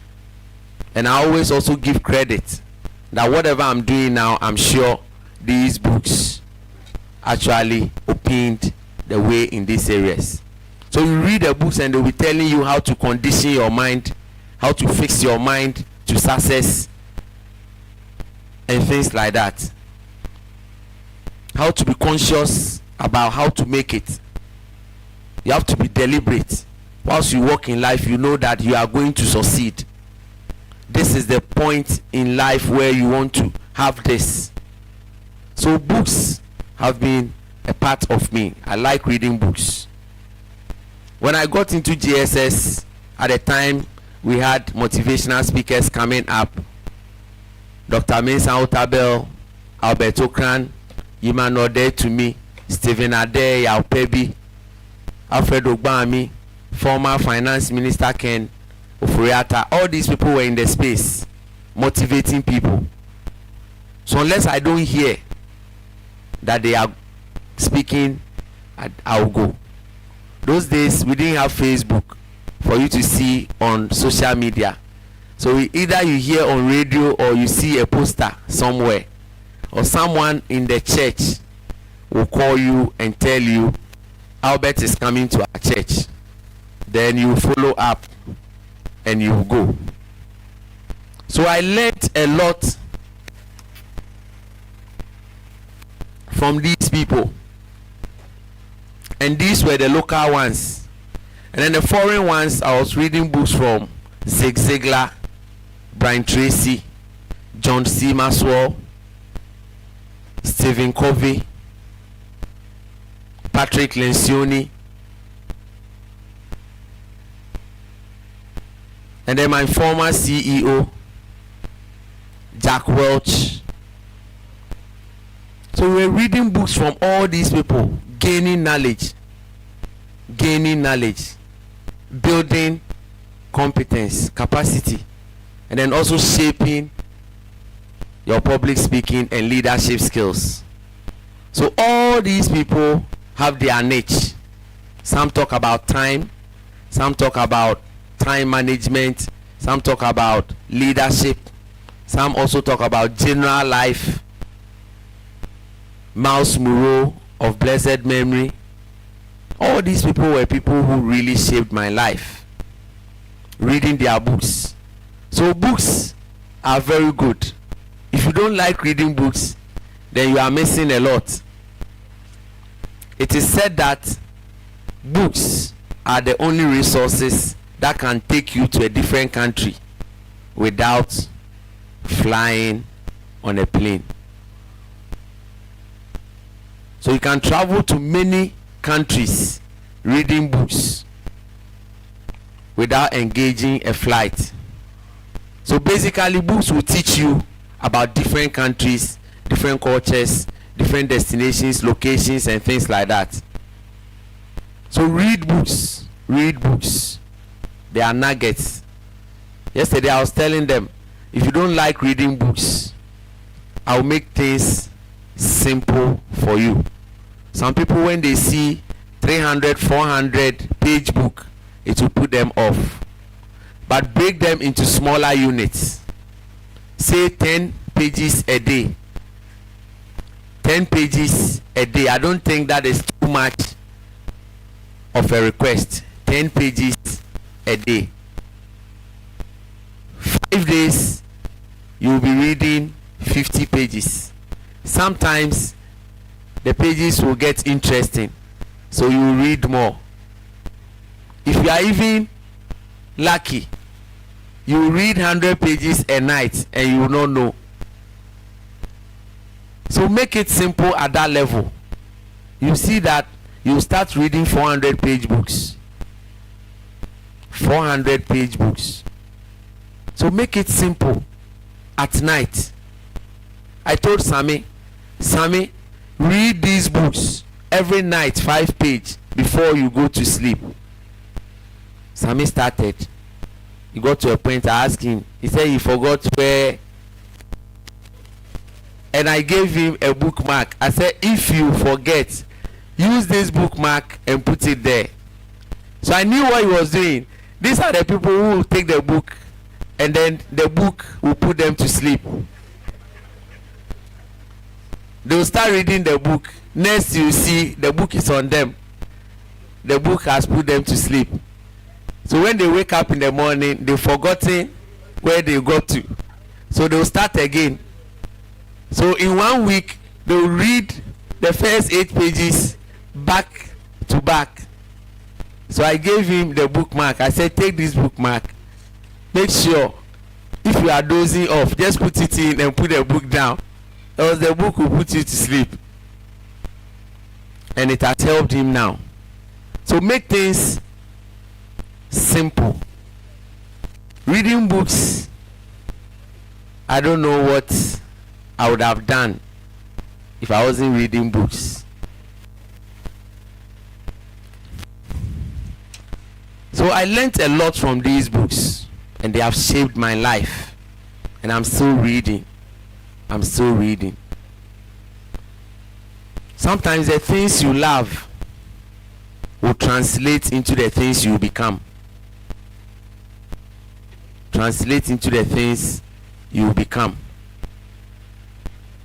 This man right here, when we're in GSS, love technical drawing. You know the pencils we use to draw, we have different types. We have 2H, HP, and then 2B, and all those things. Isaac will sharpen his pencil as if it was from factory. He will sharpen his pencil as if it was from factory. And when he drew his lines, he doesn't clean. Everything is on point. You see his title block. Some people will write and make mistake and they'll clean. No, his title block, his name is there, his class, his index, everything is on point. When you see him with his TD board, his TD board was different. It was bigger than all the others. I'm sure they made a special one for him. So whilst we are using designed A3 papers, he will be using like A5, no, A1, big paper. And then he will tell you he's drawing to a scale of 1.2. So it means he is blowing it up. When people didn't understand the simple one, he was blowing it up. So he will convert his measurements. So you see, they will tell you to draw maybe a square of 10 mm by 20 mm. He will convert his to 40 mm and then 20 mm. So his drawing will be very neat, nice and big. And the teachers will be happy. They will be giving him the marks. Today he's a professional architect.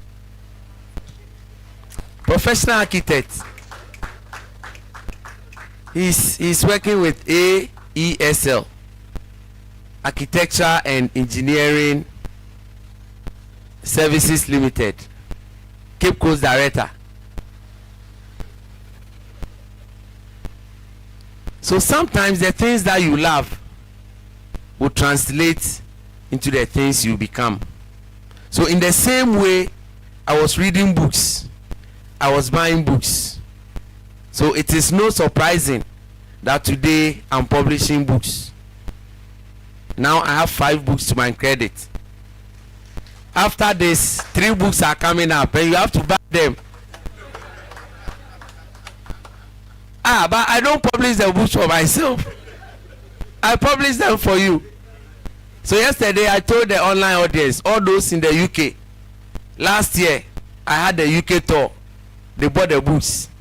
And I was giving them a message. They didn't understand. I told them I'll come back again next year. Some thought, oh, I'll visit the UK. I'm coming with more books. So please position yourself. The books will come. So it's not surprising that today I'm also into the same space. So you can also identify some of the things that you love, and they will translate into what you become tomorrow. Sometimes you see your colleague pastors to secondary school days, you realize they were leading SU. They started ministry on campus, and today they are pastors. So whatever you are doing, don't despise what you are going through. There's one of the leading hip life producers, or let me not use hip life. He produces music. He went to our school, St. Paul's. He was a year ahead of us. Then he went to Presec. He was the organist in Presec. Today, he's one of Ghana's finest music producers, Kewa. I'm sure you've heard his name. Kewa Bominyum. Then you hear yes, Bomi Piano. Yes, that one. He went to St. Paul's. If you come to Tema, that is the best school you ever see. St. Paul's. So you hear a lot of people from St. Paul's and all that. So Kewa also started playing the piano and the organ, and today this is what he is doing. So it's not rocket science, something small. Now when he produces, you charge you dollars. So in the same way, you can also identify yours. You can identify yours and use it. Like I said, my joy is to receive more testimonies after this marathon. That is my joy. Send me a message and tell me I listen to you online or in-house. You drop the notes, I picked it up, and I'm using it. If I'm speaking from a church, I'll tell you to come and drop an offering. But I'm not speaking from a church, so I'm just giving it to you for free. But always make the reference where you picked the idea from. I dropped an idea for the pure water. I don't know who is going to pick it up. Just add vitamin C and then have a niche. Because right now what everybody is doing is the same. The same pure water, the same rubber, the same size. But nobody is trying to add value or create a niche or have a competitive advantage. Because you need the vitamin C anyway. So, oh, my pure water, I have vitamin C in it. And then sell it. And let's see how things will go. So books are important resources. They are gifts. It is also said that a book is a gift you can open over and over again. If someone gives you a gift of a dress, you can't be opening it. You wear it once. If your body changes, you might not be able to wear it again. Or they can give you any other gift, you might use it and you can't reference it again. But if someone gives you a book, many years ago, because I like reading books, I buy certain books. If I see the books are good, I buy them in multiple, I keep them, and I bless people with it. So I attended a friend's wedding and I gifted her a book. I'm sure she was upset because up to today I didn't receive any thank you. Maybe she was saying, my wedding, you are giving me a book. And there's no way she forget because I addressed it and I gave it to her. Up to today, way back 2012, up to today, no thank you. But it's okay. Ghanaians, if you buy books and give to them, not many of them will. excited about it. But you need to read books. Books are very good. They will help you to achieve your dreams. People have invested time to write about their experiences, share them with you. And it's also a way you can use to connect to people that ordinarily you will not meet in society. So if there's someone you're looking for and you think you go to their office, you will not have easy access to them, buy their books. If they have books, buy them. Then now you can go to the office and tell the secretary, I want autograph. Your boss has written a book. They will never, because in the world of publishing, once someone buys your book, you are mandated to give them autograph. Or you can hold the book. When you hear that they are coming to a function, go there. You don't ask for the autograph. When you see them coming, just hold the book like this. They will see, they will connect. Then you draw their attention. Then you draw your pen out. They will give you the autograph. They can add their phone numbers. You can call them directly. So books have different benefits. Read books. Read books. Read books.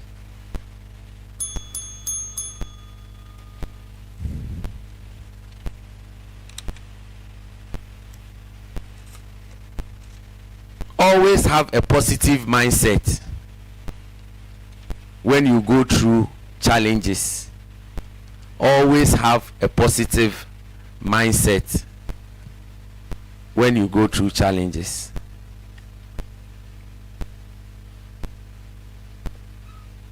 I started working in Accra in 2010 as a contract performance manager for General Electric, managing Accra International Company, where they have 2 gas turbines producing a total of 250 megawatts. So contract performance manager, I went to Accra. My roles and responsibilities were to organize maintenance and shutdown operations for the gas turbine. So along the line, they cancelled the contract. We had a 5-year contract with them. So the first 2 years elapsed. Getting into the 3rd year, they cancelled the contract. They said we were too expensive. So they wanted to bring in competitors. We said okay. So now I didn't have operations in Takoradi.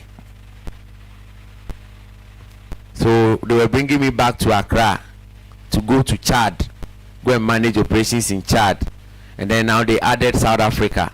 So I'll be doing 30 days in Chad. I'll come home and then I'll go back to South Africa 30 days and come home. Then my boss asked me, do I still want to continue in the contract performance manager role? I said, oh, if there's any other opportunity, I'll take it. And he said, okay, then we can convert you into a technical advisor. I said, oh, that's brilliant, I'll do it. So I was there when they called me that I should prepare my documents and go for the J1 visa at the US Embassy, because I was going to go to training in the US. I said, okay, brilliant. So I put everything together and then I went to apply. I got a visa. Got a visa in September and I had to report to the US in October.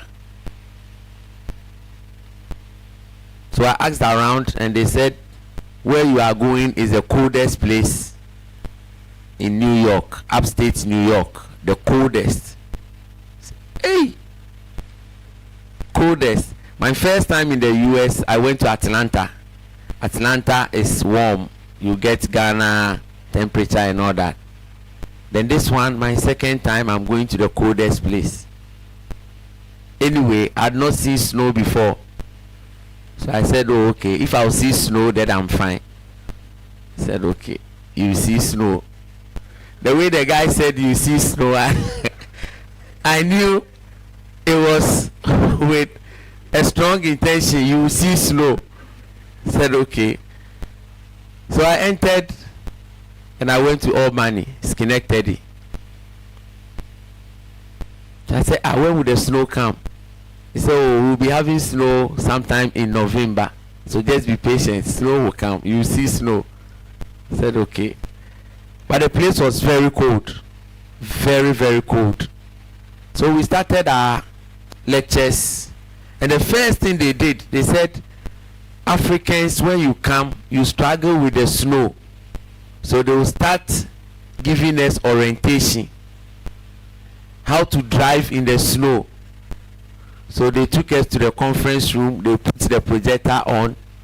And the first picture that came was a snow fall. They said this one is 22-inch snow. You see the car, it has covered half of the tire. But you have to drive in it. And I said, hey, how can I drive in this thing? He said, well, there are strategies. You don't drive in the snow at a faster speed. So you just take it slow. 10 kilometers per hour, slow, you drive. Sometimes it will veer you off the road. Don't try to turn the steer, just maintain composure. Whilst it is veering off, just follow it. If you are going to the gutter, go into it. That's what the instructor said. Because if you try to turn it, it will go the opposite direction, and then now you'll be doing this.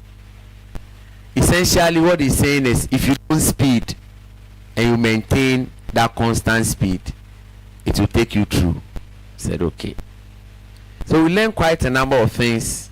You have to buy a blanket and put it in your car, because if you get stuck somewhere and you call, it will take time for them to get to you. So if your car goes off, you'll be feeling cold, so you have to use the blanket to cover your body. Also get some biscuits and drinks, keep it in your car for emergencies. Say, hey, the way things are going, I started shaking. I said, these people. So I called my boss and he said, go and rent SUV. So at the time, Ford Explorer had been released. So I was using a Malibu. It was a Chevy Malibu. So I sent it and I went to take the Ford Explorer, big car. I parked it in front of my apartment. So I was there waiting for the snow. Waiting for snow to come. So October ended. Then now we're in November. So I called my sisters in Canada and I told them I was coming to visit them, because I went for Canadian visa. They gave me 5 years. So now I have J1 in the US and then 5 years Canada. So that weekend I drove to Canada. But the GPS that I was using, the GPS had updated. So instead of taking me through the shorter route, it took me through the longer route. So my brother-in-law told me from Toronto to Albany is just 5.5 hours. So if you leave by 6, anytime from 1 o'clock, you should enter Toronto and come home. So GPS gave me 8 hours. Because I think it had not been updated, so it was trying to avoid some of the routes. So I had to drive. They'll call me, where are you? I said, I'm on the road. Where are you? I said, I'm on the road. So when I got there, before he checked, and he said, no. The GPS had not been updated. So he did it for me. Otherwise, when I'm going back, it will send me through the same route. So yes, finally, the snow came. So when I woke up one morning, first they informed us that there will be a storm. There will be a storm tonight, so everybody should prepare. So I saw some people covering their cars and all that, but I didn't have the cover, so I left my car there. So around 11 p.m. when the storm started, I opened my window and I saw. So I called my friend and said, I'm seeing some white things. Is that the snow? He said, yes. I said, but they are too small. He said, hey, it is the same thing that is going to snow till tomorrow morning. And by the time you wake up, it will heap up to what level they will give you.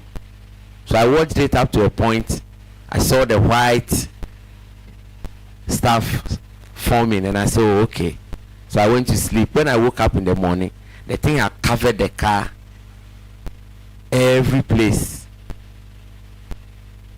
And then some of them know about it, so they decided not to go to work. So we had to wait for the snow plow to come and clear the road for us. But everybody had the responsibility to clear their car. So I had to go and take my brush, clear everything, and then wait for the plow to come and clear. So I called the learning center that there is snow, so should we come? They said the learning center is opened, and I repeat, opened. You have to report.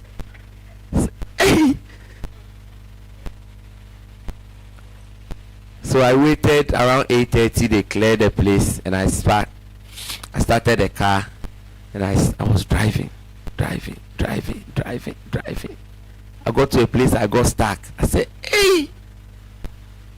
Then I remembered what they said. Say, don't panic, just maintain composure. When it's telling you this way, you just go.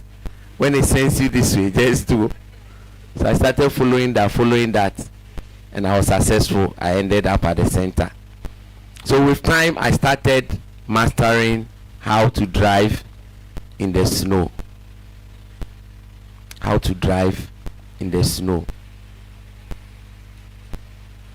The weather was very cold, very, very cold.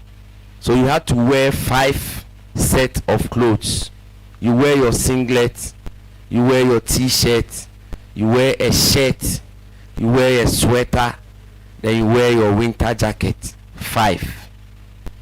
So by the time you finish all this, you look like a vacuum security man. So I was packing myself, and I bought something called thermals. That one will provide some heat. So if you have thermals on, you don't need 3 of the others.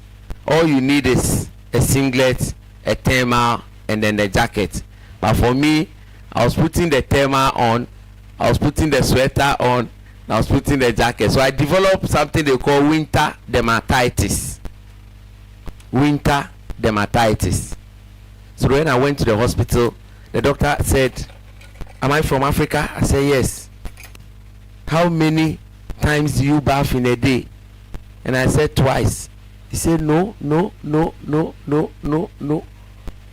So it means from Monday to Sunday, I'll be bathing 14 times. Morning, evening. He said, you have to only bath 3 times? Out of 14, I should bath 3 times. You bath Monday morning, you bath Wednesday, and then you bath Friday. I said, where I'm coming from, sometimes you even bath 3 times a day. Then she explained to me, say, hey, the city of New York, our water contains some chemicals. If you expose yourself to it, it's going to cause you some skin diseases. So that's why you have the winter. Apart from you keeping yourself too warm. So I was keeping myself too warm, plus the water. That's why I got those things on me. I said, okay. As for 3 times, I can't do 3 times bathing in one whole week. So I developed all these things. I got into mainstream training. Now snow was part of the plan. Sometimes it will snow and we'll still drive through. So it was a difficult experience. I'd never experienced that before. Cold weather, 20 inch of snow, and everybody will be complaining. As for Albany, anytime it snow, you have to call in sick. Or the metro will announce on the radio that don't come to work. But our place, they'll tell you to come. So one day we asked them that, why is it that we are new? But when it snow, he said, we are training you, because you will go and work for some customers, whether it rains, snow, or any condition, you still have to go, because they will be paying you so much. So you can't afford to be using weather conditions as excuses. That's the reason why we'll still ask you to come. So I developed a positive mindset amidst all these challenges. Skin diseases, driving in snow, working through the cold. And these white people, because that's where they come from, when we go to the workshop, they open, we have like a garage form of workshop. They will open the shutter for them to have fresh air. See that we will be cold, we'll be wearing gloves, but he will be wearing t-shirts, and they will be working. But we have to go through all these things.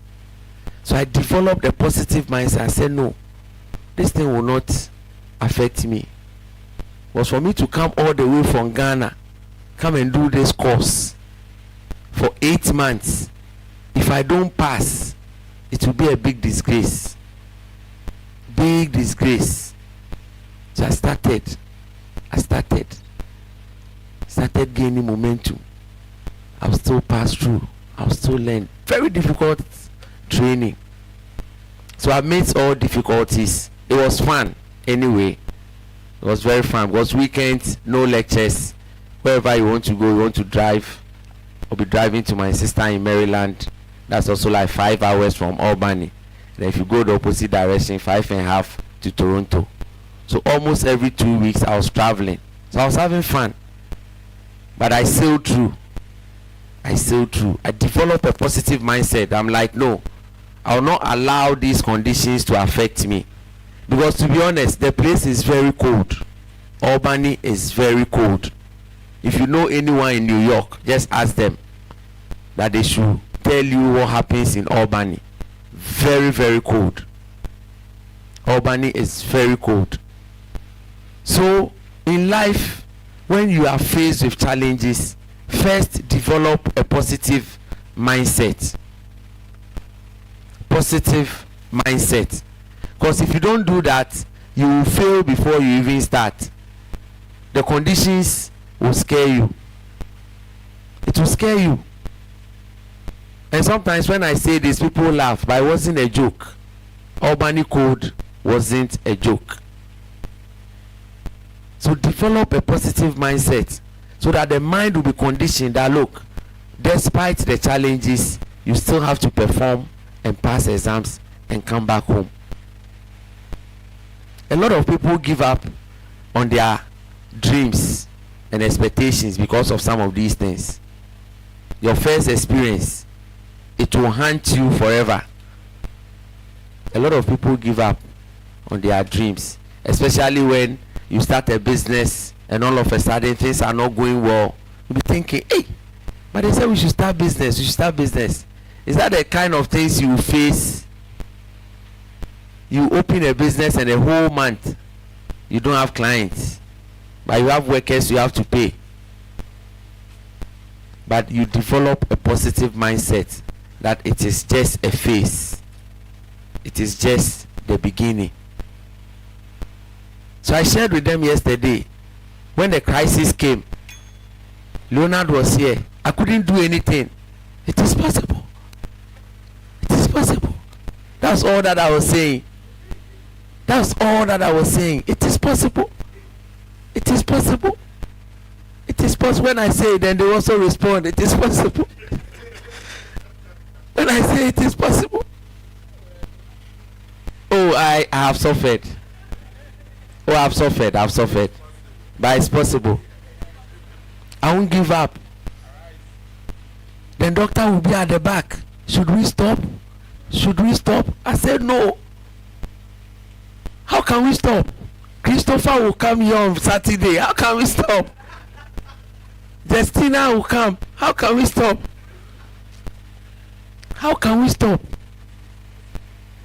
But before we started the thing, I told my wife that this thing is no joke. I don't know what will happen. Challenges will come. But when it happens, don't tell anybody to stop me. I told her, because I know very well this girl can call the thing off. So I told her, please, when something happens, let the doctor decide. And the doctor too, I told him, I will finish this thing. So the medical director called him and he asked him, has he collapsed? He said no. Until he collapses, this man is not stopping. So thankfully, when the crisis came, my wife was sleeping. For the whole 4 hours, she was sleeping. So she didn't know what was happening. She didn't know. And those who were watching online were rather sending her messages. Please, we need our husband back. We need our husband. Tell him to stop. Tell him to stop. So I just thank God when it happened, she was not here. She was not here. I was suffering. I couldn't see anything. I couldn't see anything. It was just this evening she showed me the pictures when I was being attended to. I was gone. Gone. I didn't see anything. Gone. She just showed me the pictures. So I've suffered. But you develop a positive mindset. You know that it is possible. It is possible. It is possible. It is possible. But when you came, I saw you. I saw you. When you came, I saw you. Oh, I saw Oblite. Oblite was here. Anita was here. You were also here. I saw you. So we were the only 3 people here. And I was pushing. It is possible. It is possible. It is possible. Then I held my tummy. I said, then I'll sit here. Then I'll get up. Oh, where did this come from? I was doing so well. I fired like 30 hours on my feet. Continuous. So my introduction that was meant to be 10 minutes, I did 1 hour straight. Then I started firing. I fired 5 hours continuous. Then I took my break. I came back, fired another 4 hours. So before I realized, we were doing 30 hours. And then the crisis came. It is possible. It is possible. Oh. But it's part of it. But I said, even during the press conference, I said I want real life story so that I'll use it to encourage people. And God being so good, there was a real life story. So that is what I'll tell people. That it got to a point I had to stop. But I said, it is possible. And my voice was also going down. It is possible. It is possible. So when you go through challenges, set your mind on positive attitude. Positive attitude. Positive mentality. It will produce positive results. To produce positive results. If your dreams are not big enough, then you should not be sleeping comfortably. When I go to the back office and I'm going to change, I see the guys, they are sleeping comfortably. You see David, he will sleep and add cloth. Something that we are all working. David will sleep and add cloth. I have not slept, David. David will sleep and add cloth. I said, wow, David, you are sleeping comfortably. Because the AC there too is thick. David will sleep and add cloth. I said, wow, I am missing out. I'll just go do my medicals, eat, and then come back, come and fire. Come and fire.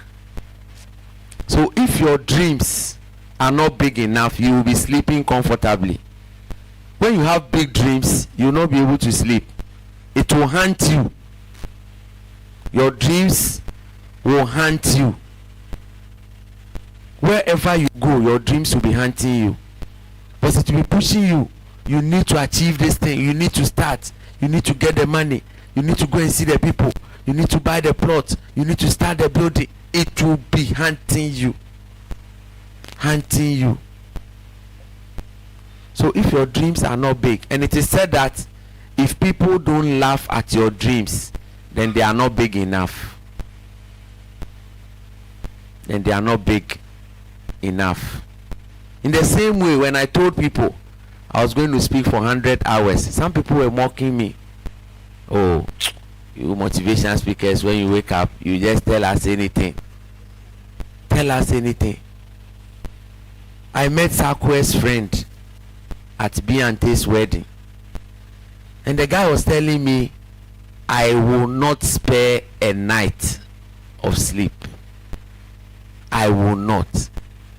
This guy, he was convincing me, and I said, look, you can equate this thing to planning a funeral.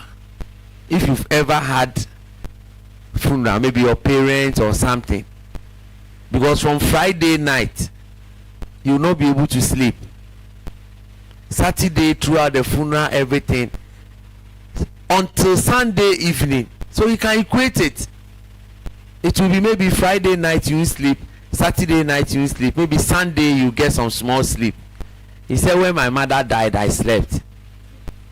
That's what he told me. He said, when my mother died, I slept.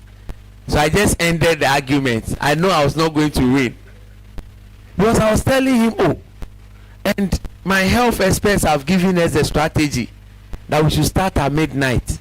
So midnight, by that time I would have had enough rest. So when you start that Tuesday 00 hours, by 6 a.m. when people are coming to work, I would have finished with 6 hours. So I don't have any sleep to battle with. So I go through the day. So by the first night that I have to battle with sleep, I would have done 24 hours. So once you battle that sleep, you are going into your 48. But if you start in the morning, you will struggle, because the first night will be your normal night sleep.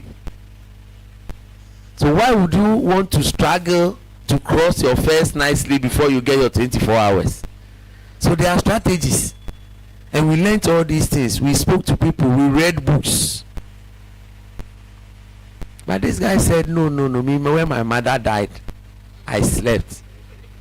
So I ended it. I knew I was not going to win. I ended it. So your dreams should haunt you. They need to provide sleepless nights. So if you are sleeping comfortably, know that your dream is not big enough. And then you should have a dream if you are alive. Have a dream if you are alive. Some people don't want problems in this life. All they will say is, me, I don't want problem. I want to live my life peacefully. If you have that mentality, you will also not make in life. Because it's not easy. And it will never be easy. And it has never been easy. But you don't want problem, so you always want to stay in your comfort zone. Always want to stay in your comfort zone. That is not the best. Once you are alive, you need to be doing things. Embark on projects. Try new things. Challenge yourself. Stretch yourself. Always ensure you have something doing. Always. Since January, February, I had a book launch. Started planning for this. Right now, I don't know the next challenge. She will tell me, every day you are struggling to do something. I said, that is me. Let me do something. Somebody too, they want their sleep. When they close from work, they go and sleep. No problem. But if you want to achieve things in this world, you need to be doing things.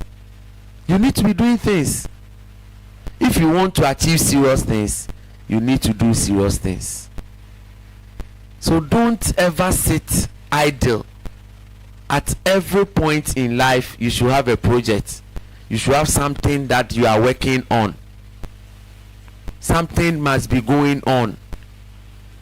Otherwise, you become ordinary. You become ordinary.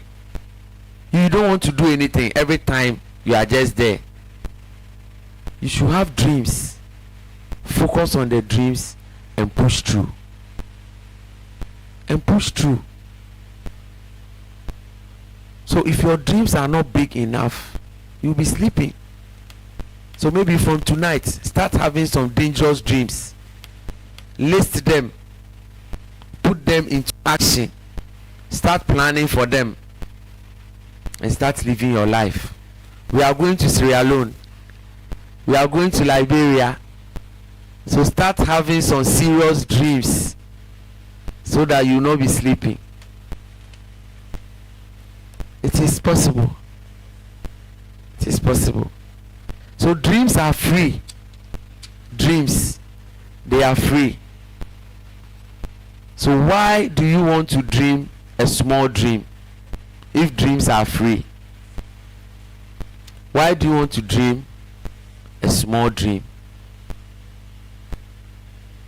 Dreams are free. So have big dreams and pursue them. Have big dreams and pursue them. Today, here we are.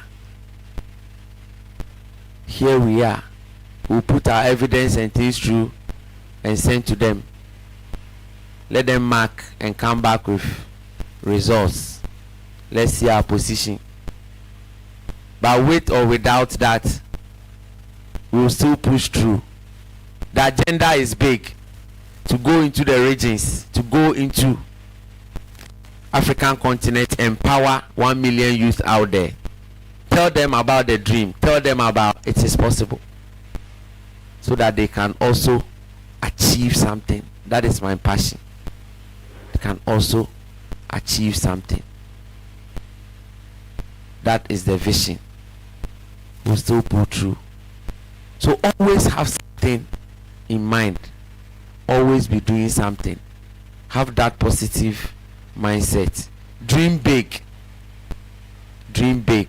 If it is free, then dream big as you can. If you are not able to achieve it, you achieve medium or whatever it is.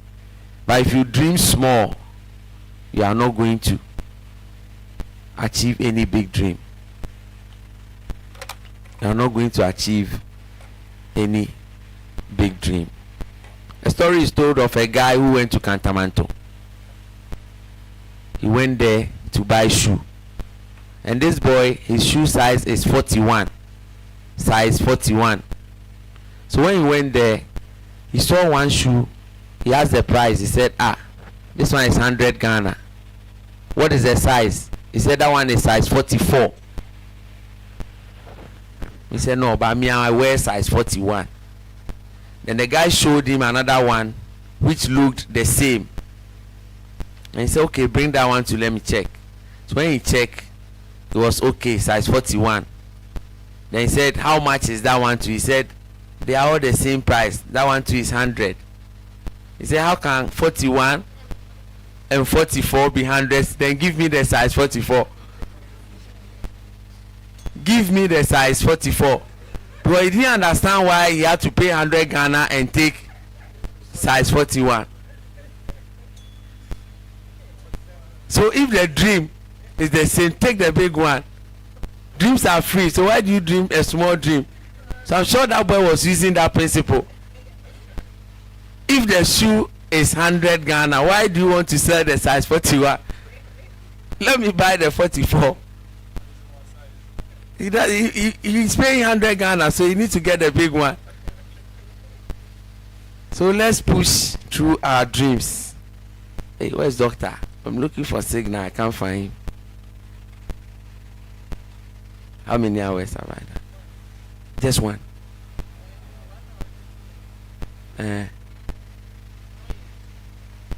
Because I'm draining.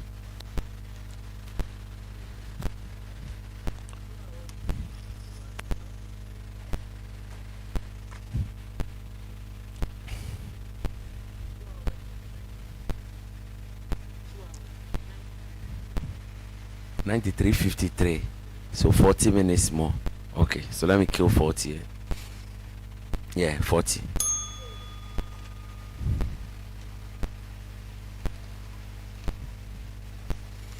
There are billions of people with different opinions in the world. Billions of people with different opinions in the world. Billions of people.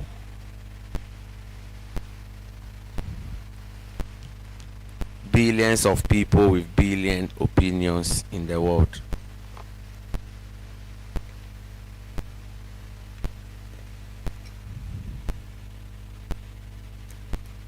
There is always opposition. There is always opposition in anything that you want to do. You will have people who say negative things to you. You will have people with negative energy who would want to spill them out to you. So there are billions of people in this world with billions of opinions. People will always give you negative opinion, but it doesn't mean you have to stop dreaming or stop pursuing your dream. It doesn't mean you should stop pursuing your dream. Whenever you want to embark on any project, you will face opposition from family, from friends, sometimes from your own self. You'll be thinking, am I up to this task? Everybody believes in you except you. You see, people will be telling you, oh, you can do it, you can do it, you can do it. So you always face opposition. People will be giving you opinions that you don't like. People will always provide opinion that will distract you, discourage you, opinion that you don't like. But it shouldn't stop you from pursuing your dream. It shouldn't stop you from pursuing your dream.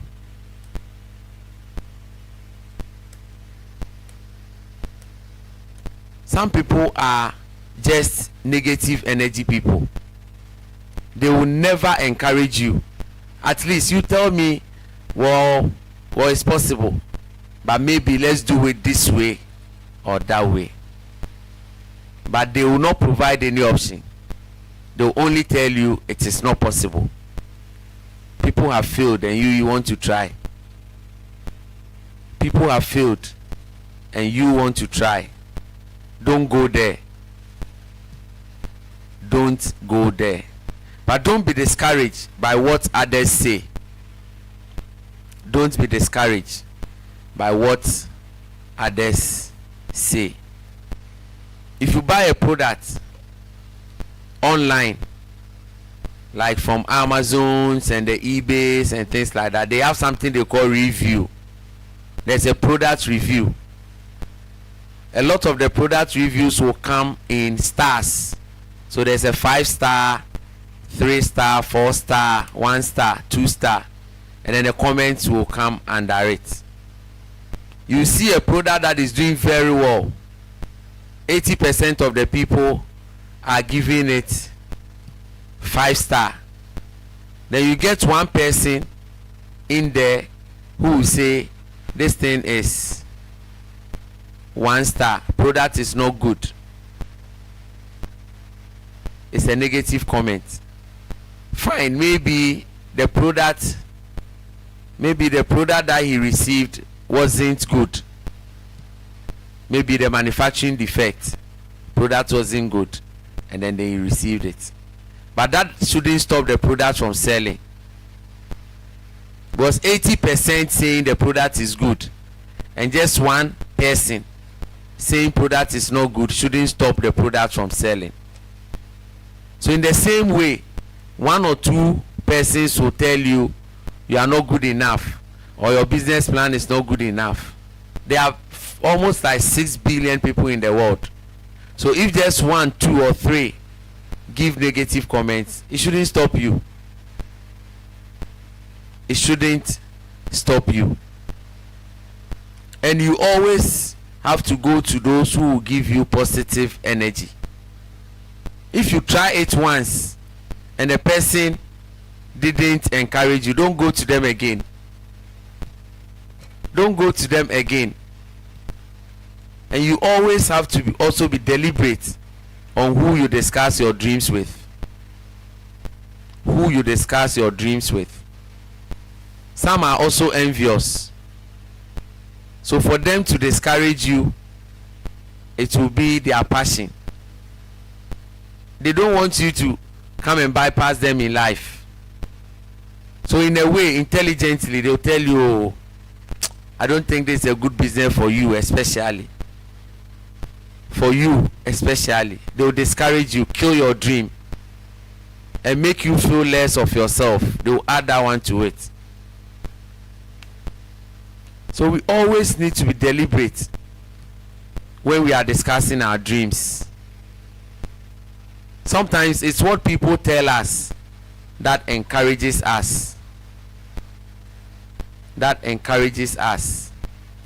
When I was going through the crisis, these guys were encouraging me.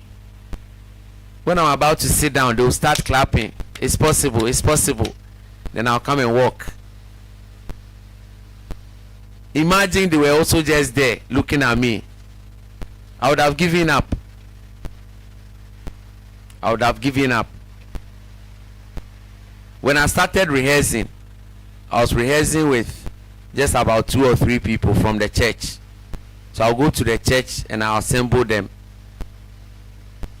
They will be sleeping, but I'll still be firing.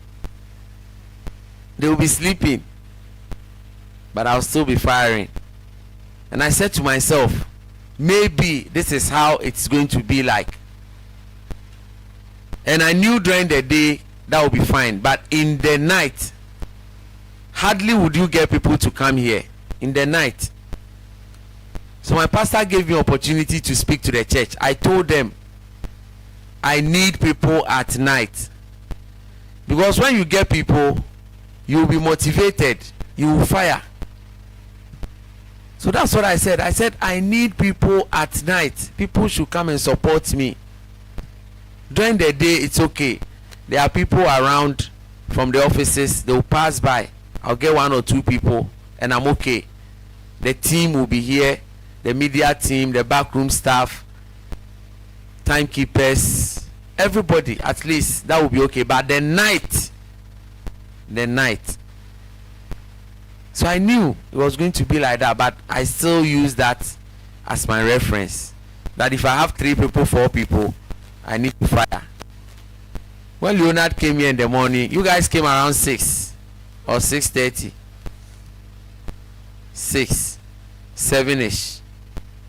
There were just 3, but I was still firing.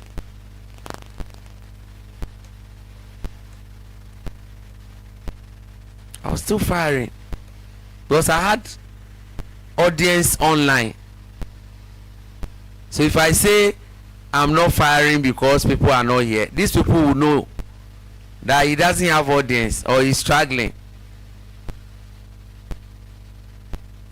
But I put up that confidence. Confidence is not about whether they will like you or not. Confidence is about I will still do it anyway. Whether people come or people don't come, we'll still do it. We'll still fire. And we thank God we are here by now. So I want to appreciate everyone once again. Thank you so much for the support.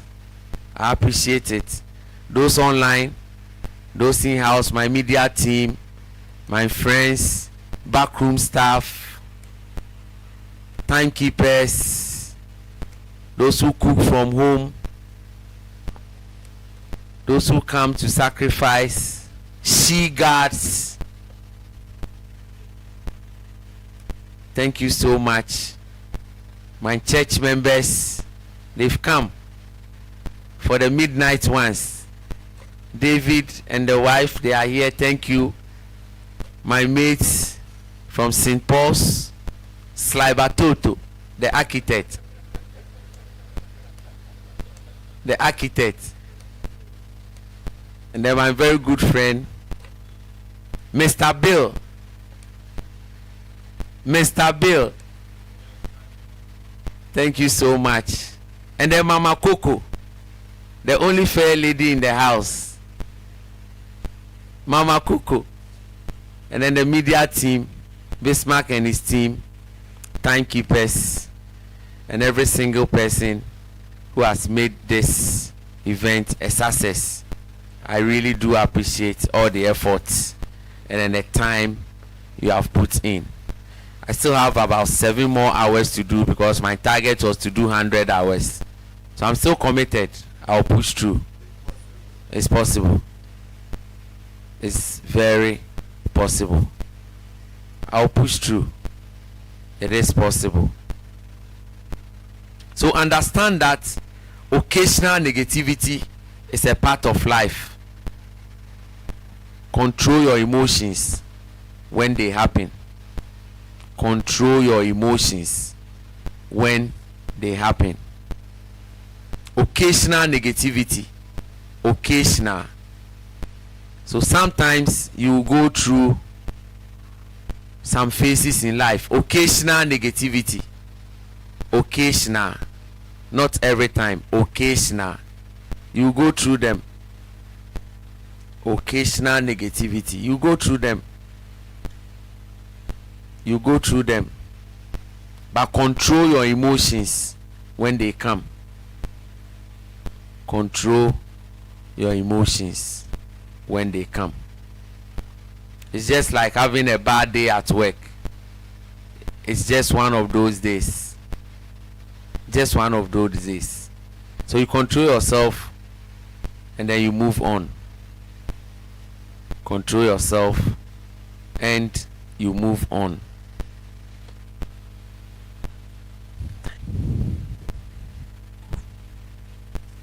Next.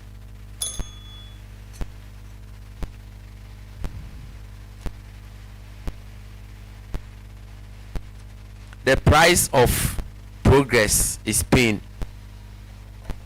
The price of progress is pain. The price of progress is pain. The price of progress is pain. Nothing comes easy in life. Nothing comes easy in life. And it is said that even Santa, he comes with a clause. Santa comes with a clause. And what is a clause? You don't need to be afraid of Santa. That is how come when some children, 20 minutes, that is how come when some kids see Santa, they are afraid. So those ones will miss the things that Santa will bring. So Santa comes with a clause. And what is the clause? You don't need to be afraid of Santa. So when he comes and you are afraid, you won't get a gift. So nothing comes easy in life. Life itself is war. Everybody will tell you, life is war. It's not easy. It has never been easy, and it's not going to be easy. So nothing comes easy in life. Nothing comes easy in life. Cheap things are not expensive, and you pay a high price to move higher. You pay a high price to move higher. And the higher you go, the hotter it becomes, or the colder, depending on your environment. The higher you go, the hotter it becomes. So if you want to move into the skies, if you want to succeed, just know that things are going to be hard. Things are going to be very hot. Very hot. And every level in life comes with its own devil. When you think you have overcome one challenge, another one will show up. So every level comes with a different devil. When you think you have overcome one challenge, the next biggest one will show up, and you need to fight on, perform to overcome that one too as well. So in life, you will never have it easy. Every time something will be going on, you'll be having some issues, you'll be having some problems, some things will not be going on. Sometimes work, sometimes family, sometimes business, sometimes relationship, sometimes marriage, sometimes health, sometimes all of it. They will all come at once. Problems don't invite. They are not invited. Problems are not invited. They are like weeds. We don't invite them. They come. They come. Just last week, when I was busily going around organizing this thing, one of my ties gave way. I said, how? Why do you choose this time when you are not in the budget? Why do you choose this time to come when you are not in the budget? So problems invite themselves. You don't invite them. They just come. And they come mostly at times that you least expect, times that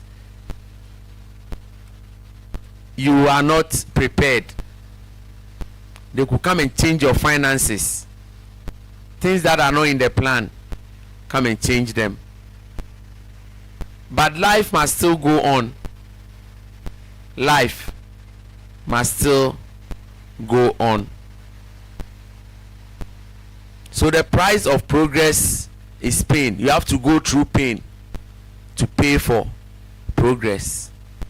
Pain. That is why earlier on I told them about painkiller. When you are sick, you take painkillers to do what? To kill the pain. But from a motivational perspective, when you take painkillers, you are taking painkillers to keep the pain, so that the pain will be a motivation to change your life. It is said that the hardest part of any motivation is pain, hardship, and poverty. When these things are chasing you, or you find yourself in them, it will propel you to move out of that comfort zone or out of that situation. It will chase you out. It will push you. They say pain is like pressure. Pressure. When you open the valve or you open the nozzle, you see the pressure at which the water comes out. That is what pain does. So you always need to prepare for these things. Always need to prepare for these things. They will come, but how well you prepare for them is what matters. The key thing is always prepare for failures, prepare for hardship, prepare for pain. Prepare for them because they will come. And when they come, you need to exhibit positive mindset to change them. You have to be deliberate about it. Just keep feeding your mind with positive thoughts, and then you generally become a positive person. Some people are just fearous. Anything that happens to them, they are afraid. But you see that somebody will go like, no, this thing will not happen. I do that a lot when Chelsea is playing. Sometimes I know this game will lose, but what stops me, or how would I gain or lose if I still push through and I say no, Chelsea will win? Mind games. Sometimes it works, sometimes it doesn't work, but at the end it is football. So you always need to also position yourself in that circle. Always position yourself. The mindset. The mindset. The mindset. The mindset. So always keep that positive mindset, positive attitude.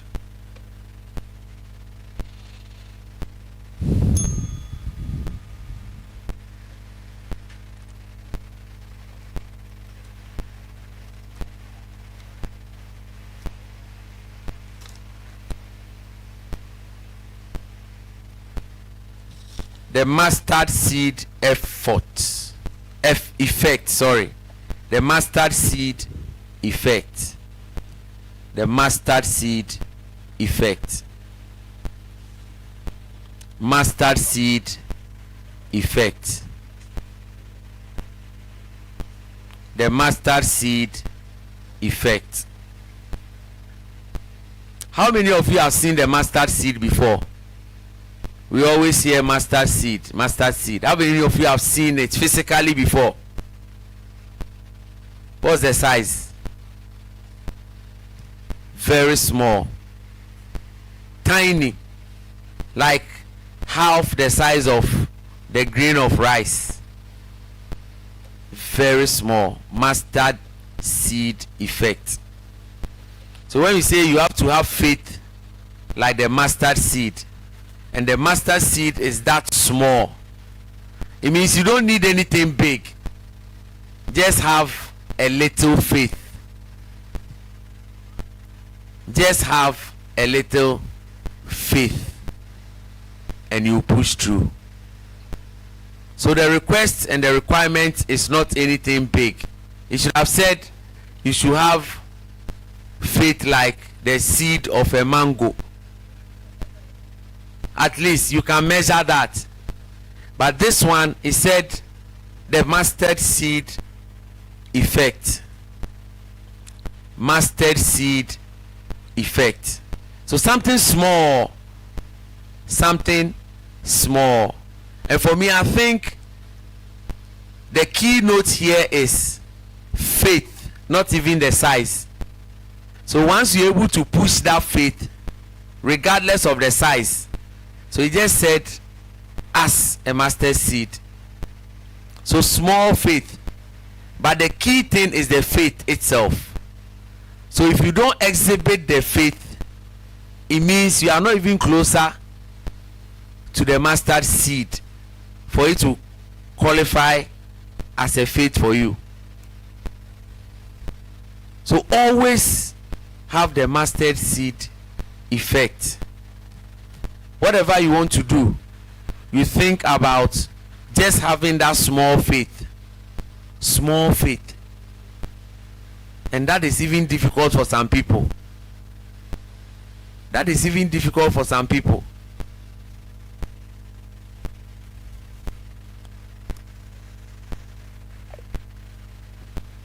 That small faith is difficult for some people. So in the same way, if you want to start something, just start small. You feel like just test the waters. Tell somebody, oh, these days I'm selling this thing. Let's see if they will buy or not. Small. But somebody is waiting to build a big office, employ plenty people before they consider themselves as being in business. But just start small. Just small. Mustard seed effect. You are better and bigger than what you think. You are better and bigger than what you think. It's just that you've not tried yourself. You've not tried yourself. Most of the time we don't give ourselves the opportunity to exhibit what we are capable of doing. So every time you are afraid, and for me, I think this thing is the greatest testimony for me to even get to this 93 hours. It's the greatest testimony. It's the greatest testimony. Because yes, I was very confident. The wife will ask, can you do it?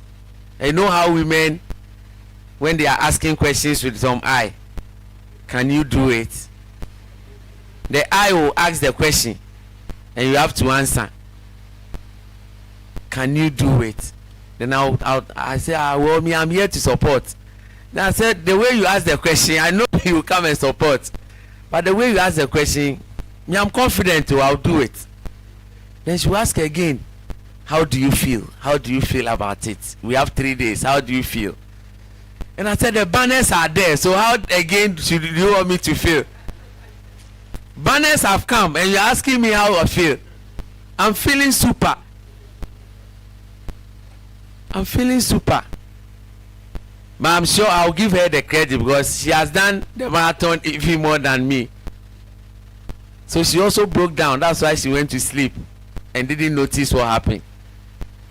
But she's done so well. I told her when she comes, I'll let us appreciate her. Coco, where is she? Oh, sleeping. She's done so well. Taking care of me during the breaks. Because the breaks were marathon. You have to rush. Quick. You have to bath. You have to eat. Do your medicals. Take in some gas. But you are better and bigger than what you think. And seeds grow with time. Seeds grow with time.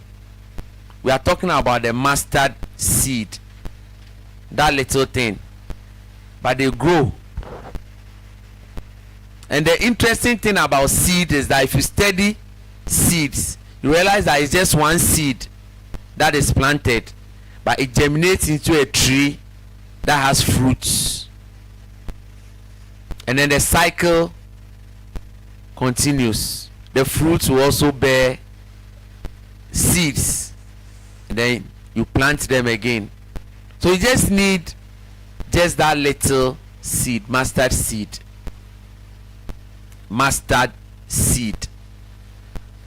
So please, if you've not seen the mustard seed before, look for it.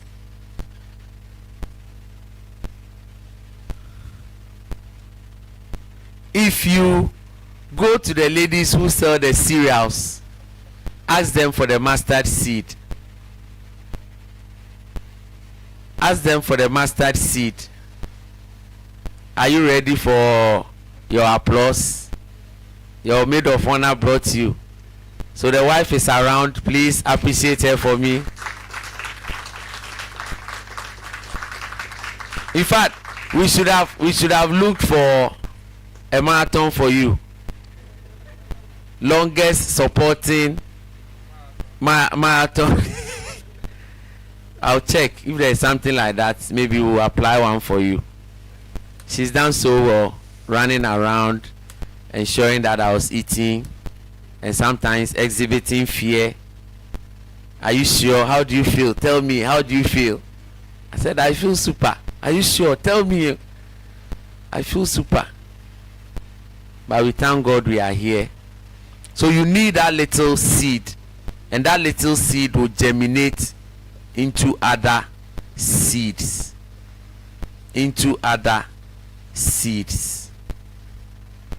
So that is what you need to carry you through. Okay, so let me do this, then we can use that to close. It's very interesting. Estate living versus Zongo living. Yeah, estate living versus Zongo living. And you know me, I like the Zongos. I always tell you, I grew up from the Zongo. My grandma was selling kenke. I was in the kenke house. The kenke will be given to me. I'll put them in the truck.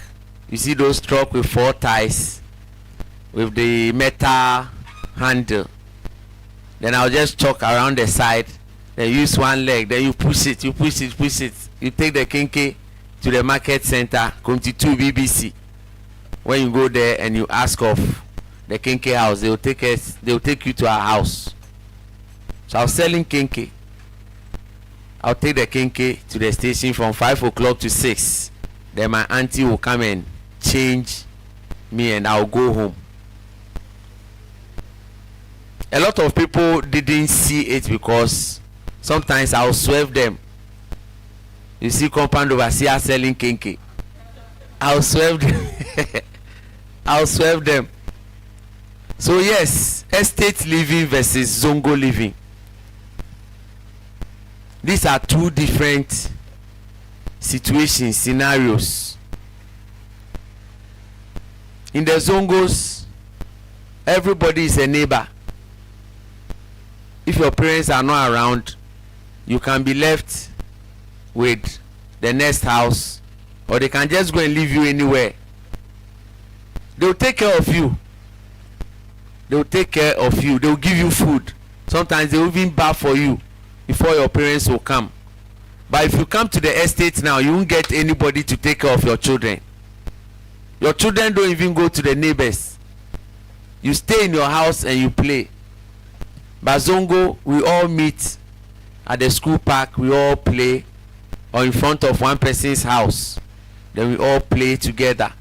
We do all these things together as a family. But zongo life was very interesting. It will teach you some hardcore lives.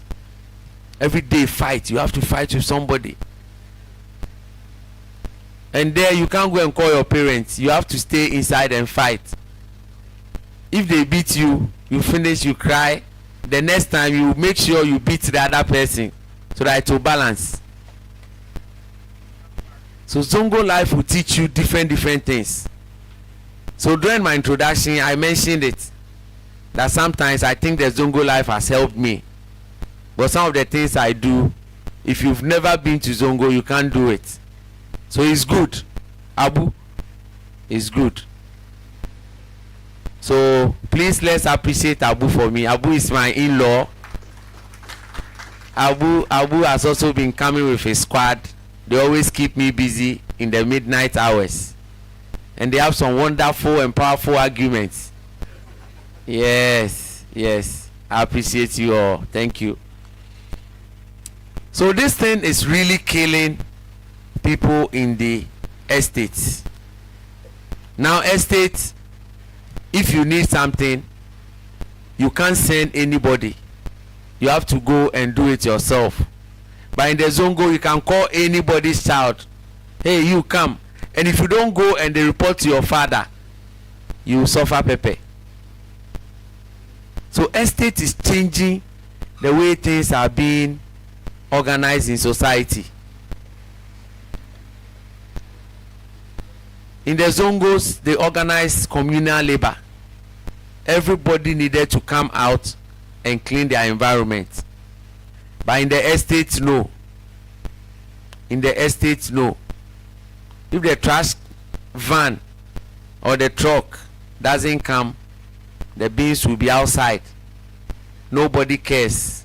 Even your own house, you don't care because you think you have paid for somebody to come and take it. But in the zongo, it doesn't happen. Zongo kids are very happy. They play together. They are innovative. When did we do the zongo games? I think yesterday or the day before yesterday. The games that we used to have in the zongos, the pitinge and the alukoto and all those things. It was yesterday. So you see the kind of things that happen in the zongos.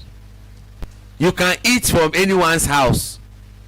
Sometimes you can go and eat from your neighbor's house, come home and tell your mom, oh, you went to your friend's house and gave you food. You are okay. But estate, you won't get it that way. Everybody stays in their house. When you are going somewhere, you struggle. You need somebody to take care of your children for you. But zongo, you just walk in. Oh, Auntie Mansa, take care of them for me. I'm going to town and come.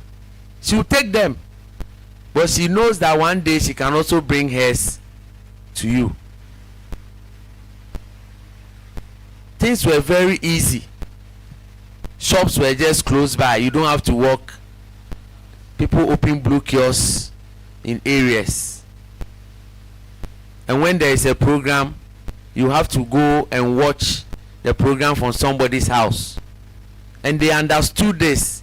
Maybe the one who has a TV in the neighborhood, he will bring his TV outside so that everybody will come and watch. Everybody will come and watch. Unity, understanding.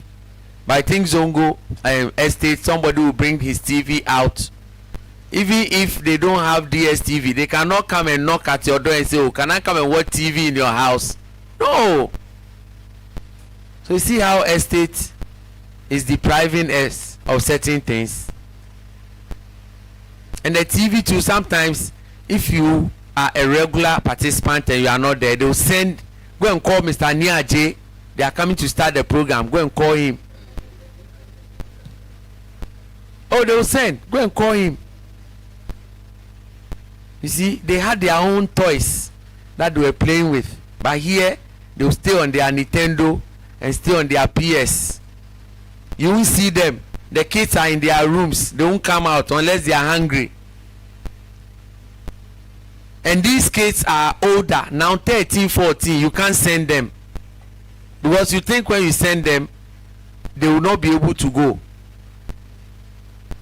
We are pampering them. We used to walk to school. You will walk to school and walk back. 12 years, 13 years, 14 years, we were walking. But now go and see. Estate kids, either car will take them to school or you yourself, you send them to school. But they can still walk. But we are not training them like that. So a lot of things. 1 minute, 2 minutes.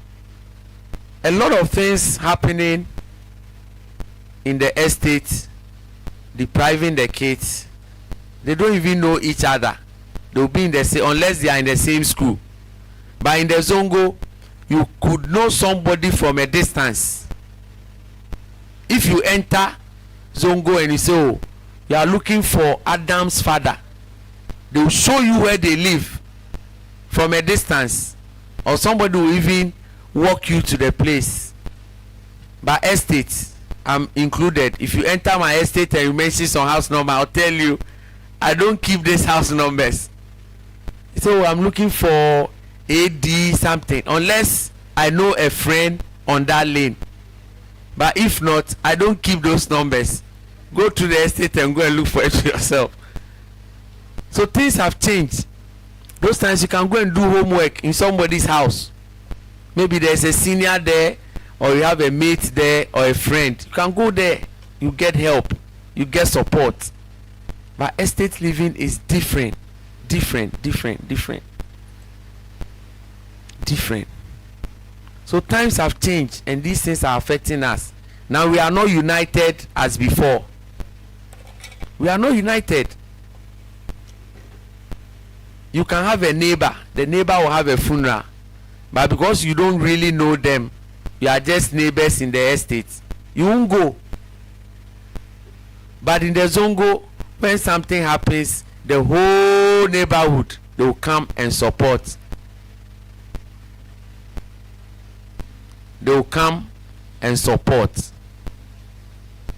They will come and support. And you had all the support services. If you want to if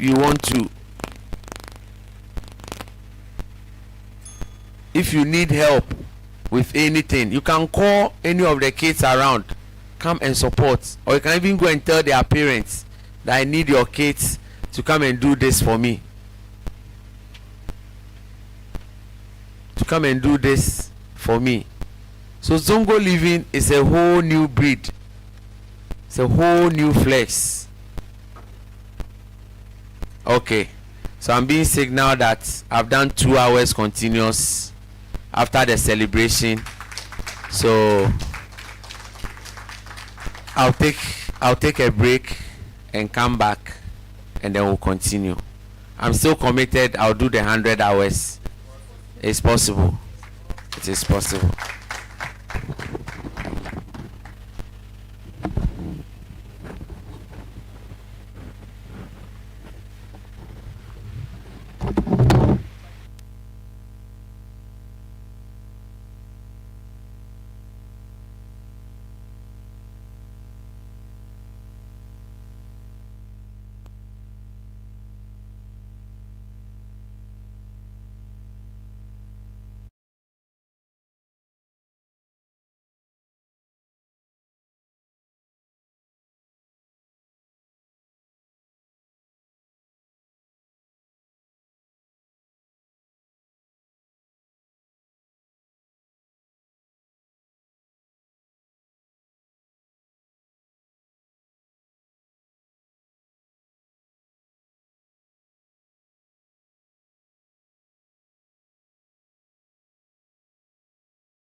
possible.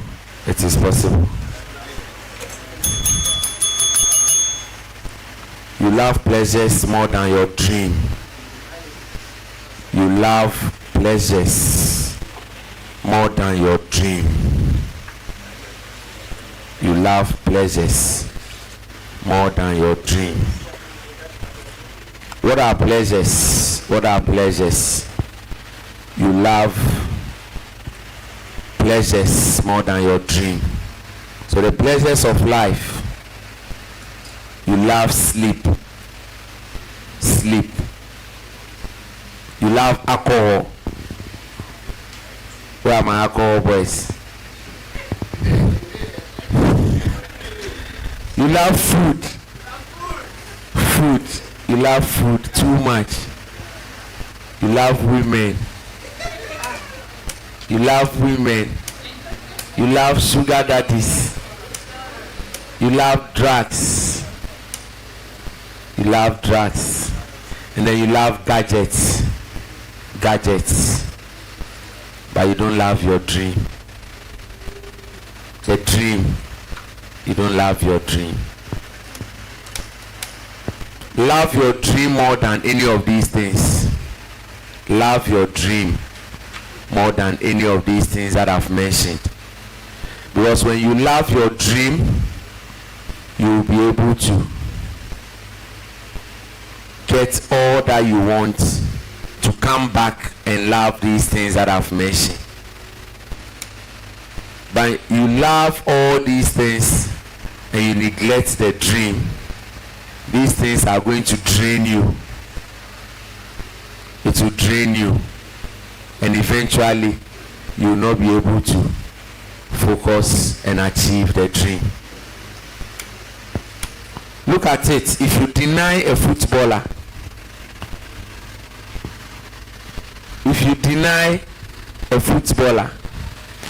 of their playing time, they can hate you to the point where they wouldn't want to see you again. Why? Because they love to play.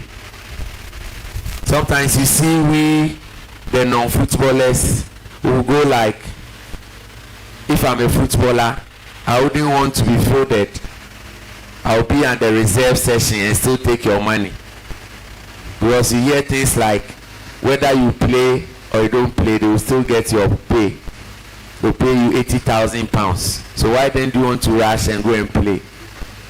But it doesn't work that way. These footballers, they love to play. So if you keep them on the bench and you don't field them, they can hate you. Yes, they will hate you. That is how come when you have just about 1 minute or 2 minutes and you are bringing them in, they still exhibit some exuberance. You see them on the touchline. They'll be doing this. They are just coming to play for 1 minute. 1 minute. So if you deny someone of their passion, they can hate you. Unless it's not your passion. Unless it's not your passion. If you deny them, those boys, you can deny them food. Deny them alcohol. Deny them all the things we mentioned. But since football is their passion, if you deny them football, they can curse you. Chairman has been the captain for the Black Stars for many years. But just this last game, he was dropped. You saw the noise in the country. But Chairman is aging. You need to give way for the younger ones to come. So if you drop someone off their passion, it will be disastrous. And that is what you are doing to your passion. You have neglected your passion and you love alcohol, you love women, you love gadgets, you love sugar daddies. Alcohol, he's laughing. Alcohol. You love alcohol too much. So we need to hold our passions. we need to hold our passions like the footballers, so that you can also have a lot of playing time. Sometimes you can see a footballer who has played for more than 80 minutes. When they are being sacked, they are upset, they are not happy, they want to play to the end. But you, when you see it, you go like, I don't even want to play. You want to be on the reserve bench. Boxers, whether you win or you lose, you still get the money. Then you hear people say, me, I want to become a boxer and be losing. No. When you see them, they also want to win. And sometimes the difference, maybe the winner will get $4.5 million and the loser will get $3 million. The difference is 1.5 million. You, if you get that money, it will save you and your generation for more than 100 years. But they want that money, that difference. So they are not thinking of losing. They are not thinking of losing. So that is how come we need to hold our dreams. Hold your dreams and love them, and then bring them to fruition. So the last 5 days we've been talking about dreams. Hold your dreams. Ignite your dreams. If you don't have, then now have a dream. And I'm sure in the next few months I'll still be seeing the testimonies, using the real life story. It is possible, so that you can hold your dreams and live up to expectations.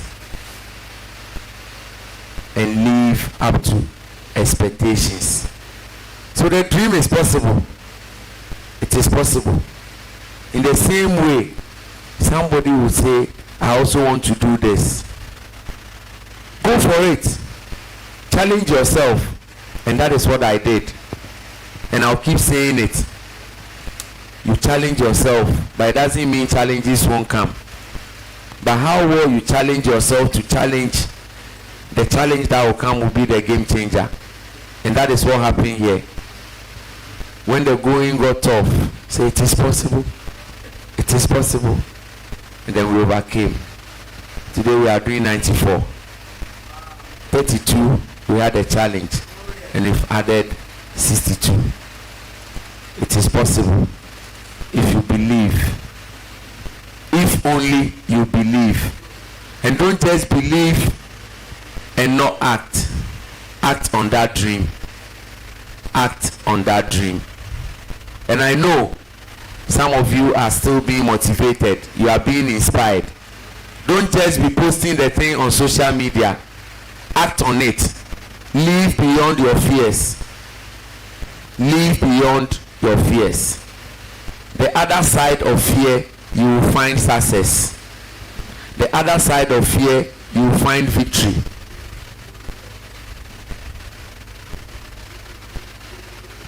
I'm sure if fear was the single factor in this competition and I didn't overcome it, I'm sure we'll all not be here.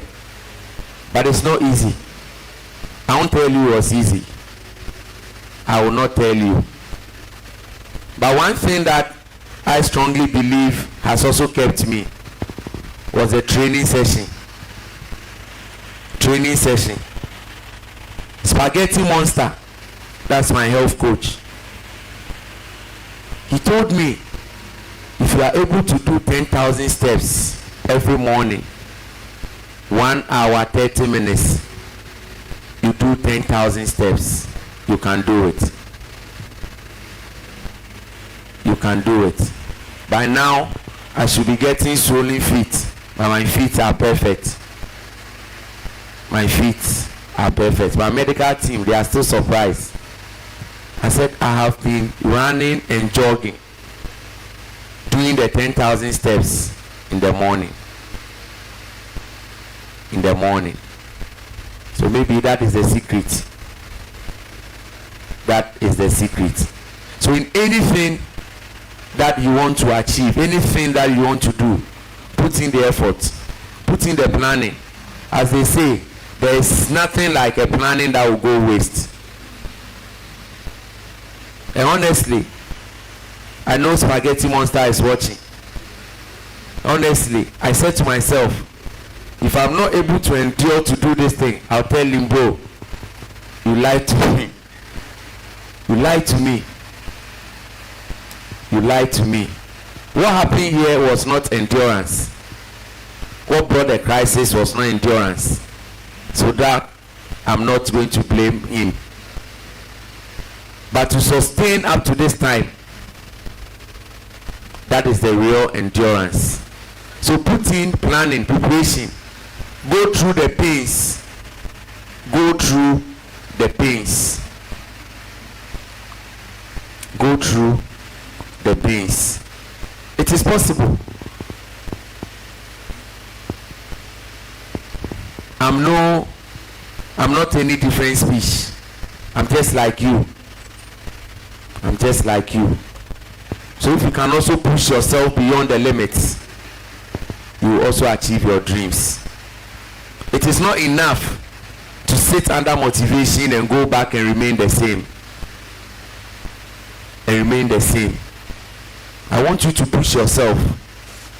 Push yourself, and it will be possible.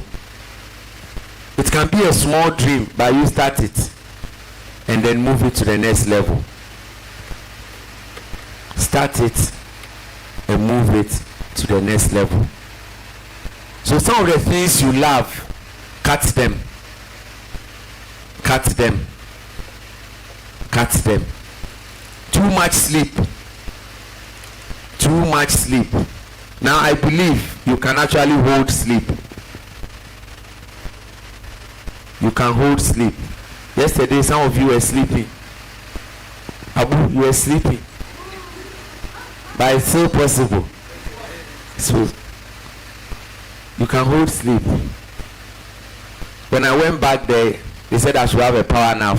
I was just there, he came by, said time is up. I said, oh, I didn't even sleep. I was just there. Now sleep is gone. Maybe I'll start sleeping from next week. Sleep is gone. So it means if you hold on onto something, you'll be able to overcome it. You'll be able to overcome it. So it's that discipline that we have come this far.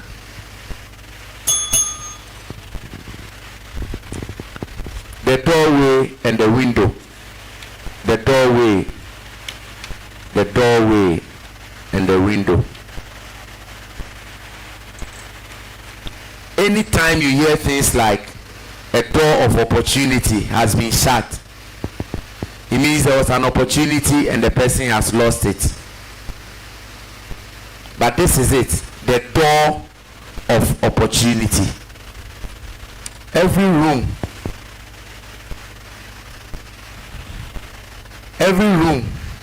that has a door obviously will have a window. Every room, unless it is a prison. Prisons, they don't have windows. So when they shut the door in a prison, you can only see through the pigeonhole. But if it is a proper domestic room, then if the door of opportunity is shut, go through the window. There is a window that you have to go through. Anytime you hear things like, oh, someone lost an opportunity, he had this and it didn't go through, I see those moments as times that you need to identify the exit plan, the alternative. So anytime a door is shut, look for the window and go through it. A friend came from France, came to Ghana in 2020. After the vacation, he was leaving to France to go and work. The day he got to the airport, he forgot something at home, and there was no way he would leave without going with the item. Without going with the item. So he said, if that is the case, let me change the flight. So he had already boarded. So he said, let me change the flight and then go back, and I'll travel the following day. So he changed the flight. Because he had already boarded, they had to go and look for his suit case. And then they brought it from under the aircraft, and then they gave his things to him. So he rescheduled his flight to the next day. Unfortunately, that was the day the borders of Ghana were shut because of the coronavirus pandemic. So this guy was not going to go back until when the borders were opened. An opportunity has been shut because he has to go back to work. An opportunity had been shut. But what did he do? He didn't give up. He said maybe there is a reason why that happened to him. There is a reason why that happened to him. So just the following week, he got a call from a competitor business in Germany, and they were willing to offer him a job in Ghana. They were looking for a rep in Ghana, and he told them he's already in Ghana. They quickly gave him the offer, and he started the job. From that day, his decision to relocate to Ghana materialized. Because almost every time he wants to relocate, then he will cut short, relocate, then you cut short the plan. But he had to take coronavirus border shutting for that dream to be possible. So one door of opportunity was shut the night before because he couldn't return to France to go and work. And there was a window. He looked through the window, and the window opened. And then he got a job, and he stayed in Ghana with his family. So sometimes when things happen, don't just close your eyes and think you've got into the end of life. There will always be an option. There will always be a plan B. Unless it is a prison room. But if it is not, then there will be a door. Go through that door, or look for that door and go through it. And go through it. And go through it. So don't ever think there is only one option. There are several options in life. Several options. If you go here, it doesn't work, quickly move to this side. If you go here, it doesn't work, quickly move to this side. And that is how you need to condition your mind.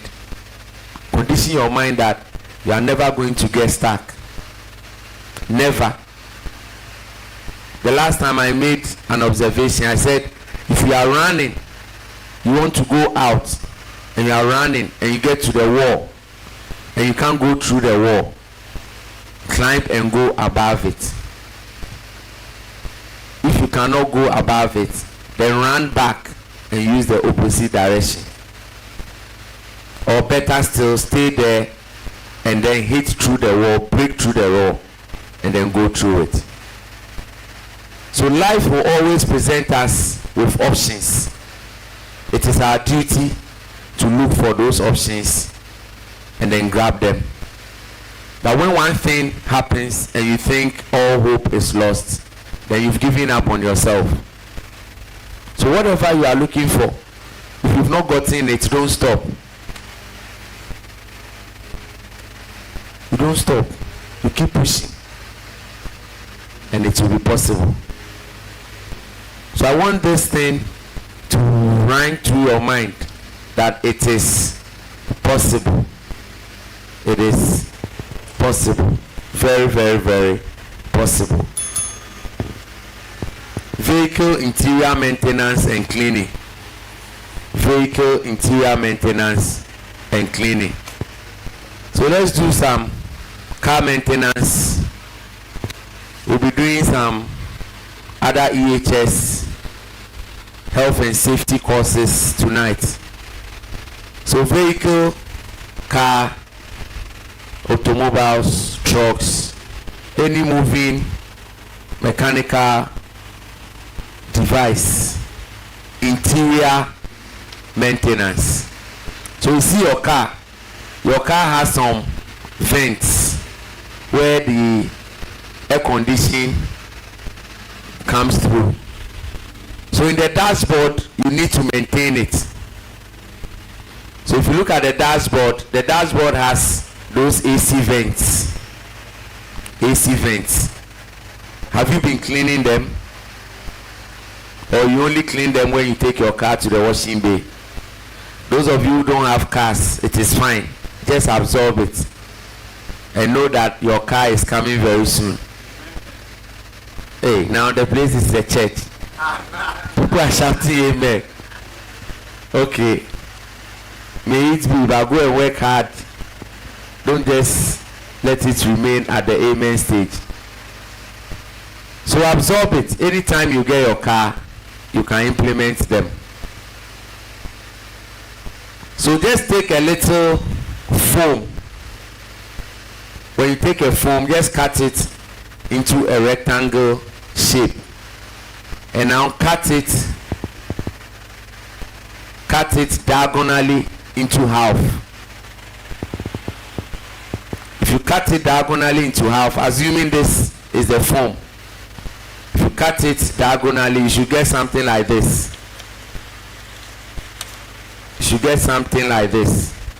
This will be difficult, but so you get like a shape of a wedge.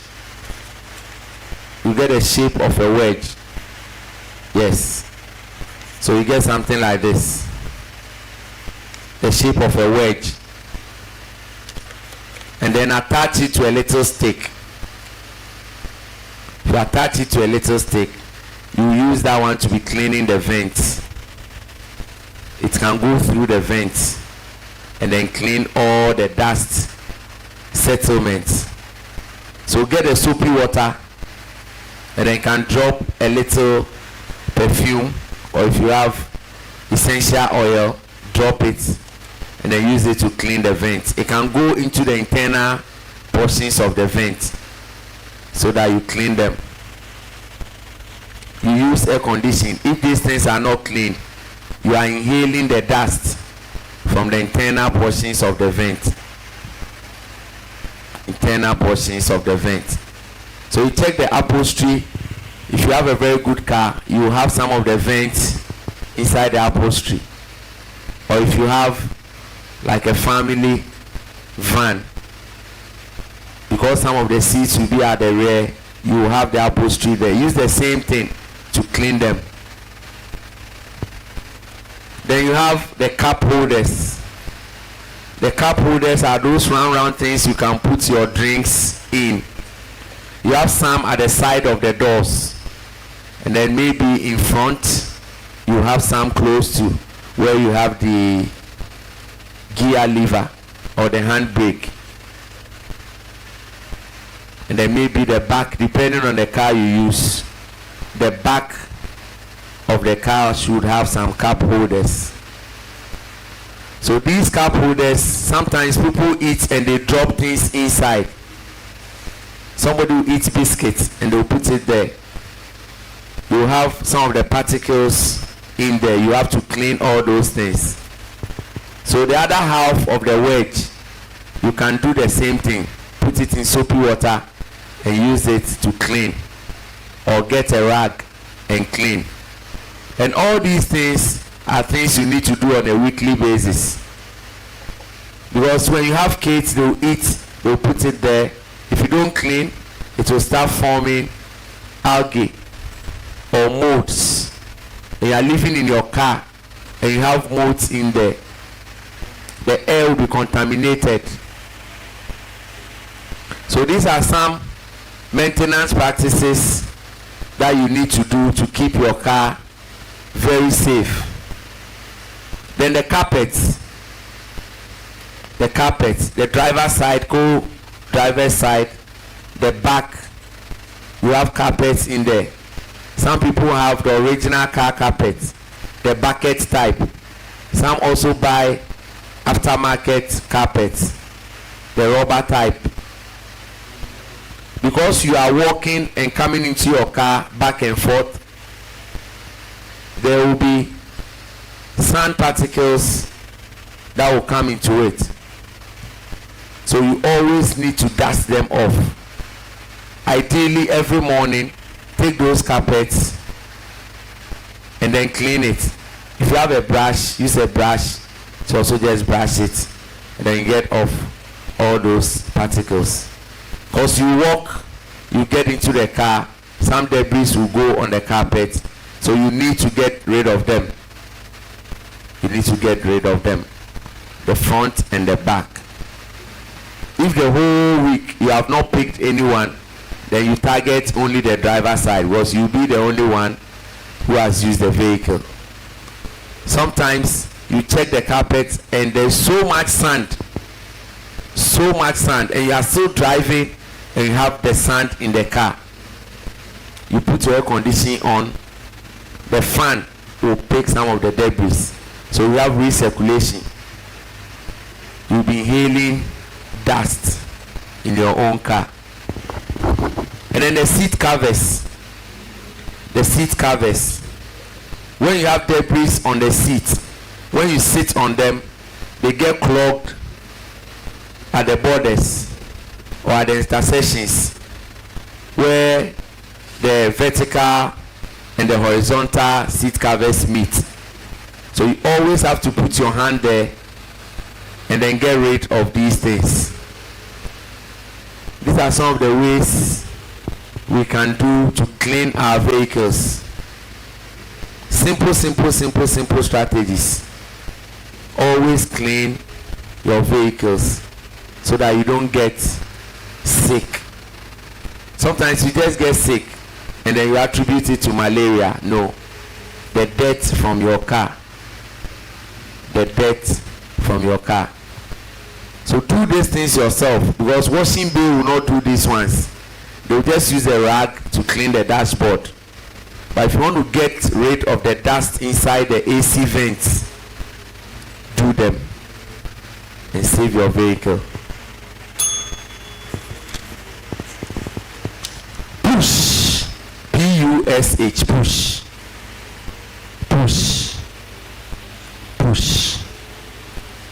Push is an abbreviation. Push is an abbreviation. In the world of motivation, in Christian religion, in football, in the corporate marketing world, they all use this abbreviation differently. So if you go to church, some churches use push as pray until something happens. That's what they will tell you in church. Pray until something happens. That's what the churches will tell you. So when you go to church, they have all night and they tell you to pray until something happens. They are expecting you to be shouting. Drums will be on. Then you are praying. Payai, payai, payai, payai, payai, payai, payai. And then people will be dancing. I don't know why they will be dancing. People have started doing those things. The drums will be going. Payai, payai, payai. I've been listening to that. Watch them on radio, on the TV, and on social media. Alpha hour. If you hear the voice at the background, Aye, aye, aye, aye, aye, aye, aye. Is that prayer? Is that prayer? Or you don't pay attention? Is that not how they pray? They are pushing until something happens. In the world of football, push means you have to play until scoring happens. So if you support Chelsea or you support Arsenal, Man U, Liverpool, anytime you have a game, you have to play very well until scoring happens. Sometimes they can play very well, they don't score. But if you don't score, you don't win. Sometimes you have about 60% ball possession, but they will never score. And then the opponent will get one chance and score. So whoever wins qualifies under push. Play until scoring happens. So you can play the nicest football like Arsenal. They can play the nicest football, but they will never score. And then the opponent will just score one goal. At the end, we are looking for a winner. Football is a game of results, not a game of nice football. So that one is called play until scoring happens. Then in the world of corporate marketing, push means publicize until sales happens. Or Roland, not so. Marketing man, publicize. So push your product, talk about it, market it until sales happens. So we tell you, how many sales did you make today? 1, 2, 3, or 0. So you publicize your product until sales happen.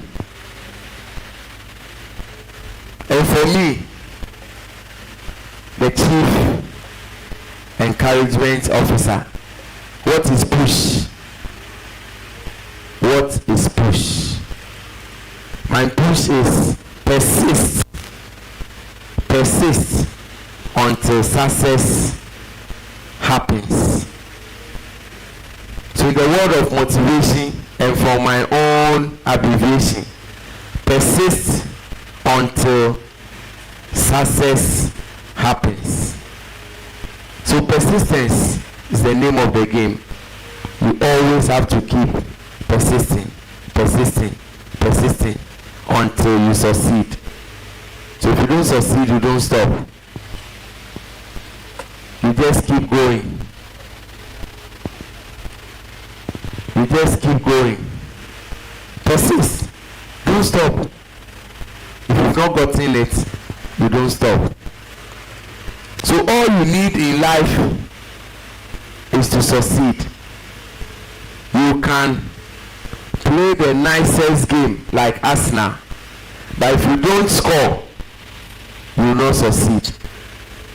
So life, you don't have to also be like Arsenal. To do all the nice things, you pass here, but at the end, you don't score. You will not succeed. So all you need to do is ensure that you are scoring. Ensure that you are scoring so that you will also succeed. So you can be the most gentle person in life. Until you score, you will not succeed. You can do everything, but all that we need is for you to succeed. And that is the goal. That is the importance. Experience at work.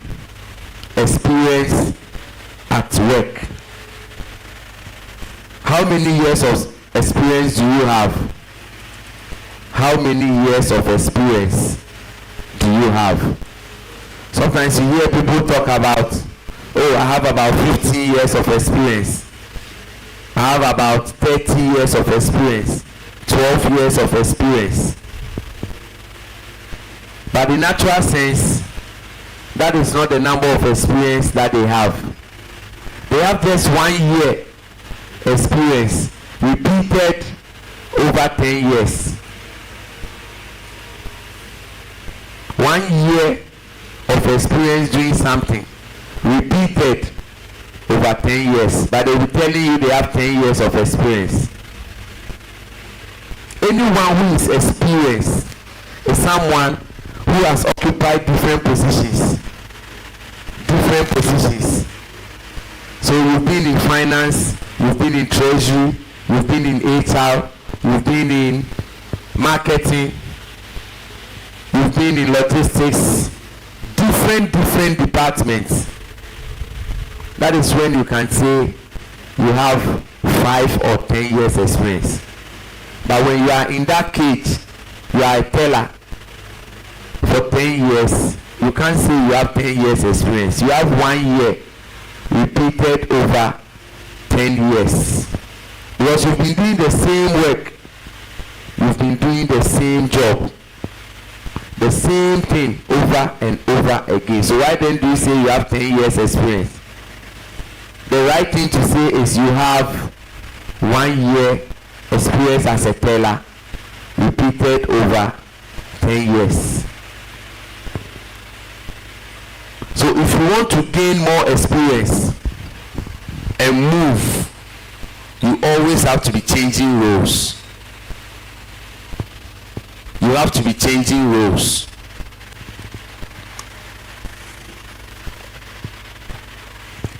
You have to change roles.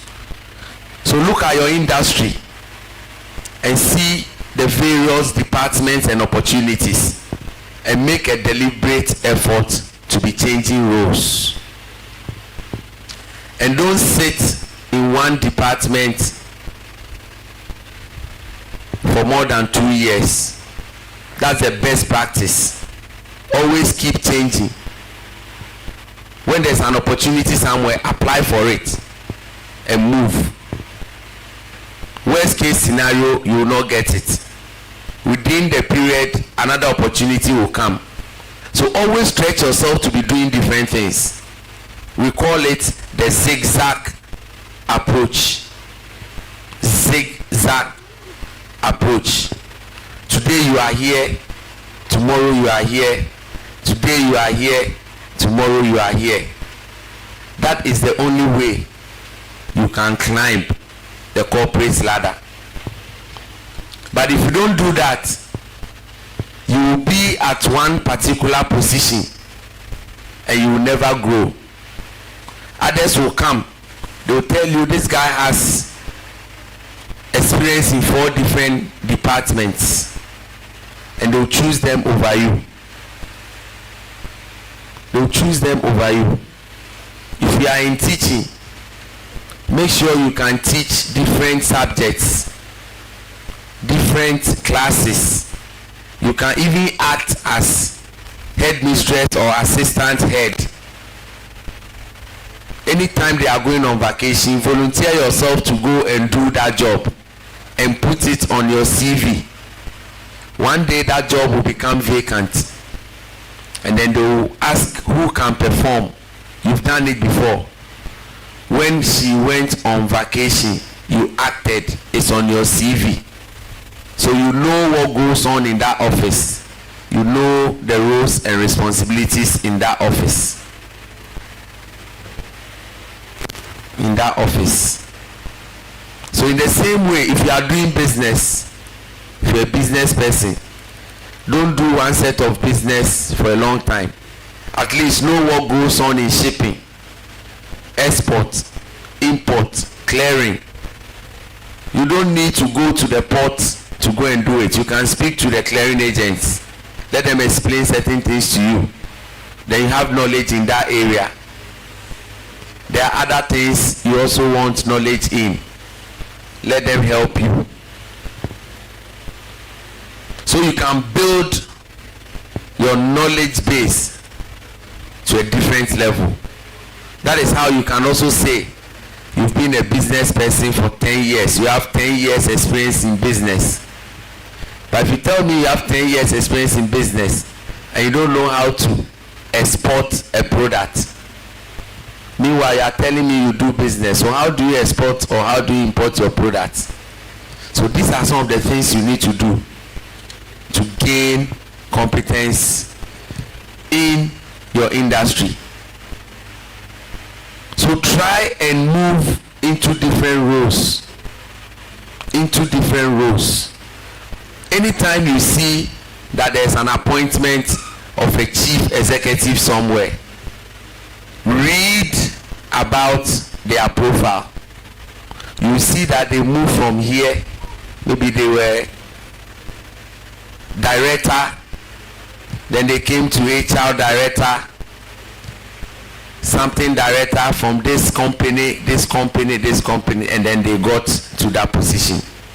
You will never see that they will tell you this person was HR director for 16 years and today he's been appointed. No. You see that they have different positions. They've moved from position to position, the zigzag approach. So always use the zigzag approach to move up, to get a promotion, and be deliberate about it. If you want to understudy somebody, be deliberate about it. Go to them, tell them, I want to understudy you. Do you mind teaching me your roles? Maybe 1 hour a week. So days that you close early, call me over, I'll come. Teach me. When you gain that competence, you can put it on your CV.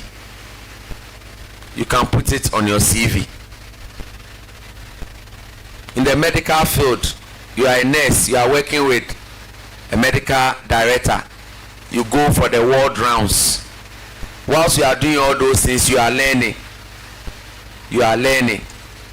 At a point you can tell them, can you help me to do this? Can you help me to do this?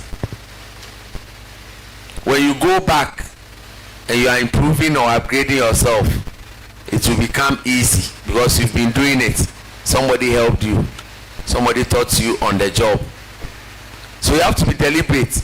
You don't wait till you go back before you realize, I should have learned this thing whilst I was there. No. So always ensure that you act on these things deliberately. Get to know somebody's job. Why do you do this? Walk into their office. Find out from them, how is this done? How does my work cut across yours? If you are not around, can I do your job? Show me what you do. So that when the opportunity comes, you can also say, you have operations, you have marketing, you have treasury, you have logistics, you have services, you have HR, you have even IT. Check how your servers and things have been connected in the office. You don't need to be an IT person to do these things. Just check. Because IT guys are telling you the server is down and you have to do this, you have to do that. Just ask them, when the server is down, what do you do? So that one day if you are not at work and the server is down, I'll know what to do. And that will be a competence. You put it on your CV. Because of that alone, you can get a job when you go for an interview. They can scan all the CVs and see that all these guys are IT guys, IT. But one of them can perform the role of maybe an HR person, or you can do something from services. So always ensure that whatever you do, you are learning other skills. So never ever stay in a job for more than 2 years. Your first year will be a learning curve. You'll be learning. By your second year, by that time you would have taken off. You've mastered the job. From second year, start applying to other businesses. Start applying. Don't stay comfortable and say, oh, I just got the role, so I'm waiting. No. Apply. Worst case scenario, you won't get it. You apply again. Even within your industry, look for your competitors and then apply. When there's a position, apply. Go to the interview, go and see what they also have there, so that you can also use the zigzag approach to climb the corporate ladder.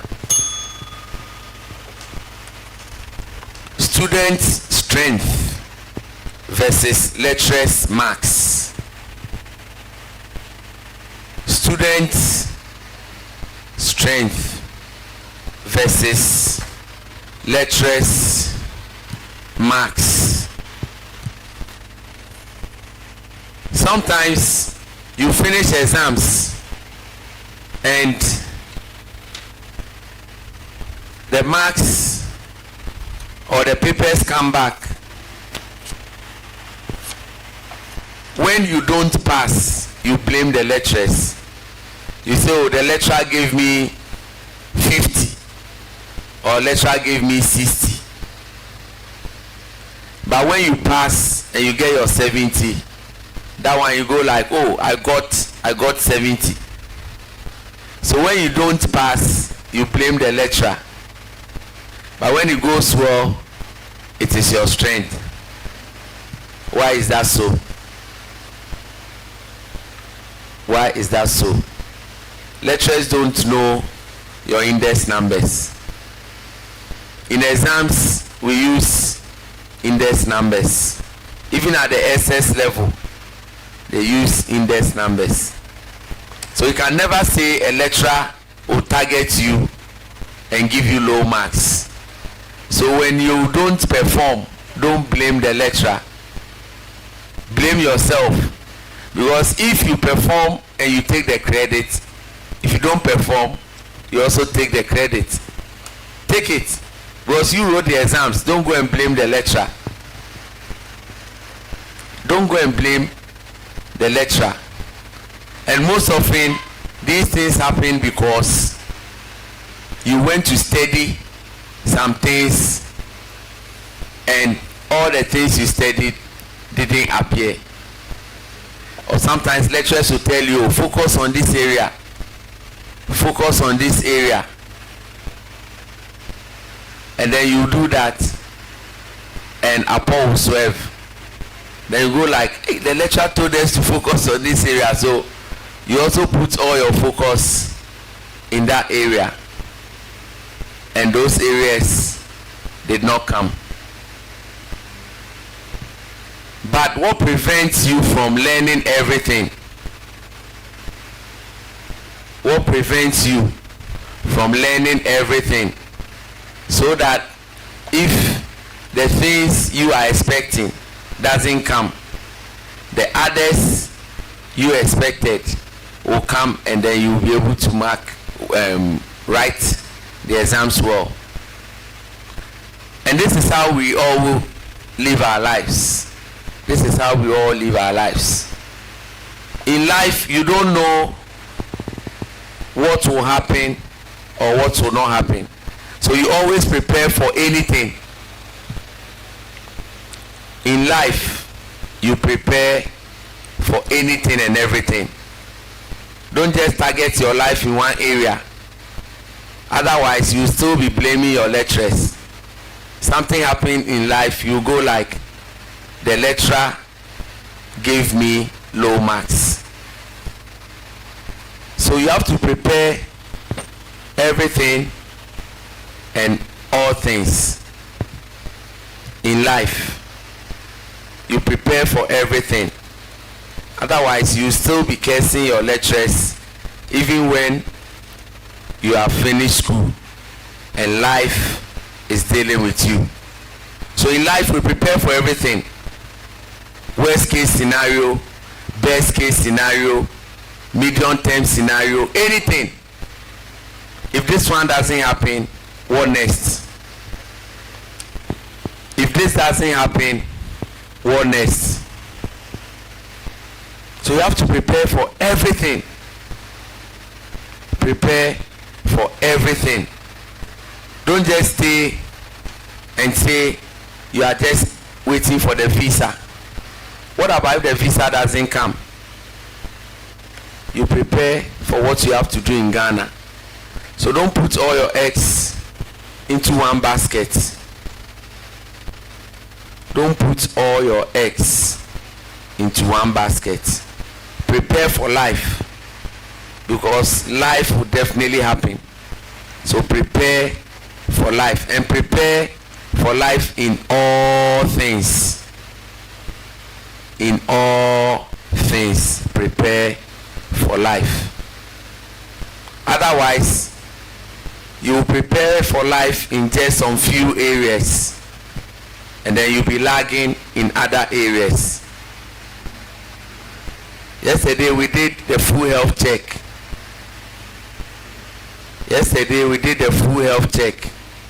So prepare health-wise, prepare business-wise, corporate-wise, relationship-wise.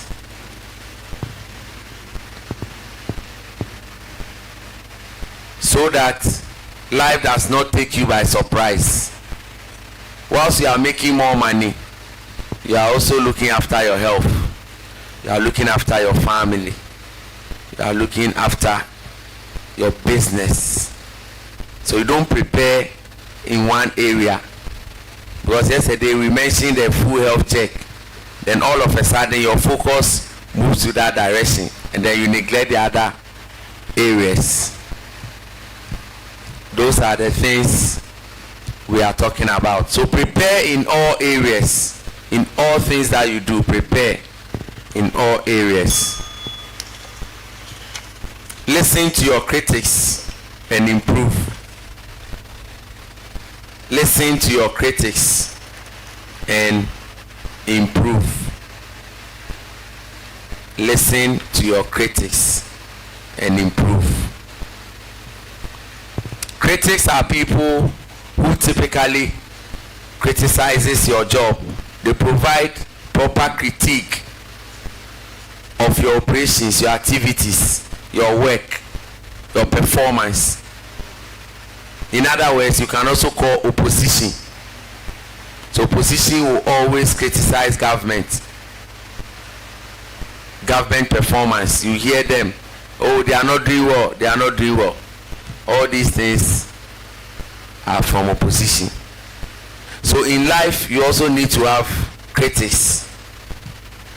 You need to have the critics that you know and those you don't know. Those you don't know are the feedbacks you hear from people you don't know. You just get to know about it, maybe on social media, or someone will say, oh, I met someone who said, you don't know the person, but they are telling you. But you have to be deliberate and select your own critics and tell them, hey, this is what I'm doing, I want you to support me. So if you support me in this area, I will be able to improve and get better. So get about 4 or 5 of your friends, those who are honorable. And when I say honorable, I'm not talking of MPs. I'm talking of your friends who can be very honest with you. Not those you gossip and those you laugh with. Those you think are very straight. They can tell you, no, this thing is not good. Change it. Those friends, call them. Tell them, I want you to watch my back. This thing that I'm doing, I want you to criticize me properly so that I can get better and improve. So that as you move on, all the things that you do, they will look at it and provide feedback. They'll provide feedback. So anytime you do something, you call them, they look at it. Call them, they look at it, and then they'll provide a candid feedback, honest opinion. Oh yes, I've seen the event, I've seen your work, I've seen the design, but I feel you could have done it this way. Oh, this is perfect, this is nice, but maybe next time try and finish it early. All these things are feedback you can use to improve. Feedback you can use to improve. So in your service delivery, get people to support you in this area. Service quality, continuous improvement. Get people who will support you in this area. As for the other feedback, it will come. Those will be the social media ones, the unsolicited ones. You've not invited them, but they will give you feedback. They will give you feedback. But the deliberate ones are the ones you need to help you to grow, to help you to get better, to help you to improve on your services, on your products and your performance. So you always have to prepare and get these people. In the afternoon, I shared my experience when I started Dream Focus. I created critics and I told them to criticize me. Some provided genuine criticisms. I remember one of my friends, Francis Agble, he just called me because I used him as one of my critics. He just called me that this video, your suit is too big. I'm not a suit person. And today I decided to wear suits and shoot a video. Then this is the feedback I'm getting. Your suit is too big. Give it to madam to take it to the tailors. But I wasn't upset because I asked him to give me feedback. So you have to focus on the content of the feedback and not on the messenger. So this one was someone I knew. But what about if it's someone I don't know? Still the same thing. You take the feedback and then you work with it. And yes, the suit was big. The suit, it was big. But I decided to wear it because I bought it many years ago. So maybe at the time I was wearing it, I had lost some weight. But it was a good feedback. He didn't sugarcoat anything. He said it raw as it is. So those are the things you need to do. Those are the things you need to do. Those are the things you need to do so you can get to the next level. Feedback. Take feedback from your critics. Take feedback from your critics. People will criticize you. Opposition. This government, they take a lot of things from the opposition. From the opposition. And they work at it. Because opposition will start saying some things. They'll quickly pick it up and then improve on it. And then they'll work at it. So if that doesn't happen, they'll always think they are doing the right thing. But when you have opposition criticizing you, you sit up. You sit up. Success is like going to the gym. Success is like going to the gym. When you want to go to the gym, some advanced gym facilities you have to register. Not the neighborhood gym where you just enter and then you start training. No. Some professional gym facilities you have to register and pay. You pay before you access the facility. You pay before you access the facility. So the gym building is there as the opportunity.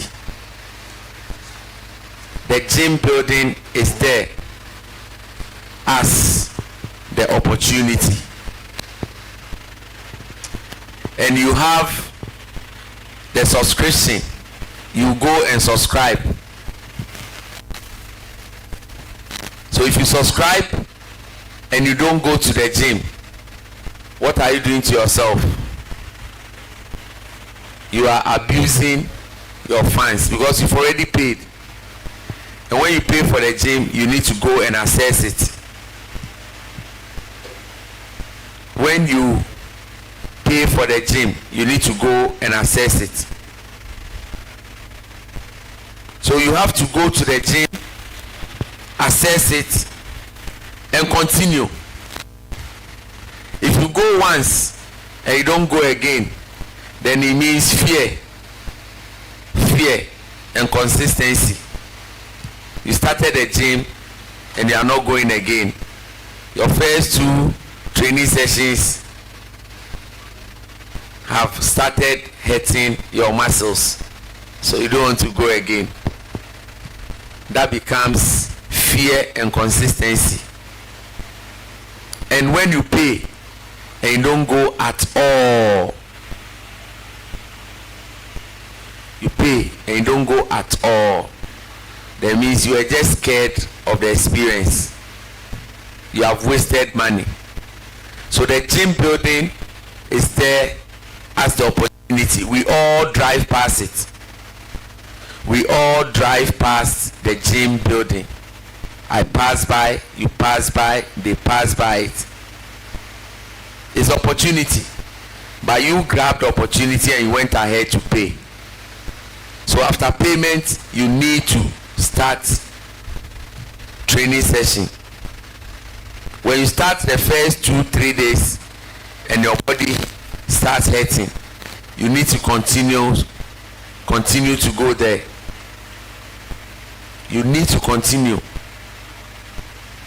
And the other day I mentioned here that if you have some pains coming from the gym, the only thing that will kill that pain will be a further training. If you don't go to the gym again, that pain will never go away.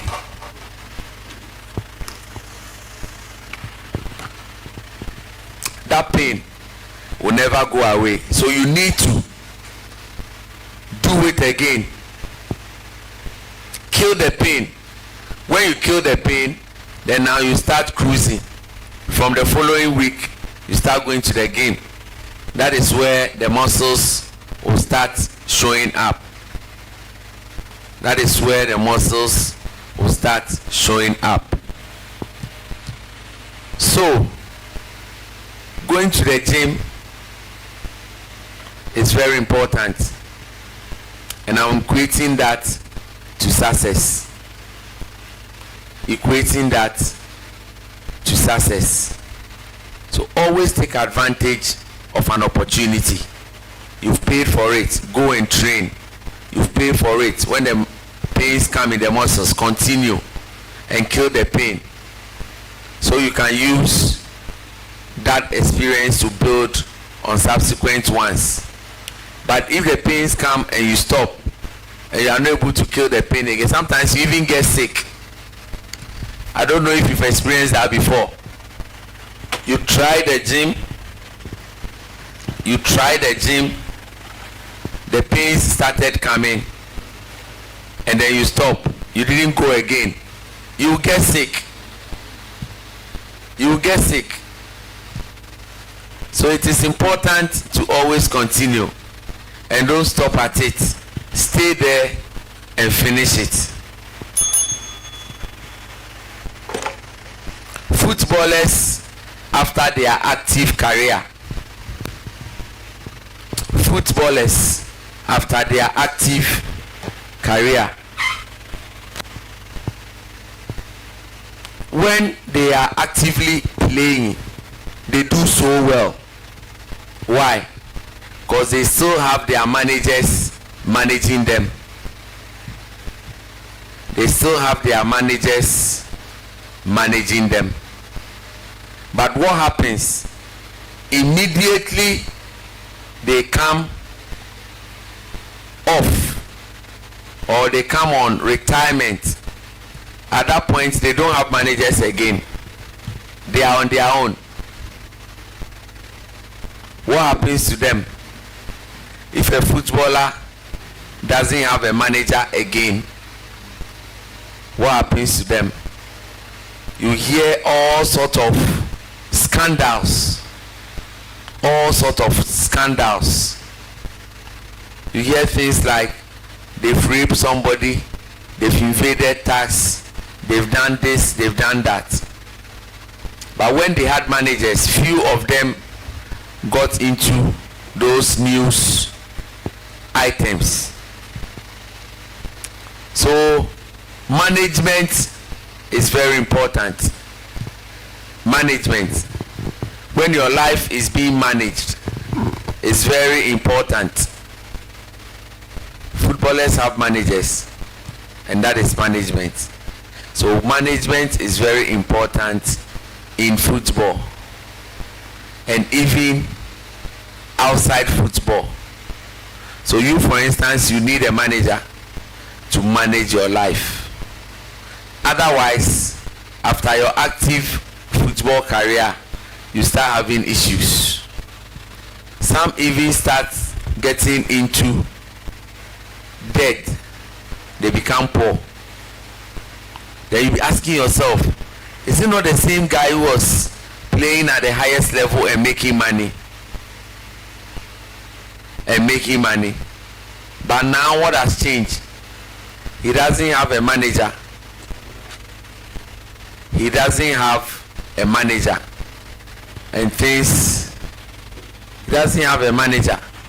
And things are not working for him.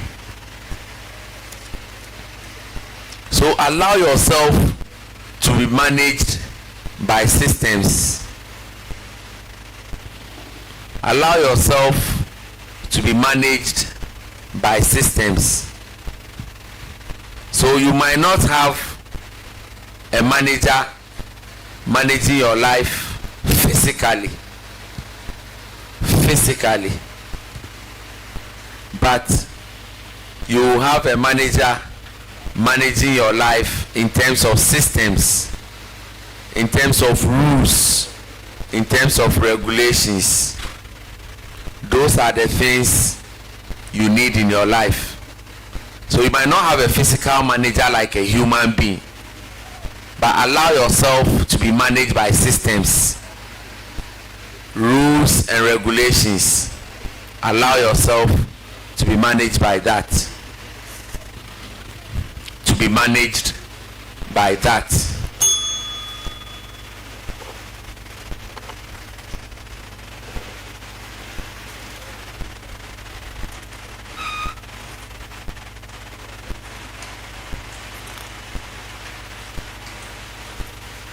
PBB. The PBB approach. PBB. The PBB approach. To be successful in life.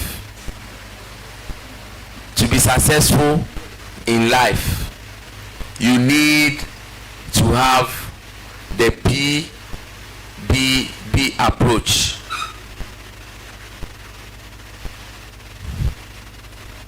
To be successful in life, you need to have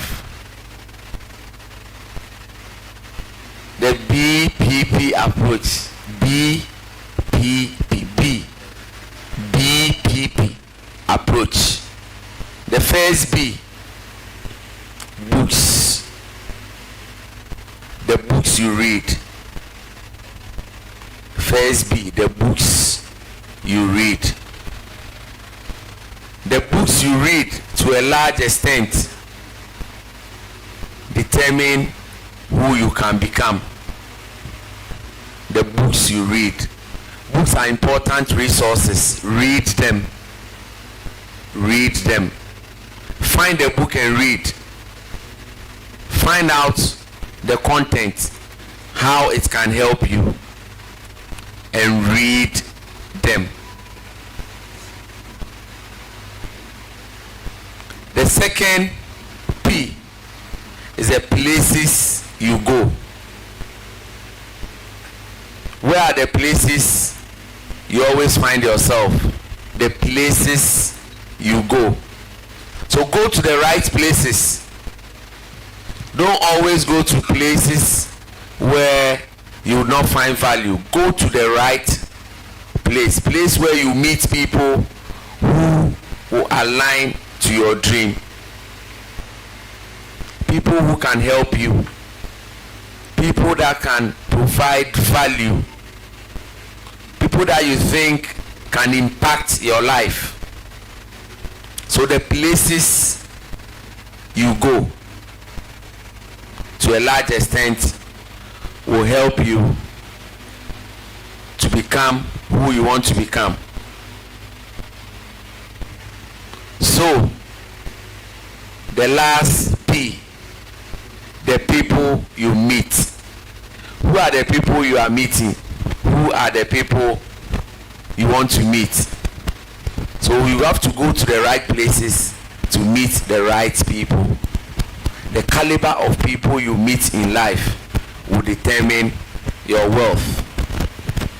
Sometimes you find yourself in an area where almost everybody there doesn't have anything to present to you. You see that you don't belong. You don't belong.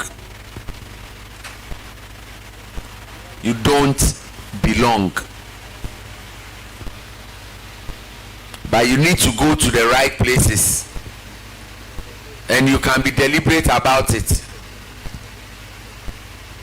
You can be deliberate about it. Find out about programs in town. There's an event going on here. What is happening there? Who is coming there? Who is speaking? Is this something that will help me? Is it a paid event or it's free? If it's a paid event, do I have to register? Look for some of these things and then help yourself. When you go there, you can network with some people. You go there, you come home. Oh, I met this man. I met this woman. This is the CEO of this bank. Women empowerment. I met their CEO. I met them. Then you network, you increase your horizon. You increase your wealth. So the places you go, the people you meet, and the books you read, and the books you read, these are the things you need to do to bring you fulfillment. So start reading good books. Start reading good books. Read good books. Get books to read from any industry. There are motivational books, there are business books, there are inspirational books, and there are books which will also help you to learn other skills. So those are training books. Get all these things and read them so that you'll be motivated. You get some doses in you. Go to the right places. Meet the right people. Connect with them. Increase your network. And then make a conscious effort to be attending such programs. You can always look for it. Every month, every 2 months, try and get some of these programs to attend. Just behind the UBA building, I think today Dr. Mason Otabel was there. Had it not been this program, I would have been there. So when you drive through town and you see the posters, pick the information and see if it will help you, and then attend them. Some are free, some too are paid for events. If you can afford it, pay and go and learn something. Go and meet somebody. When you go there, definitely there will be books. Buy them. When I go to such events, I buy books. I buy books and I read. I'm also writing, and I expect people to also buy my books. So I also buy other people's books, and I learn from them. So always use the BPP approach. BPP approach.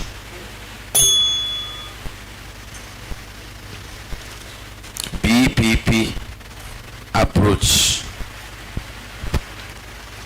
See yourself in the valley.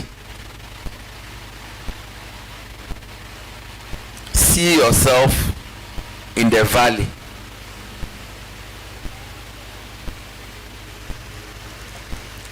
What is a valley? A valley is the lowest point of a mountain.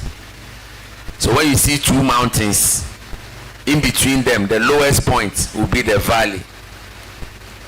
So always see yourself in the valley and work yourself out and get to the top. Fight till you get out. Always see yourself in the valley. And before you climb from the valley to the mountain top, it's hard work. It's hard work. So always see yourself in the valley. What happens in the valley? A lot of things happen in the valley. A lot of things happen in the valley. The valley contains some of the low moments of the mountain. There will be rocky areas. Sometimes you have water running through the valley. You have wild animals. They will all come from the valley. So when you see yourself in the valley, you always work yourself out, because it is the dream of everyone to get to the mountain top. How many of you have been to Mount Afajato before? Why did you climb to the top? Because that is where the action is. Nobody wants to be at the valley. The valley will just be the meeting point, assembly point. But once you get the green light and the go through, you have to start climbing to the top. Start climbing to the top. And climbing involves effort. Climbing, it demands effort, the push, and then the hard work. You cannot get to the mountain top with ease. No, you can never get to the mountain top that easy. If you've ever climbed a mountain before, you know that climbing a mountain is no child's play. You have to climb. By the time you get to the midsection, all your thighs will be hurting, because anytime you are climbing against effort, when you are going up, you are climbing against effort. But when you are coming down, you are coming down with force. So that one, you don't need to put any effort to it. You just come down. But when you are climbing, you cannot just climb. You climb with effort. So you are climbing against the effort and you struggle. By the time you get there, even here, those of you who came through the staircase, I'm sure some of you, by the time you landed here, your thighs will start hurting. And this is what happens when you always see yourself in the valley. Work yourself out. Work yourself up. Work yourself up. So look up and climb up, because that is where the beauty is. That is where the beauty is. Being in the valley is not beautiful. Being in the valley is not a beautiful place to be. you always have to be at the mountain top. That is where the aerial view is very nice. You get to the mountain top, you see all the houses down. You get a better view, and you can even get a better view into the skies. If you go with a telescope or binoculars, you can see the birds. So there is always a nice view at the top of the mountain. Always a nice view at the top of the mountain. And no one climbs the mountain by mistake. You can never say you climb a mountain by mistake. It will definitely be a deliberate effort. You will not meet someone there and say, hey, I made a mistake, I don't know where I'm going. No. With that effort that you used to climb, where you are going, where am I going? Let me come back. Someone will even tell you, do you have the capacity to get up? If you answer them, then it's deliberate. You know where you are going. You know where you are going. You know where you are going. So the mountain top is a place where you can also assess yourself and know that you have accomplished something. Because with that effort that you use to get to the top, you definitely know that you have put in the necessary efforts, the commitment, dedication, the compassion, the perseverance, persistence, so that once you are there, you know you have worked for it. No one pushed you. No one helped you. There was no rope, but you climbed yourself. And that will give you some self-satisfaction as well. So always ensure that when you are climbing up, you know what you are doing. You don't get there before you say it's a mistake. And you won't get there with a mistake anyway. Because with that level of pain, if it gets difficult, you think twice. So if no one has sent you there, you will come back.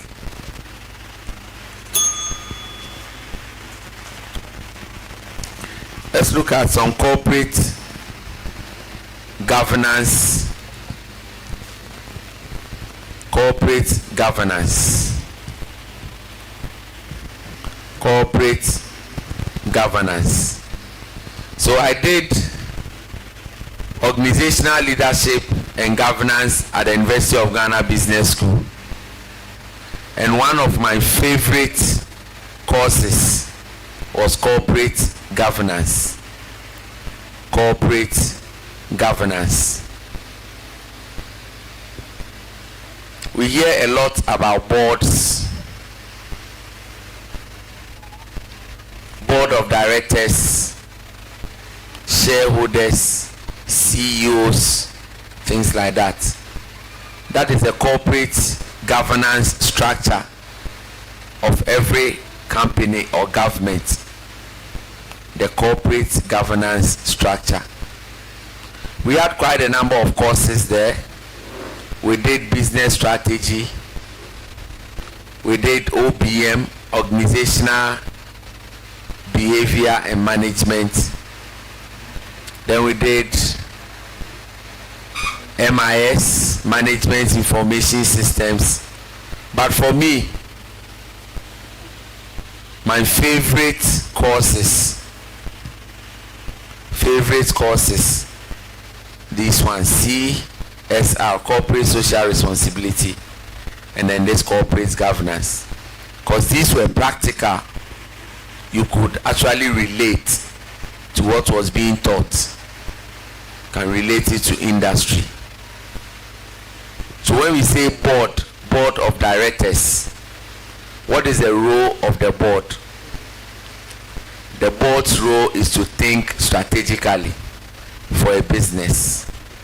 All they do is they think. My lecturer will tell you, when they ask you what is the role of the board, just say they think for the business. Strategic thinking for the business. So in the structure, you have the board. In actual sense, the shareholders are those who are supposed to sit at the top. And then you have the board. The board reports into the shareholders. So it's the shareholders' responsibility to appoint the boards. But when it's a government institution, government have a hand in the appointment of the board members. And then when there is some partnership between private and government, you have government appointing maybe 40 or 60%, and then private will also appoint their percentage. So you have the shareholders at the top, you have the board in the middle, and then now you have the CEO. So CEO reports into the board reports into the shareholders, and they all have their various responsibilities. They all have their various responsibilities.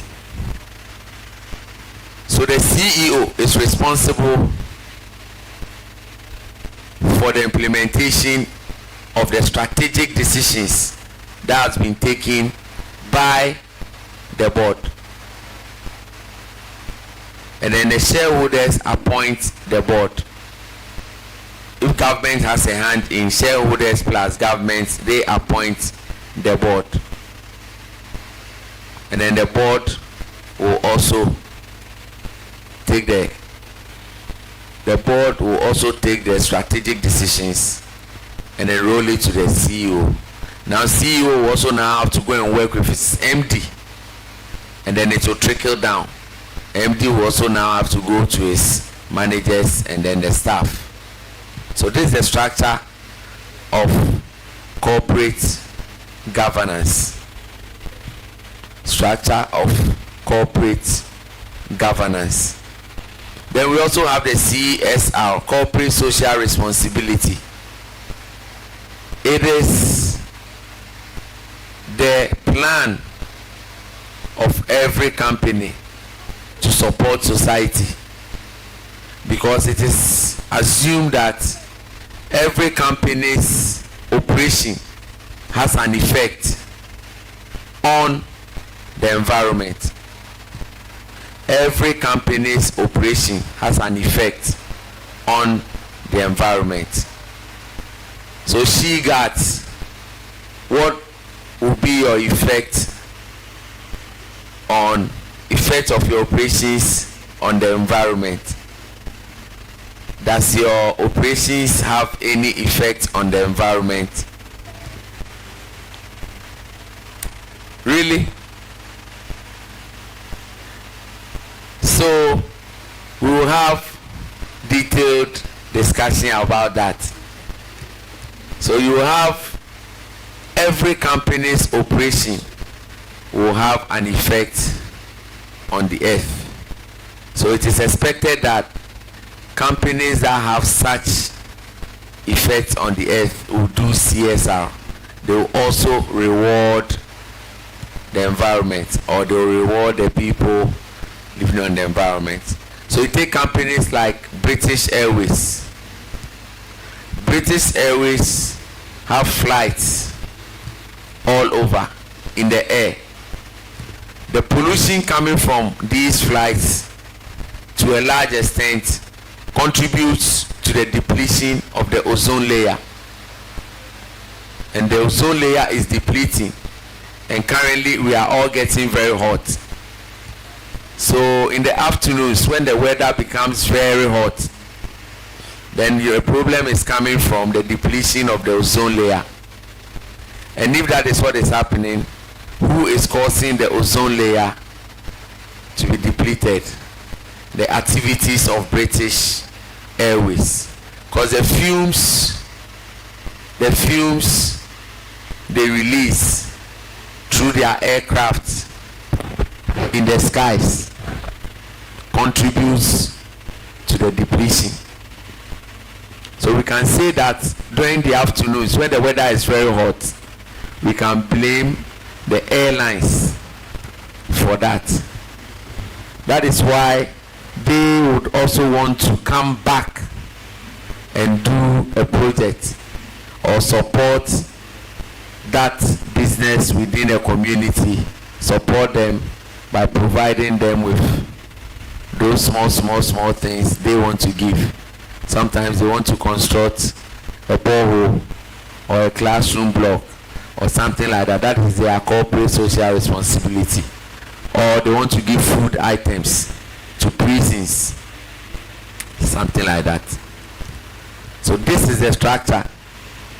So you take a company like Unilever, Nestle, Tema Oil Refinery. They all have operations that have an effect on the environment.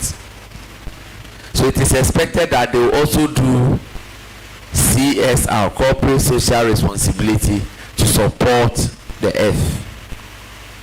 This is all what corporate social responsibility is. This is what corporate social responsibility is.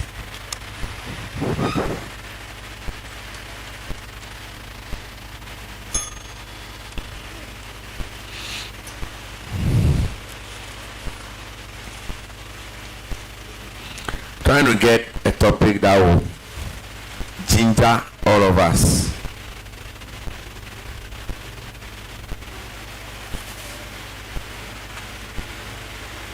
Okay, let me do this one.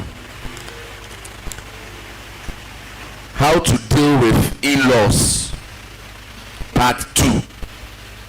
How to deal with in-laws, part 2. This afternoon I discussed the how to deal with in-laws part 1, but this one was the parents, but this one I'm going to do the sisters and brothers. How to deal with in-laws part 2. How to deal with in-laws part 2. In-laws will always compete, especially the ladies. They will compete with their wives. In-laws, they will compete with their wives. If you have in-laws that are not competing with your wife, thank God. Or there is no issue, thank God. So typically in-laws, the sisters, they will always have issue. So when you are married, you the husband, you have to look out for your wife. You have to look out for your wife. Your wife is your immediate interest. That is not to say that your sisters are not important. That is not to say your sisters are not important. Your sisters are also important, but look out for your wife. You the man, if you have sisters, they will always be competing with your wife. Sometimes it's a difficult call. There are things you can't say. There are things you can't do. But you always have to look out for your wife. Protect her against them. Otherwise they will deal with her. And you at the end will be the one who will suffer. Because your wife will be drawing you. Your sisters will be drawing you. And you don't know where to stand. So take a bold decision and protect your wife against your sisters. In the same way, the wives, if you also have brothers, you have to look out for your husband. Look out for your husband. Protect your husband against your brothers. Because you have brothers who would also want to compete with your husband. It's a difficult call, but we all need to balance it. We need to balance it. So dealing with in-laws, it's very difficult. These are some of the reasons why issues will start. Talk to your wife. Talk to your wife. What has she done? and she did this, she did this, she did it. Then you ask your wife will tell you she has not done anything. The beginning of problem. Your in-laws will come and visit. Before they leave, there will be an issue. Or after they have left, there will still be an issue. I have heard many stories of people who had these issues or still having these issues. So always look out for your spouse. That is key. In-laws always interfere with decisions. You and your wife will take a decision. Then one party will go and discuss with the in-laws. Before you know, your wife is telling you, my sister says, my brother says, I should do this. Meanwhile, the decision was made between husband and wife. So why do you have in-laws coming in the decision? We have decided to go in a certain direction. So how come now in-laws are telling us to go the opposite direction? It will happen. It will come. How do you handle it? Stick to the decision between you and your wife. Stick to that decision between you and your wife.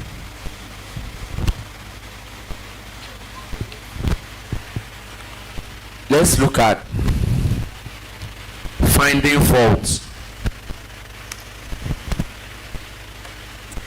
Finding fault.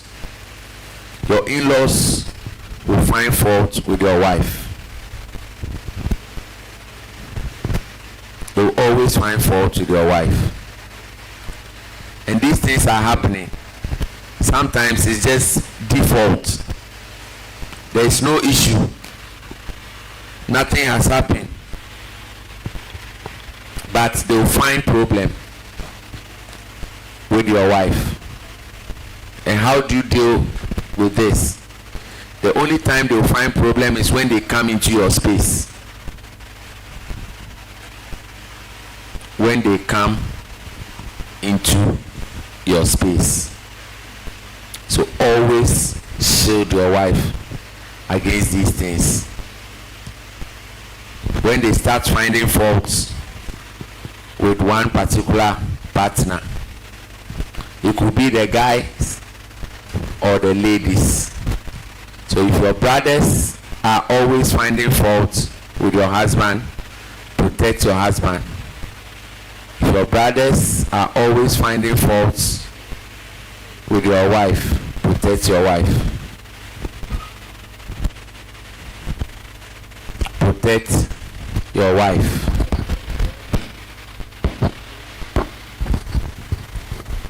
There could also be issue where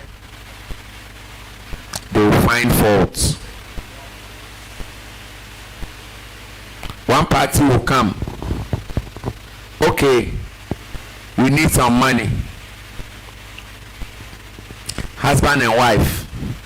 But the wife's family needs some money. Maybe the wife is not in the position to support. She will definitely go and ask. She will definitely go and ask the husband. The husband also go like, why should I give you money to go and sort things out at your end? It could also come from the opposite side. The husband's family will come and they will be asking, we need money for something. The husband will also inform the wife that, oh, my people need some money for something.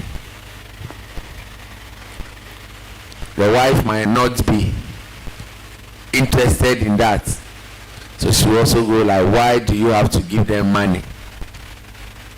Problem. the interesting thing is, at a point, one family came for money. One family came for money and was given. And this time, it has gotten to this family. But this one says no.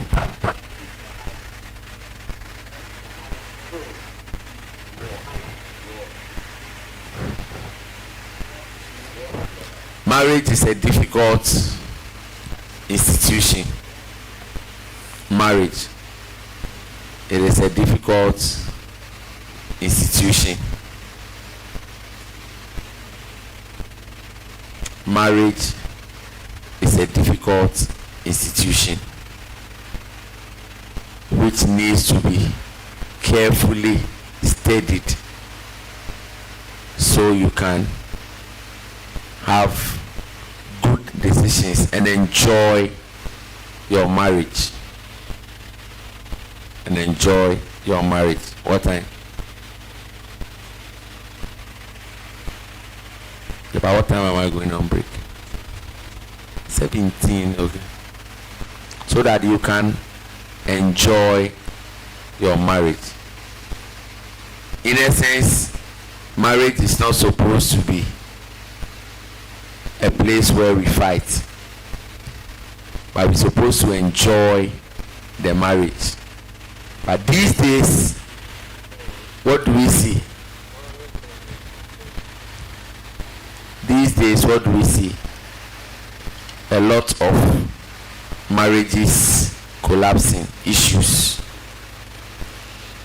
So they visit and they stay longer. That is also another area where there are issues. They invade your space without chill.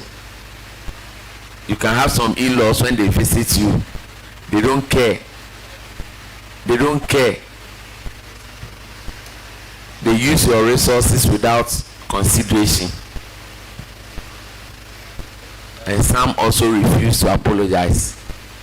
You know that clearly they have made a mistake, but they will never apologize because they feel either they are older than you or they don't owe your wife any apology. I think sometimes the brother-in-laws do better than the sister-in-laws. Or because maybe men, naturally we don't like fighting. Or we fight and then we just let go. You see two men, they'll quarrel and they'll start eating right now. Drinking beer. They said drinking beer together. But you see women, they'll be at each other's throats and it will go on for generations. So the in-law bit, I think the men do well. The men do well better than the women.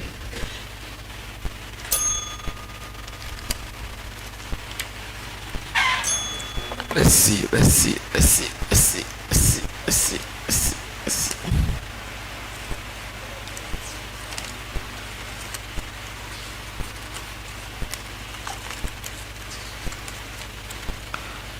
Age. I think age and development. I've done this. I've done age and development. Probability. Okay, let me do riches versus wealth. Riches versus wealth. There are two different things. Riches versus wealth. These are two different things. Riches versus wealth. When we say riches come from man. Riches, it comes from man. But wealth, I strongly believe wealth comes from God. wealth comes from God. Riches can be quantified. Riches. That's why someone is rich. You can say, oh, this person has about $2 million, $3 million. So riches can be quantified, but wealth cannot be quantified.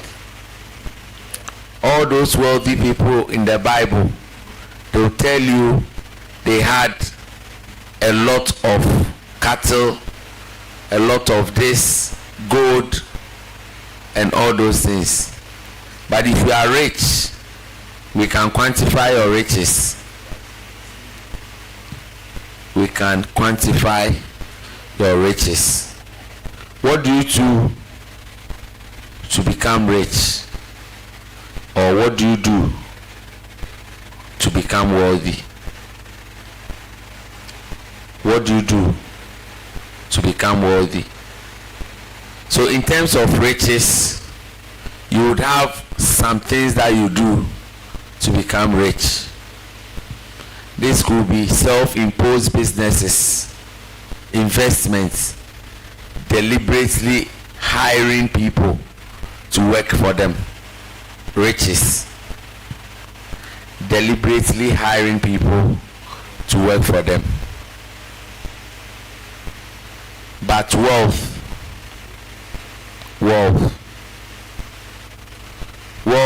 can come from any source. Like I said, that comes from God. It's God who orchestrates that. So the blessing that will come upon your life cannot be quantified. As for riches, it can be quantified. But for wealth, it cannot be quantified. Even the things in your ear, you can count them. You can count them. But for wealth, it cannot be quantified. And it's orchestrated from God.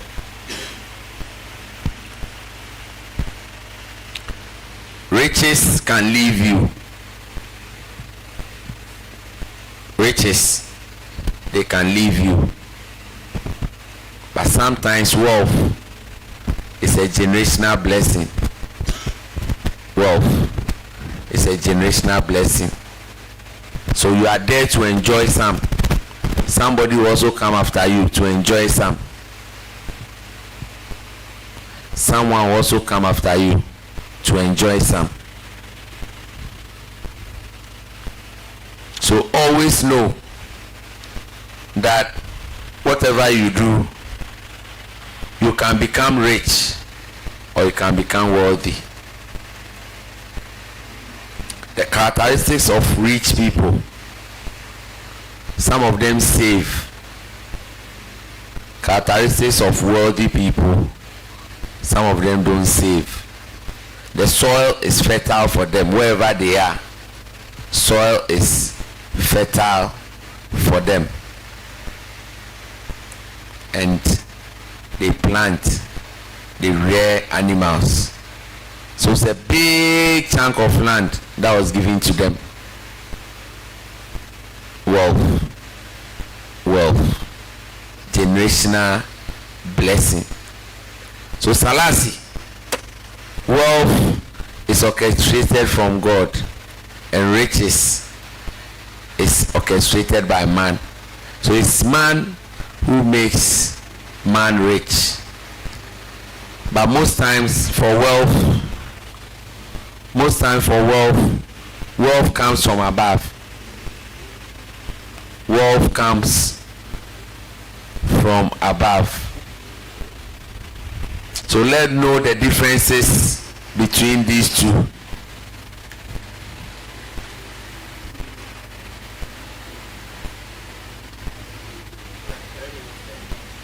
Nine. Okay.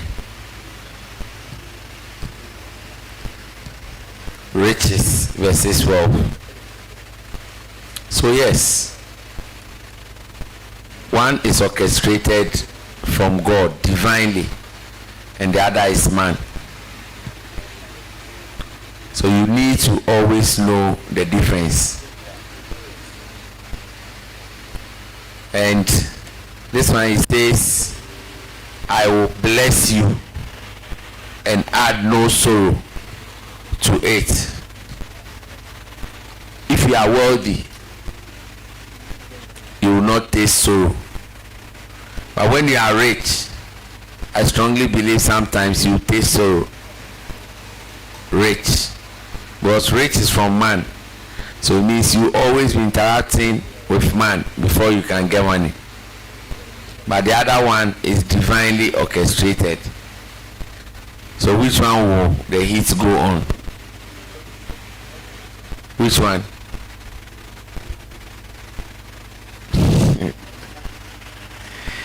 All right.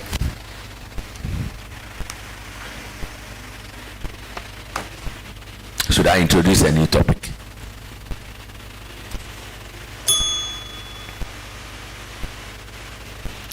Every caterpillar can become a butterfly. Every caterpillar can become a butterfly. Every caterpillar can become a butterfly. So there are stages of a butterfly. A butterfly goes through stages. A butterfly goes through stages. And what are the stages of a butterfly? There's the egg. There's the egg bit. Then we have the larva. And then we have the pupa. And then we have the butterfly itself. We have the butterfly itself. And these are all stages that the butterfly goes through. So every caterpillar can become a butterfly. And caterpillar comes in between the larva and then the pupa. So every caterpillar can become a butterfly. In the same way, in the development of success, every startup can become successful. Every startup can become successful. So life changes us into different phases and sometimes to a better person. To a better person. So from the egg to the larva to the pupa to the butterfly, life will change us. So when you think the pupa is dying, it is becoming a butterfly. Because the pupa will have to die before the butterfly is formed. So whilst one is dying, one is being formed. So in life, sometimes some things need to die. Some things need to die to make way for others to come through. Some things need to die to make way for others to come through. So if the pupa doesn't die, the butterfly will never come through. The pupa doesn't die, the butterfly doesn't come through.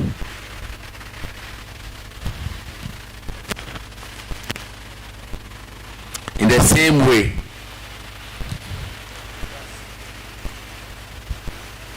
there are different places and sometimes different person. So life changes us into different phases and sometimes different persons. So if you look at the cycle, of the butterfly, at every stage of butterfly's life, it is being changed into other things.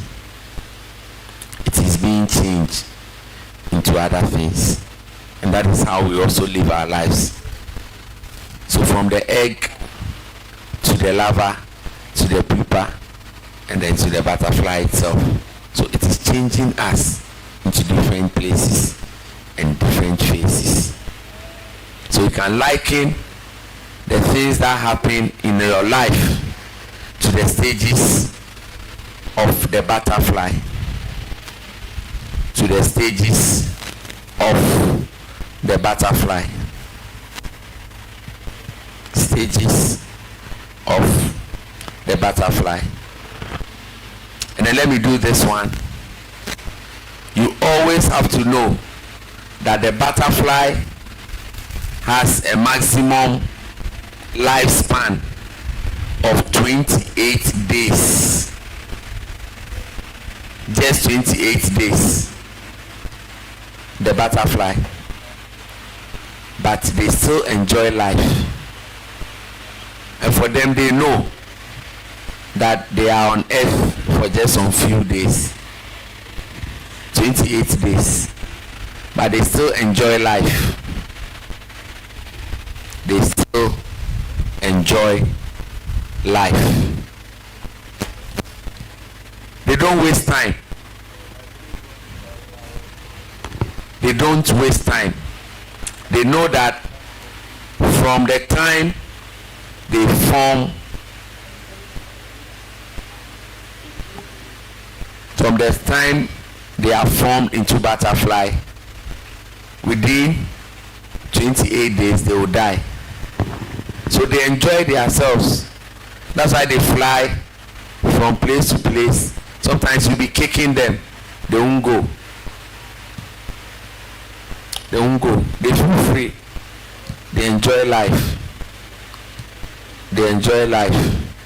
But for you, you think you have more time, so you don't want to enjoy life. But just 28 days, they are enjoying their life. They go through phases. Life is full of phases. And we also go through phases. We also go through phases.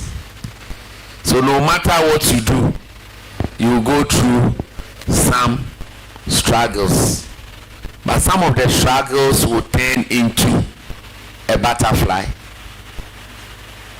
Some of the struggles will become your winning point. Some of the struggles will become your winning point. So whilst you are changing, know that you are changing for the better. Because the last stage of the butterfly cycle is the adult butterfly. So there's the egg. So if you watch the videos, you see that when the pupa is dying and you think nothing is going to come out of it, the butterfly pops up. And that is how we need to see our lives and the things we do and how we approach life with seriousness. 28 days, but they still enjoy.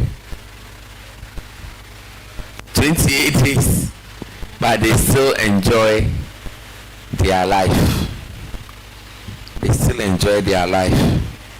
If you also have notice of when your life will be terminated, what will you do?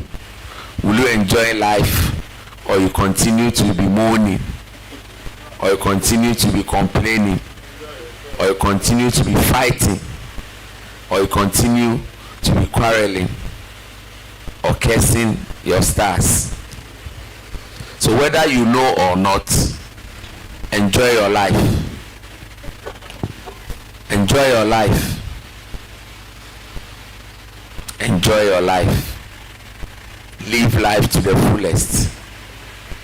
Life means live in full experience. Live in full experience. Enjoy it. Okay, so I'll take a quick break and then I'll come and fire the 3 hours.